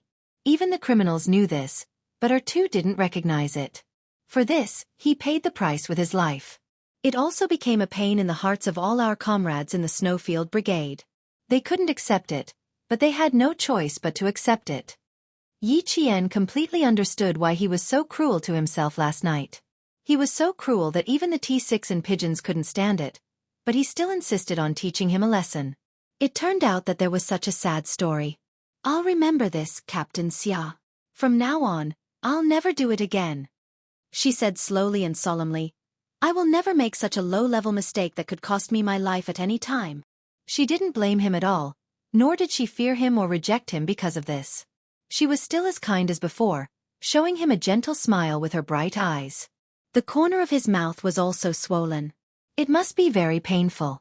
Xia Jinyuan replied softly. He lowered his head and kissed her hand, hiding the ruthlessness in his eyes. He gazed at her lovingly. As your boyfriend, I apologize. But as your comrade, I'm sorry, little fox. I can't apologize to you. But now, I accept all the punishments you've given me. It's because I didn't take good care of you. I will perform well and strive to make you forgive me for neglecting my duties as your boyfriend. It was only right for a man to be at his girlfriend's beck and call. She wasn't angry at all when she was surrounded and beaten up by him. Now that she understood so much, it was even more impossible for her to be angry. However, looking at Captain Xia now, she couldn't help but want to tease him. Who asked him to like teasing her in the past? Chapter 1698. Yi Qian's eyes flickered. He smiled calmly and said, "Do you think I'm that easy to order around? Could it be that during the training, he would take revenge on him? After all, you're the captain of this training. I don't dare to offend you." "It's a pleasure to serve my girlfriend," Xia Jinyuan said sternly and took out a tube of medicinal oil from his pocket. "When I came up, I went to the pharmacy to get a tube of medicinal oil for promoting blood circulation and dispelling blood stasis. Lie on your stomach and I'll use the medicinal oil to rub your wounds. I'll start with your body." When the doctor checked her back, he saw the 2 large bruises that were so deep that the tissue beneath her skin was covered with dark purple bloodstains. He couldn't bear to take another look at it. Yi Qian grabbed the medicinal oil. He raised his eyebrows and said with a faint smile, "As a soldier, I'll definitely forgive you for what you did back then. But as your girlfriend, Captain Xia, I'm not that easy to coax." It's here. The more you're afraid of something, the more likely it will happen." Major Xia, who had already gotten over the initial apprehension, looked at Yi Qian lovingly and sighed. "Come on, what do I have to do to make you forgive me?" Yi Qian thought of the kneeling on the keyboard, and kneeling on the durian in the future. Her eyes flickered and she said mischievously, "Verbal apologies are nothing new. I don't see sincerity. Why don't we try something else?" Major Xia, who had always been sensitive to such matters, suddenly had a bad feeling. He sat up straight and said, "Try something else? Captain Xia, why don't you try kneeling on the bullet? Point the bullet downwards and the flat end upwards. Captain Xia, kneel on the bullet for 10 minutes. How about that?" Yi Qian blinked his bright eyes and looked at him seriously. "I think we can see Captain Xia's sincerity through this." It was a very original suggestion. Xia Jinyuan, who was opening the packaging of the medicinal oil, paused. He then stood up and began to unbuckle his belt. Yi Qian was dumbfounded. "Xia Jinyuan, why are you taking off your pants?" He couldn't keep up with him at all, nor could he figure out what he was going to do next. The young major's mouth curled up slightly. Although his handsome face was destroyed, his temperament was still there. He was still that noble and elegant young major. "It's easier for you to check if I take off my pants. Also, don't you think it's more challenging to kneel in front of bullets with bare arms and legs? That's a good idea. I've never thought of this before. Next time, when my brothers make a mistake, I can use this move. All of you, kneel before the bullets." Major Xia, who had taken off his pants, was wearing a pair of warm pants issued by the army. When he saw Yi Qian about to throw him down with a pillow, he couldn't help but chuckle. "I'll pay attention to my image in the hospital. I won't do anything impolite." He pulled up the combat pants that he had taken off and said, "My pants are tucked in. It's easier for you to see the wound on my calf if I take it off. Little fox, after you kicked me a few times, the T6 combatant asked me if my bones were fractured. At that time, I stubbornly said that I was fine. So now I'm here to see if I'm all right." "Oh." When Yi Qian saw that he was still wearing a pair of pants, he calmed down. Then he raised his eyebrows and said with a half-smile, "Captain Xia, are you saying that you want me, your girlfriend, to apologize?" Something was wrong. He needed to take immediate emergency measures to quickly stop what he was doing at this moment. Xia Jinyuan, who felt a sense of crisis, quickly put on his combat pants as if he was on an emergency mission. He unbuckled his belt and pulled on his jacket. His clothes were neat and tidy, and he looked dignified. "Absolutely not. It's just that I felt a little hot after running all the way here, so I wanted to get some steam off." Chapter 1699. He had almost angered his girlfriend again. Fortunately, he had reacted quickly enough. Otherwise, not only would he not have been able to clean up the mess, but he would have also ruined the current atmosphere. No, he had to be more careful. He absolutely could not anger his girlfriend. "Come, lie down on your stomach. I'll rub your back. It might hurt a little, But bear with it. With a quick-witted and smart girlfriend, the boyfriend would be treading on thin ice if he angered her. Major Xia's conclusion was, when your girlfriend is angry, you have to follow her wishes no matter what you say or do. Yi Qian held back her laughter and said, boyfriend, take good care of her. When it's over, remember to prepare all the bullets. I've never seen anyone kneel before bullets. Let's see if you can kneel before them. This is also an experiment. When you succeed, we can promote it to the team, right? Yes, Little Fox has a point. When it's over, I'll definitely gather all the bullets. Do you have any other instructions? Feel free to tell me. I sincerely want to atone for my mistakes. Yi Qian felt that even chatting with him was full of joy. There was a visible smile on her face. Even if the corner of her mouth hurt, it could not stop her from wanting to laugh. They were soldiers. They were responsible for the sacred duty of protecting the country. They were comrades. They needed to help each other, rely on each other, and improve each other. They were lovers. They held each other's hands and gave each other their hearts. They were like this and they were like this. Yi Qian, whose lips were slightly curved, looked at the major who was accompanying her. The smile in her eyes deepened. Captain Xia, I'll remember this. We're not in a hurry. There's plenty of time to settle the score. Okay. I'll be waiting. As long as there was no mention of breaking up, there was nothing to be afraid of. As long as the person was still his, he was willing to settle the score. Who was his girlfriend? Han Zheng was right. He had to pamper her like a princess. However, Yi Qian did not want him to rub her back. She held his bandaged hand and frowned in confusion. How did your hand get bandaged? It shouldn't be both of your hands. She did not know how the wound on his palm came about. It's nothing. I accidentally scraped myself when I was hugging the tree and scraped my skin. I was afraid that you would get angry when you woke up, so I quickly wrapped it with a piece of gauze and pretended to be pitiful in front of you. He said shamelessly and even clapped his hands to show that his palm was fine. Yi Qian believed him when he saw this. She said, I almost believed you. I'll give you a massage later. I know I kicked you a few times. Then she lay on the bed and waited for him to massage her. She wasn't used to having others push her around. It was better to let her boyfriend do it. Xia Jinyuan lifted her shirt and saw 2 palm-sized bruises on her snow-white skin. He tightened his grip on the glass bottle and his eyes darkened. These 2 kicks were indeed ruthless. He removed the bandages from her hands and looked at her palms. Xia Jinyuan poured the cold medicine on the back of her hands and rubbed them with the back of his hands until they were hot. Then he placed the back of his hands on her and said gently, bear with it. The area is a little big. We need to push the bruises away.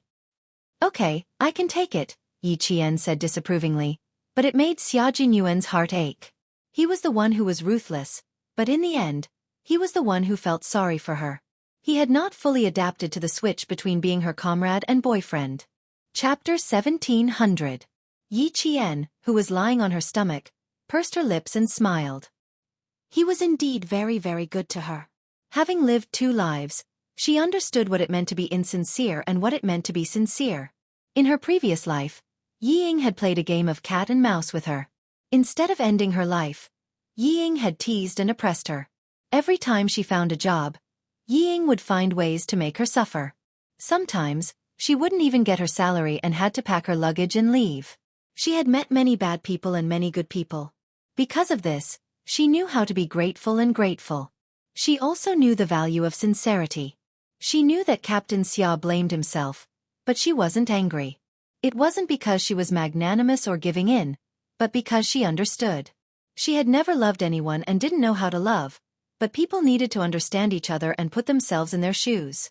His identity, her identity, as soldiers, they needed to understand each other even more. However, if he dared to lay a finger on her in real life, it wouldn't be as easy to talk to as it was now. However, she agreed with the commander-in-chief's words. Captain Xia was indeed someone who climbed up the ladder. They couldn't let him off so easily. How could they punish him? Other than kneeling on a bullet, she couldn't think of any other good ideas. During training, Captain Xia had helped her wash her clothes. Every time after training, he liked to tell her in front of all his comrades that he had something important to tell her to look for him. When she found him, He would pull her to a more secluded place and immediately become extraordinarily gentle. He would be busy massaging her legs and shoulders. He put his sincerity in front of her. To her, it was so precious that she couldn't bear to trample on it and take it for granted. As he pushed the ointment away, the pain from the kick gradually turned into a burning sensation. Slowly, her entire back began to heat up. As he pushed with the back of his hand, the heat from her back began to flow to her limbs and slowly gathered in her brain. Yi Qian closed her eyes in satisfaction and muttered, "I want to sleep for a while." "Sleep. Have a good sleep." Major Xia, whose eyes were dark because of the injuries on her body, lowered his head and his thin lips landed an extremely gentle kiss on her slender and sexy waist. "I'll always be here. I'll always be by your side. Sleep well, my baby." With Xia Jinyuan by her side, Yi Qian felt at ease. She even fell asleep peacefully. Even with her eyes closed, her expression was relaxed. She fell asleep in less than a minute and slept exceptionally soundly. Xia Jinyuan, on the other hand, could not calm down for a long time. He could not even forgive himself. His comrades in the Snowfield Brigade still did not know that their captain had overcome the great calamity. T6 was asking the experienced lover Han Zheng, "Will Qing Yao really break up with Q King?" "I'm not completely sure.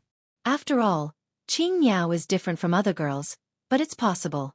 Han Zheng analyzed based on his experience. "Based on my experience, it's 50-50. She couldn't resist Q King's delightful mouth. With how naive Qing Yao was, she would probably be coaxed into changing her mind." When T6 heard that, he heaved a sigh of relief. Justin was also a well-mannered girl. If she found out that he had hit Yi Qian, there would definitely be a 50% chance that she would forgive him. With that thought, T6 immediately relaxed. He even relaxed as he leaned against the back of his seat. That's good, that's good. Let's see how Q King performs." As long as Q King coaxed Yi Qian, his matter would not be a big deal anymore. Chapter 1701. Something doesn't seem right with you. You look like you had a lot on your mind ever since you came out of the hospital, but now you don't look like anything's wrong. Why? Are you that afraid that Qing Yao will dump Q King? Han Zheng was puzzled. Shouldn't he be like K7, G3, and himself, all waiting for the day when Q King would be dealt with by Qing Yao instead? T6 looked at this scourge, who had already ruined more than a dozen girls, and said coldly, "A well-fed man doesn't know the suffering of a starving man. You've already had more than a dozen girlfriends, and your taste is so wide that even a virgin like me can only look on in your dust." As soon as he finished speaking, a team member sitting in the aisle of the plane gasped and stared at Han Zheng. More than a dozen girlfriends. That's a little too capable. None of us have girlfriends. It's true that I've never had a girlfriend before. T6 was not afraid to expose his veteran status to show off how fickle his scourge comrade was. "I'm not ashamed of it. In fact, I'm proud of it." Han Zheng chuckled. Damn, this was not a topic he should be talking about. Not a topic he should be talking about. In the future, he would definitely not talk about such topics. It would only cause public anger. Keep up the good work. Spring is coming, and so is your spring. Across from Han Zheng, his comrade patted T6, who had never been in a relationship before, and comforted him very righteously. "When you get a girlfriend, you can proudly tell her that she's your first love." T6 nodded. He was already prepared to fly over to find his future girlfriend after this training session. As for how Q King and Qing Yao were getting along, T6 did not want to think about it. He should focus on his marriage instead. G3, who was sitting 2 seats behind, said to K7, "I don't think it's likely that Qing Yao will bring up a breakup. She's very calm when dealing with matters and won't alienate Q King because of this. She'll understand Q King's intentions. Qing Yao is rational, while Q King is rational. If there's any misunderstanding, they'll sit down and talk it out. A breakup is not going to happen." K7 said expressionlessly. He glanced at G3, who was analyzing seriously. "Also, what I said in the bathroom was just to scare Q King. Don't take it seriously." G3 was stunned. K7? Was the person sitting next to him still K7? Was he a K7 that didn't eat the food of mortals and lived a merciless life like a deity? Not only did he bluff Q King once, he even tried to bluff him a second time. And then, He actually believed him. Sleep. K7 put the cap on his face and ignored his stunned comrade. Under the cap, K7's lips curled up. After the Qing Niao days, life in the military was finally a lot more interesting. The matter of Major Xia dealing with Qing Niao seemed to have come to an end just like that. Only the people involved knew. The settling of accounts after autumn had yet to begin. Commander-in-Chief Xia, who was on the phone with his future daughter-in-law, was finally relieved. His future daughter-in-law was reasonable and didn't argue with his son. He wasn't worried that his future daughter-in-law would run away. There was still a month of training left. With his son's intelligence, he would probably make up for his mistakes and perform well. He wouldn't give up such a good girl. Commander-in-Chief Xia was relieved that his daughter-in-law didn't run away. Commander-in-Chief Xia couldn't be blamed for being worried. It was mainly because Major General Liu mentioned that the Navy commander wanted to be a matchmaker and introduce Yi Qian to Li Jinyan. He even said that the two were a match made in heaven. This old dong really knew how to poach people. He even tried to poach his own family Xia. Li Jinyan, the captain of the Storm Amphibious Frogman Assault Team. He was young, promising, talented, and capable. He was calm and strategic. He was a young major with the potential to be a general. If he really became Xia Jinyuan's love rival, he would be a formidable opponent. Chapter 1702.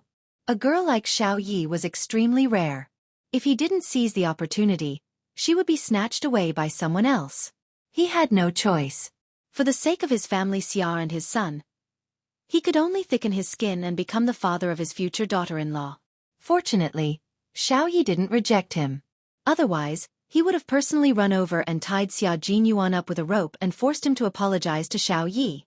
Commander-in-Chief Xia didn't even think about whether his son had been taught a lesson by Yi Qian. To him, Xia Jinyuan was thick-skinned. Even if Yi Qian hit him, he wouldn't be hurt too badly. It had to be said that the commander-in-chief had foresight and made preparations in advance. At this moment, the commander-in-chief was talking to Li Jinyan, who was sitting next to him. Xia Jinyuan beat Xiao Yi until she was hospitalized. Jinyan, your chance is here. You have to seize it, okay? Xiao Yi is such a good female soldier. She's so capable and likable. She has a good personality and is a good person. She's not worse than the male soldiers in all aspects. You're not young anymore. It's time for you to start a family. I won't introduce other female soldiers. They can't handle the messy matters in your family. Xiao Yi is good. She's from the special forces like you. If anyone in your family dares to be rude to her, we'll settle it with force. Let's see who dares to be impudent. And you don't have to worry. You're not afraid that your wife will be bullied. Don't tell me that you don't like Xiao Yi. I don't believe that you won't be tempted by such a beautiful female soldier standing in front of you. After saying a bunch of things, the Navy commander felt that he had reached the main point. He was just waiting for this soldier, who was excellent in all aspects, to answer him. He looked at Li Jinyan with a serious expression, as if he had to hear an accurate answer. The members of the Snowfield Brigade sat in front of him with stern expressions. Fortunately, they were separated by their own people. Otherwise, with the Snowfield Brigade's hearing, they would have heard the commander-in-chief's words clearly. They wouldn't talk to him in front of him, but they would tell Xia Jinyuan about it. Stealing someone else's girlfriend was a big deal. Xia Jinyuan regarded Li Jinyan as his brother, a brother who would risk his life for him. For the sake of his brother, he would not do such a thing. Another important reason was that he really admired Yi Qian. His feelings for her were also very subtle. Sometimes, when he saw her smile, he felt happy in his heart. It was as if the more she smiled, the happier he would feel. This feeling, Li Jinyan, who was deep in thought, couldn't help but frown. Then, a faint smile flashed across his eyes. If she really did have a good impression of Yi Qian, then with Xia Jinyuan's appearance, that impression of him that she couldn't grab hold of had disappeared without her noticing. That night, when Yi Qian arrived on the island with the supplies, he saw the secret interaction between her and Xia Jinyuan. Xia Jinyuan, who had always been calm, even specially went into the sea to welcome her. At that time, he thought he was seeing things. Now that he thought about it, he was very sure that Xia Jinyuan really did kiss Yi Qian at that time. Later, when the two sat together, even though there was a certain distance between them, the atmosphere between them was obviously not something that outsiders could interfere with. Later, Xia Jinyuan even came to find him at midnight that night and said, "I want to repay you for your efforts in training Yi Qian." Now that he thought about it, this sentence was actually a declaration of sovereignty, and at the same time, it also told him about their relationship. Yi Qian was sent by the military to train with the Storm Commandos. What did it have to do with Xia Jinyuan? As long as he thought about it carefully, he would know why he said that. Chapter 1703. Because Yi Qian was Xia Jinyuan's girlfriend, he was thankful that he had trained Yi Qian strictly and did not treat her carelessly just because she was a female soldier. Now that he had confirmed their relationship, even if he really had any thoughts about Yi Qian, he had to give up. He could not bully his friend's wife. This was the bottom line of being a person. As a soldier, how could he touch it? Moreover, when he found out that they were lovers, he was not sad at all. Instead, he felt that their relationship was normal. Now, he was very sure that he really only admired Yi Qian and did not have any other thoughts. Even the slight feeling of seeing her smile made him happy, was definitely not because he had feelings for her. It was not that he had never been in a relationship before, and it was not that he had never had feelings for someone. How could he treat the admiration between comrades as feelings between a man and a woman? It was just that he did not understand why he liked to see Yi Qian smile so much that it made him feel happy. This was his own private matter, and he did not want to talk about it. Now, he had to talk to the commander. How should he say it? He had to think about it for a while, string some words together, and make it clear to the commander all at once. Li Jinyan did not like to talk much. His personality was as cold as the expression on his face. In addition, he was usually a man of few words. During training, there was no need to talk much nonsense. He was not used to talking a lot. If he could, he really only wanted to tell the commander, "You're thinking too much." But he could not. If he did not say a few more words this time, he was afraid that he would not be able to dispel the commander's thoughts. If he directly talked to Xia Jinyuan and said that he wanted to introduce Yi Qian to him as his girlfriend, then it would really be a big problem. Thinking of this possibility, Li Jinyan felt that he had to, immediately clarify this matter with the commander. He was still thinking about it when the commander of the navy became anxious. "Li Jinyan, are you still a man? How can you be so hesitant? Is it that hard to give me a definite answer? Or are you too embarrassed to tell me? Do you want to be alone?" The cabin was very quiet.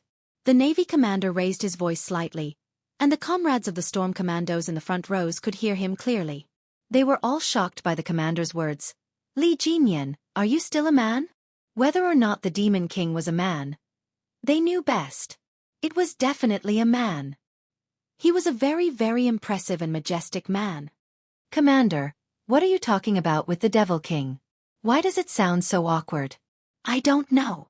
They even talked about whether or not the Demon King is a man." Cough, "I can prove that the Demon King is definitely a man." "Listen, what do you want to hear? I think it's quite interesting." The comrades in the front row remained motionless, but there was no obstacle in their communication. One by one, they were speculating with great interest. Sitting in the row in front of Li Jinyan were Prawn and Whale. Sitting across the aisle were the scouts in the team. Their hearing was excellent, so they could hear it even if they didn't want to. Only the three of them knew what the commander and the Demon King were talking about. Pursuing Qing Niao Yi Qian was something that they would definitely support. The two of them cooperated well in battle. It was not at all obvious that this was their first battle. The two of them stood together very well.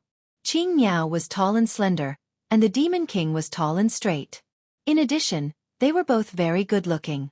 If they really were to be together, it would indeed be a joyous occasion. Chapter 1704. Li Jinyan, who was prepared to give a long speech, first swept his gaze over the scouts sitting side by side. When they received his gaze, which was as cold as a knife, the three scouts moved in unison. They twisted their necks and turned their heads in unison toward the window. The Devil King had discovered that they were eavesdropping. After shocking the scouts, Li Jinyan said in a low voice, "Commander, I know you're doing this for my own good, but I really don't have any romantic feelings for Yi Qian. I admire her very much, because a female soldier like her is a rare existence in the army. Every male soldier who sees her will be amazed by her ability and appearance. I'm a man, the most normal man. I can't avoid this. I also have to admit that Yi Qian is definitely a very suitable girlfriend for us soldiers. Because she wears the same military uniform as us, carries a gun, and fights for the country, the people, and her family. She's so outstanding. Once she enters the army, she's like a fairy descending to the mortal world. It's inevitable that the male soldiers will be tempted. Even the Great Mermaids tease that if Yi Qian had entered the army a few years earlier, he would also be tempted to write her a love letter. You know, even the Great Mermaid's children are a few years old. When the commander heard this, he still felt that there was hope. He pulled a long face and said, "Since you can't avoid this, then it's fine. As long as you get along well, you'll eventually develop feelings for each other." Just like my generation, what did we rely on to get married? It was all about matchmakers. The matchmaker came to talk about the situation of both parties' families. The parents' opinions were not bad. They didn't even ask for our opinions and directly decided. You still don't know what the person you're marrying looks like. When you get married and get together, all feelings will come after a long time. At least you've met each other and understand each other. Furthermore, you admire Yi Qian. You have all the conditions, so why are you still dawdling? When it's time to make a move, you have to make a move. If you miss this village, there won't be another shop. When the time comes, where will you go to find a girlfriend as good as Yi Qian? Li Jinyan had intended to say everything in one breath. Now that he was interrupted by the commander, who thought that he and Yi Qian could develop, why was it getting more and more confusing? Li Jinyan raised his hand and rubbed his temples. He reorganized his words and decided to make it short. I'll tell you this. I don't have any romantic feelings for Yi Qian. Similarly, Yi Qian has no romantic feelings for me. After talking for so long, she was still talking about feelings with him. Talk my ass. If he didn't have feelings for her now, wouldn't he have feelings for her after they got married? Why didn't he understand what he meant? The Marine commander only felt that his heart was suffocating. I told you to pursue her first, and then slowly cultivate your feelings. Did you not understand, or are you deliberately playing dumb with me? Commander, by the commander. Your era is different from ours, so there's no way to woo someone first before talking about feelings. Li Jinyan was also helpless. He had clearly told the commander that he had no romantic feelings for Yi Qian. Why didn't the commander believe him? Li Jinyan suddenly felt a chill in his heart. Could it be that he had done something to make the commander misunderstand and think that he had romantic feelings for Yi Qian? Or did he say something that made the commander misunderstand? If he did, wouldn't Xia Jinyuan also misunderstand?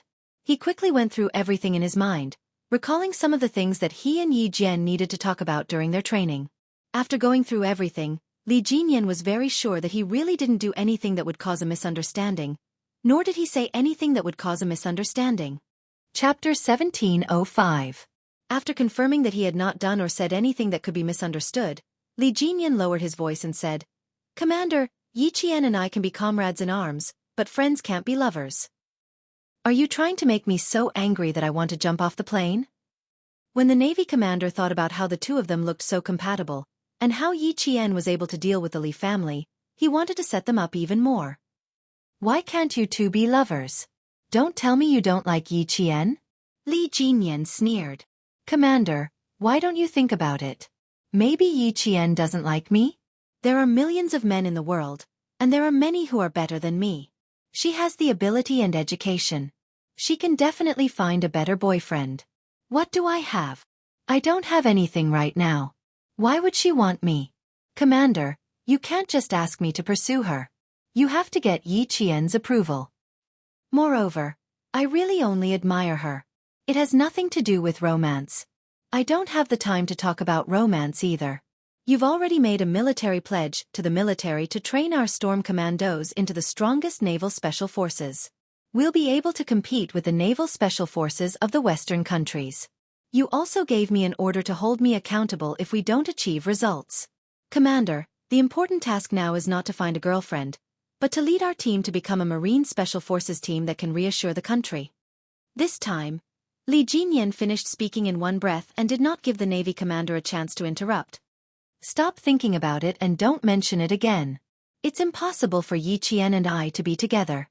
There's no chance. He could not tell the Navy commander that Yi Qian already had Xia Jinyuan by his side.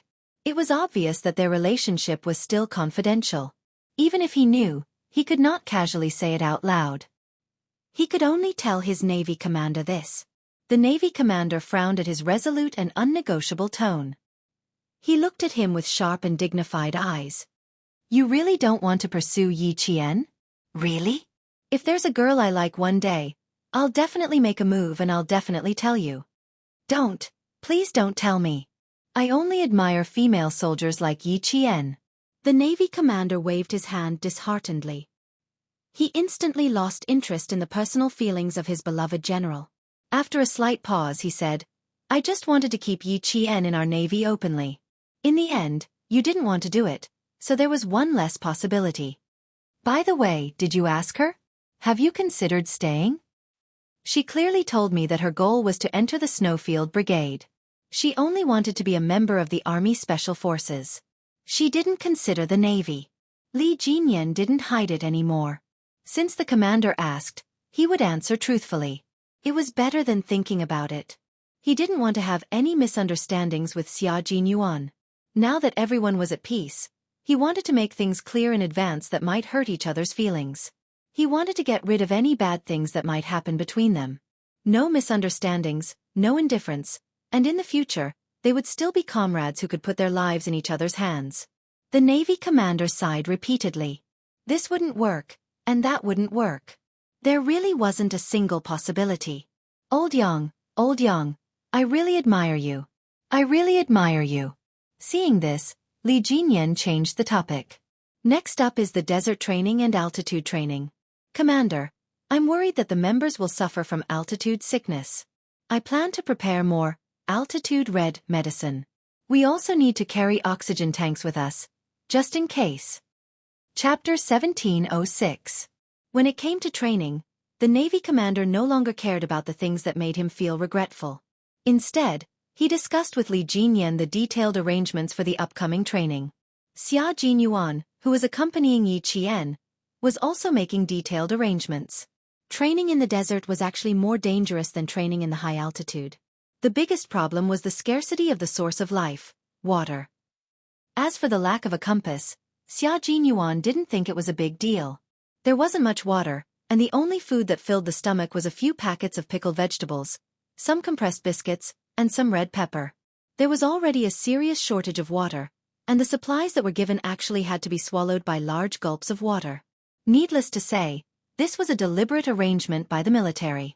Cold, heat, thirst. These were all necessary training for a special forces soldier. Xia Jinyuan had no objections to this, and he had no right to raise any objections. In the quiet ward, there was no other noise except for the occasional sound of paper being flipped. Yi Qian was still sleeping. She had been overloaded with training during this period, and after 5 consecutive days of competition, Yi Qian was on her period. Even though she had good physical strength, her body was still in a state of fatigue. She needed to recover her energy in order to better participate in the upcoming training. She slept from noon until 5 in the afternoon. When she woke up, the sky was already dark and night had begun to fall. Yi Qian, who opened her eyes, didn't disturb Xia Jinyuan, who was working. He was so focused that he didn't notice that she had woken up. He kept his head down and held a pen to write and draw on a piece of paper. He was making careful and detailed arrangements for the upcoming training, including the route of every place, the campsite, the tasks to be completed every day, the distance to be traveled, what to pay attention to, and so on. All of these needed to be arranged and deployed in advance. This was the responsibility of a commander. The entire team was under his control, and the team members listened to him and obeyed him. Then, as the commander, he had to shoulder the responsibility of the entire person. There could not be the slightest mishap. Modern warfare had already begun. From the era of cold weapons to the era of information technology, war had also become a science.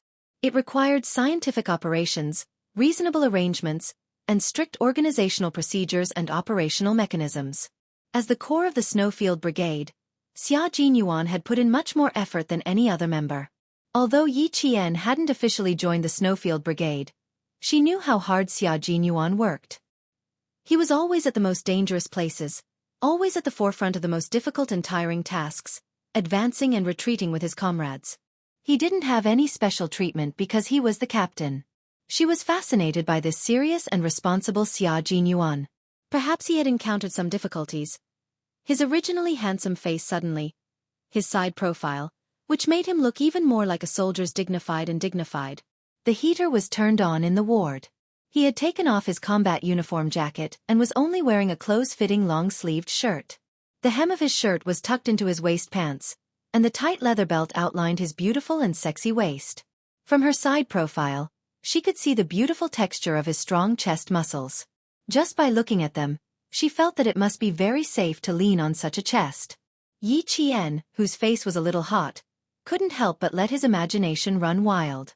He quickly looked away and sideways to look out the window. It was unknown when it started to snow outside the window. The heavy snowflakes were like goose feathers.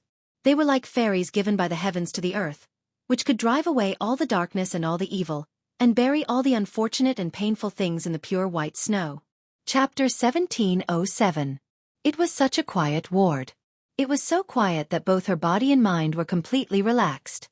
Her mind was empty of all distractions, and her mood was tranquil and distant, far away from all her worries. Yi Qian, who was smiling, did not see the man, who was working seriously, look up. His deep, dark eyes were filled with a gentleness that could make one sink into it. He gazed deeply at her, pressed his lips together, and then lowered his head to continue with his work. Snowflakes fluttered outside the window, but the ward was as warm as spring. One of them was sitting, and the other was lying down. Neither of them disturbed the other, but they were both thinking about each other. They enjoyed the tranquility of the winter and spent the rare time alone together. Time ticked by. Yi Jian, whose neck was a little sore from twisting, once again looked at the man who was still working seriously with his head lowered. She saw that the corners of his mouth, which had been pressed tightly, had lifted, revealing a naturally elegant smile. His smile was so infectious that even Yi Qian could not help but cover her mouth and laugh. The man holding the pen suddenly smiled and sighed. He turned his head and caught Yi Qian's gaze. He raised his slender eyebrows slightly and revealed a dangerous yet elegant smile that Yi Qian could not be more familiar with. "Little fox, I can't concentrate on my work when you look at me like that. It seems that my appearance has won the favor of the little fox. She's mesmerized by it for a while, then mesmerized by it for a while. How is it? Are you satisfied?" Yi Qian, who was caught red-handed, did not feel awkward. He imitated him and raised his eyebrows, nodded and answered seriously, "Not bad. You're handsome enough.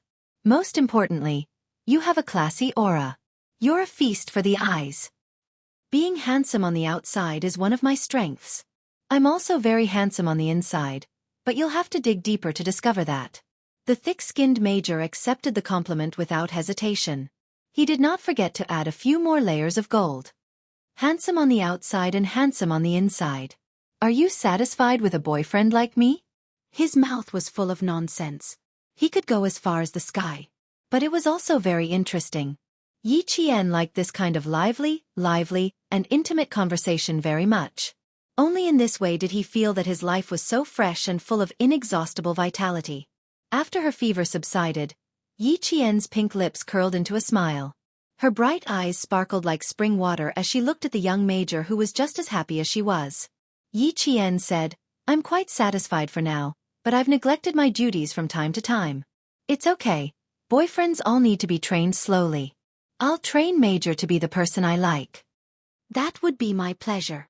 Xia Jinyuan was a male chauvinist, but not the kind of feudal male chauvinist who had to respect her husband. Rather than saying that she had trained him, it was more appropriate to say that he had willingly changed himself for her. It was a joyous thing to change oneself for the people one loved. Seeing this, Yi Qian hugged his quilt and laughed even more happily. Her sparkling eyes sparkled like a sly fox, which made Xia Jinyuan feel that even her hair was so cute. She didn't have the guts to train a major. She was so happy that her eyes curved into crescents. Xia Jinyuan felt as sweet as honey in his heart. He raised his hand to look at his watch and couldn't help but frown. "It's already so late." He hurriedly tidied up the papers and notebooks on his feet and said to Yi Qian, "You must be hungry. I'll go to the cafeteria to get some barley porridge, longan, and red date porridge. The doctor told me that you can only have porridge today. I'll add more rice, oil, and salt tomorrow." Chapter 1708. High fever caused the metabolic enzymes in the body to become inactive, which led to a loss of appetite. Only porridge and soup did not cause nausea, and could stimulate the patient's appetite and increase their intake of nutrients. Xia Jinyuan followed the doctor's instructions strictly. At the same time, he also accompanied Yi Qian to eat porridge. He packed up the papers and notebooks. Yi Qian's gaze fell on his hands, and his brows furrowed. His hands had been replaced with new sterile gauze. If it was really as he said before, that it was just a few small cuts, they did not need to be bandaged at all. Also, Yi Qian seemed to have thought of something, and his originally relaxed expression suddenly tensed up. Also, when he used the ointment to massage her back, he used the back of his hand, not his palm. Thinking of this, Yi Qian pulled the blanket away and got out of bed. Xia Jinyuan was faster than her. She had just grabbed the corner of the blanket when he walked over with his notebooks. Don't get out of bed. We'll leave the hospital at 11 tonight and head to the second training base. Lie in bed and rest for a few more hours. The fever had subsided, and the redness caused by the drug allergy had also subsided. If there were no problems after 12 hours of observation, she could be discharged. They did not have much time to waste. The training schedule could not be changed because of personal reasons. If Yi Qian was not allergic to drugs, they would not have sent a helicopter to the hospital for emergency treatment. Being sick during training was a common occurrence for them. Yi Qian grabbed his wrist and looked at him with clear eyes. It's very serious, isn't it? A little. I didn't wear combat gloves when I was climbing the helicopter ladder, so I got abrasions from the rope. Looking at her expression, Xia Jinyuan knew that he could not continue to hide the truth, so he told her how he got injured. Yi Qian was relieved when he told her the truth. It's very hot to train in the desert. You need to treat it as soon as possible to prevent it from festering. Don't worry. Lie in bed obediently. I'll go to the cafeteria. He lowered his head and kissed the tip of her nose gently. I'll be back soon. Take these notes with you. I'll get the doctor to take a look. Put the notes under your pillow. All the training materials were classified as military secrets, and all the itineraries were classified as military secrets. Apart from the relevant personnel, no one else was allowed to read them. Yi Qian counted a total of 16 sheets of paper. There were diagrams, notes, and detailed deployments. There were also 2 notebooks and a map of the desert. With a rough idea in mind, he hid all the information under his pillow. Seeing this, the smile on Xia Jinyuan's handsome face deepened. She had always been very meticulous, and it was very reassuring to let her handle things. After Xia Jinyuan left the ward, Yi Qian, who was wearing a blue and white striped hospital gown, immediately got up from the bed and took out his military backpack from under the bed. He untied the rope and took out his combat clothes. If she were to leave at 11 o'clock at night, she would have to pack up and leave at around 10 o'clock. However, she liked to prepare in advance, so she could pack up now. The doctor who came in with 2 nurses saw that the patient who was supposed to be lying on the bed was wearing the same uniform as the male soldiers. She stood by the bed as straight as a pine tree, looking valiant and spirited. It was impossible to tell that she was still sick. When the 2 nurses saw Yi Qian in her military uniform, they felt that it was very rare. In 1999, female soldiers were still rare, and it was the first time that the 2 nurses had seen a female soldier like Yi Qian, who was as beautiful as Hong Kong and Taiwan celebrities. He's so handsome. He's so cool. He's so spirited and good-looking. His facial features look like they've been painted. He's so beautiful. Chapter 1709. The 2 nurses covered their noses as they whispered to each other. They looked at Yi Qian with starry eyes. The more they looked at him, the more excited they became. Their faces were flushed. The doctor turned his head and signaled the nurses to be more reserved with his eyes. He then said to Yi Qian, "Are you ready to be discharged?" "No, you still have 4 hours of observation. You can only be discharged after 4 hours." "Thank you, doctor. I'm just tidying up. I feel much better after a day of sleep. I don't feel as heavy as before. My body feels very light." Yi Qian sat by the bedside and said to the doctor who was listening to his heartbeat, "I want to ask if I'll be allergic to fever medicine in the future." In her previous life, she had been in medical school for a long time. She was on par with medical students in her specialization courses, so she more or less knew about drug allergies. Usually, if a person was allergic to drugs, The body's reaction to the allergic substance would not change. Once the body was allergic to the substance, it would stay with the body for life. But she found it unbelievable that he was allergic to fever medicine. After a simple examination and seeing that the rash on his body had subsided, the doctor couldn't help but smile. "You're recovering well. Your physique is better than normal people's. Your fever is more than 39 degrees. A normal person would need at least 2 days to gradually recover. You've recovered in less than 12 hours. Your physique is very good. As for your allergy to fever medicine, your comrade said that you've all taken strong fever medicine. You haven't taken it before, have you?" Yi Jian was about to answer when one of the nurses put the medical tray with cotton swabs, alcohol box, and thermometer on the bedside table. Then she reached out to pick up the pillow. Yi Jian, who had her back to the nurse, turned around and pressed the pillow with her hand naturally, as if she had eyes on the back of her head. She smiled and said, "You can just stand and take the temperature. You don't have to lie down." "Ah, okay." The nurse didn't think much of it. She was a little embarrassed that Yi Qian suddenly spoke to her. Yi Qian smiled at the nurse again before answering the doctor. "No, it's my first time taking it. Is it because the medicine is too strong?" She frowned as she tidied up her clothes. If she was allergic to fever medicine in the future, it would be a little troublesome.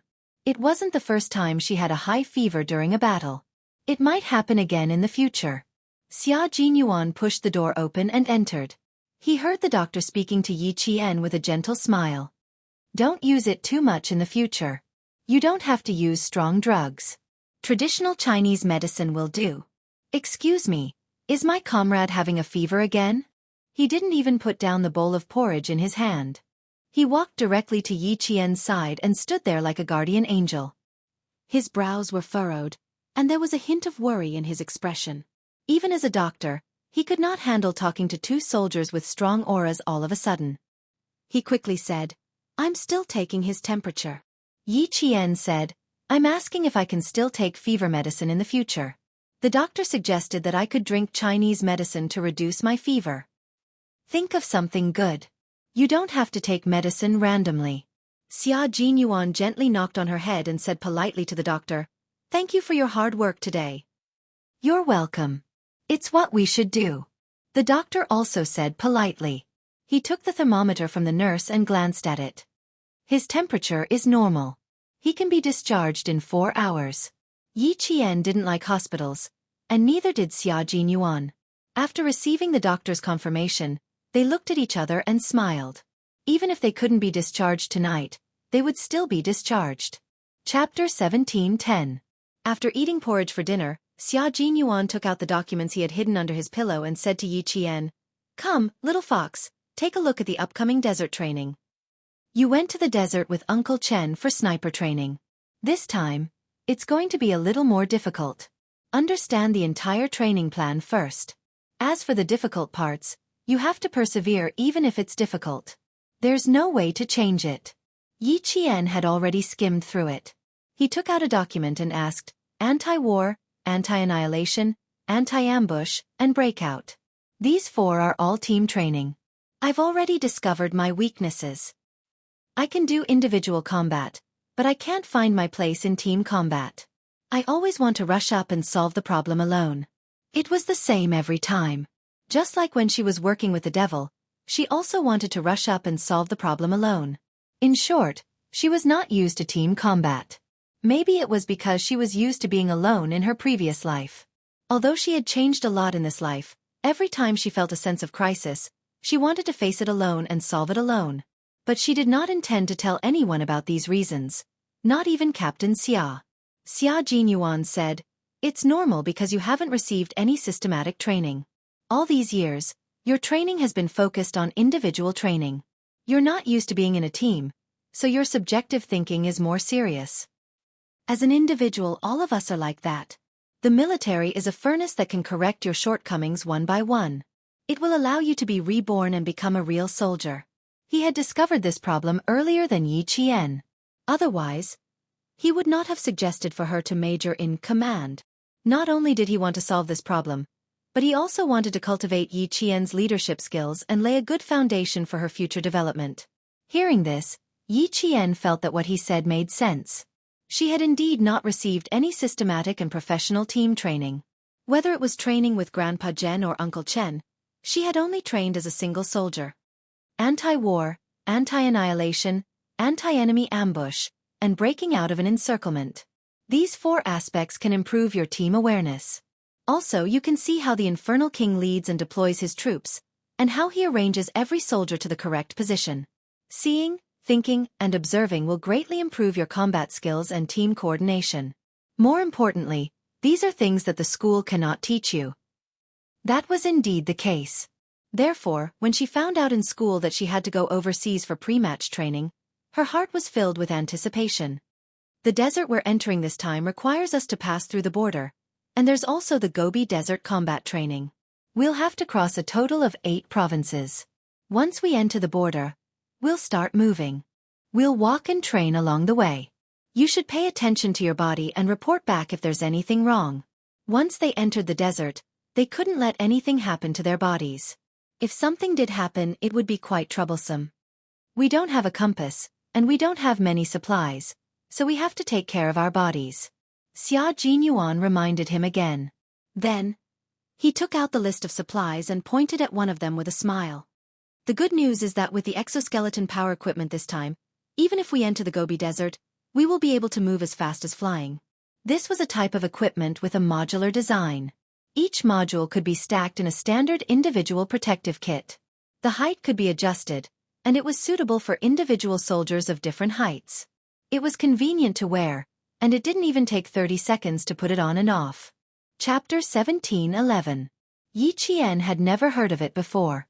She couldn't help but ask, what's the difference between this and our current combat backpack? She had never seen or heard of it before.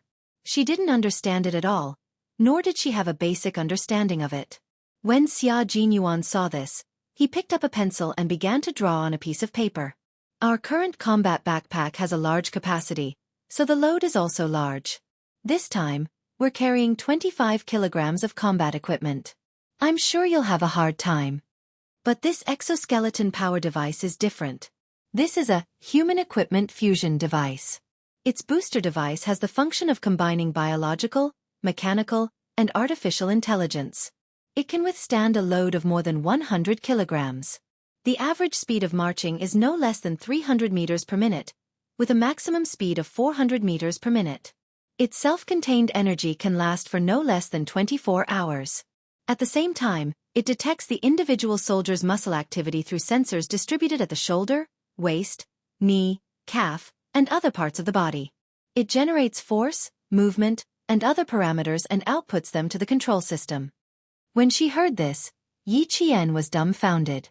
This kind of equipment was like alien equipment to her. It had sensors and could detect.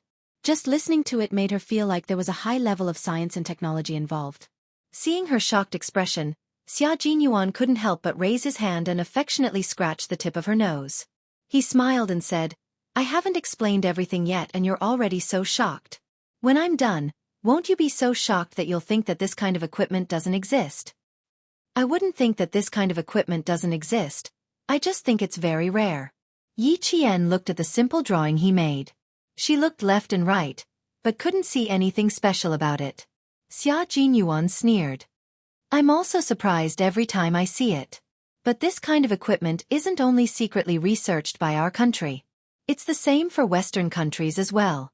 This batch of equipment is the first batch we'll use. After we're done, we still need to write a report to list the areas that need to be improved. It'll take at least that many years for the technology to mature. He waved his bandaged hand in front of Yi Qian. His slender fingers made a number, which made Yi Qian hold her breath. It'll take at least another 10 years. That's too long. Hasn't it already been developed?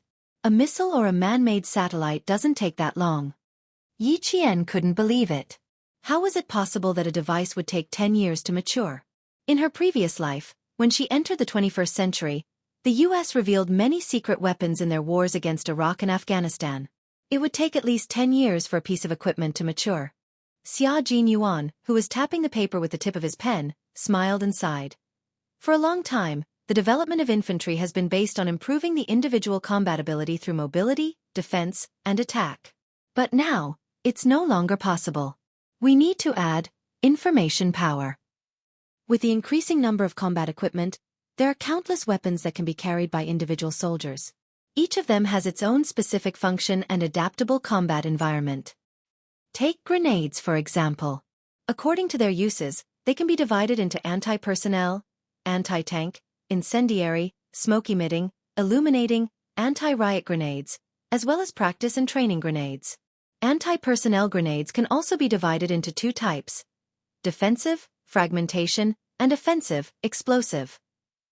Projectiles can also be divided into two types: hand-thrown, gun-fired, and multi-purpose. Hand-thrown, gun-fired, and grenade launchers.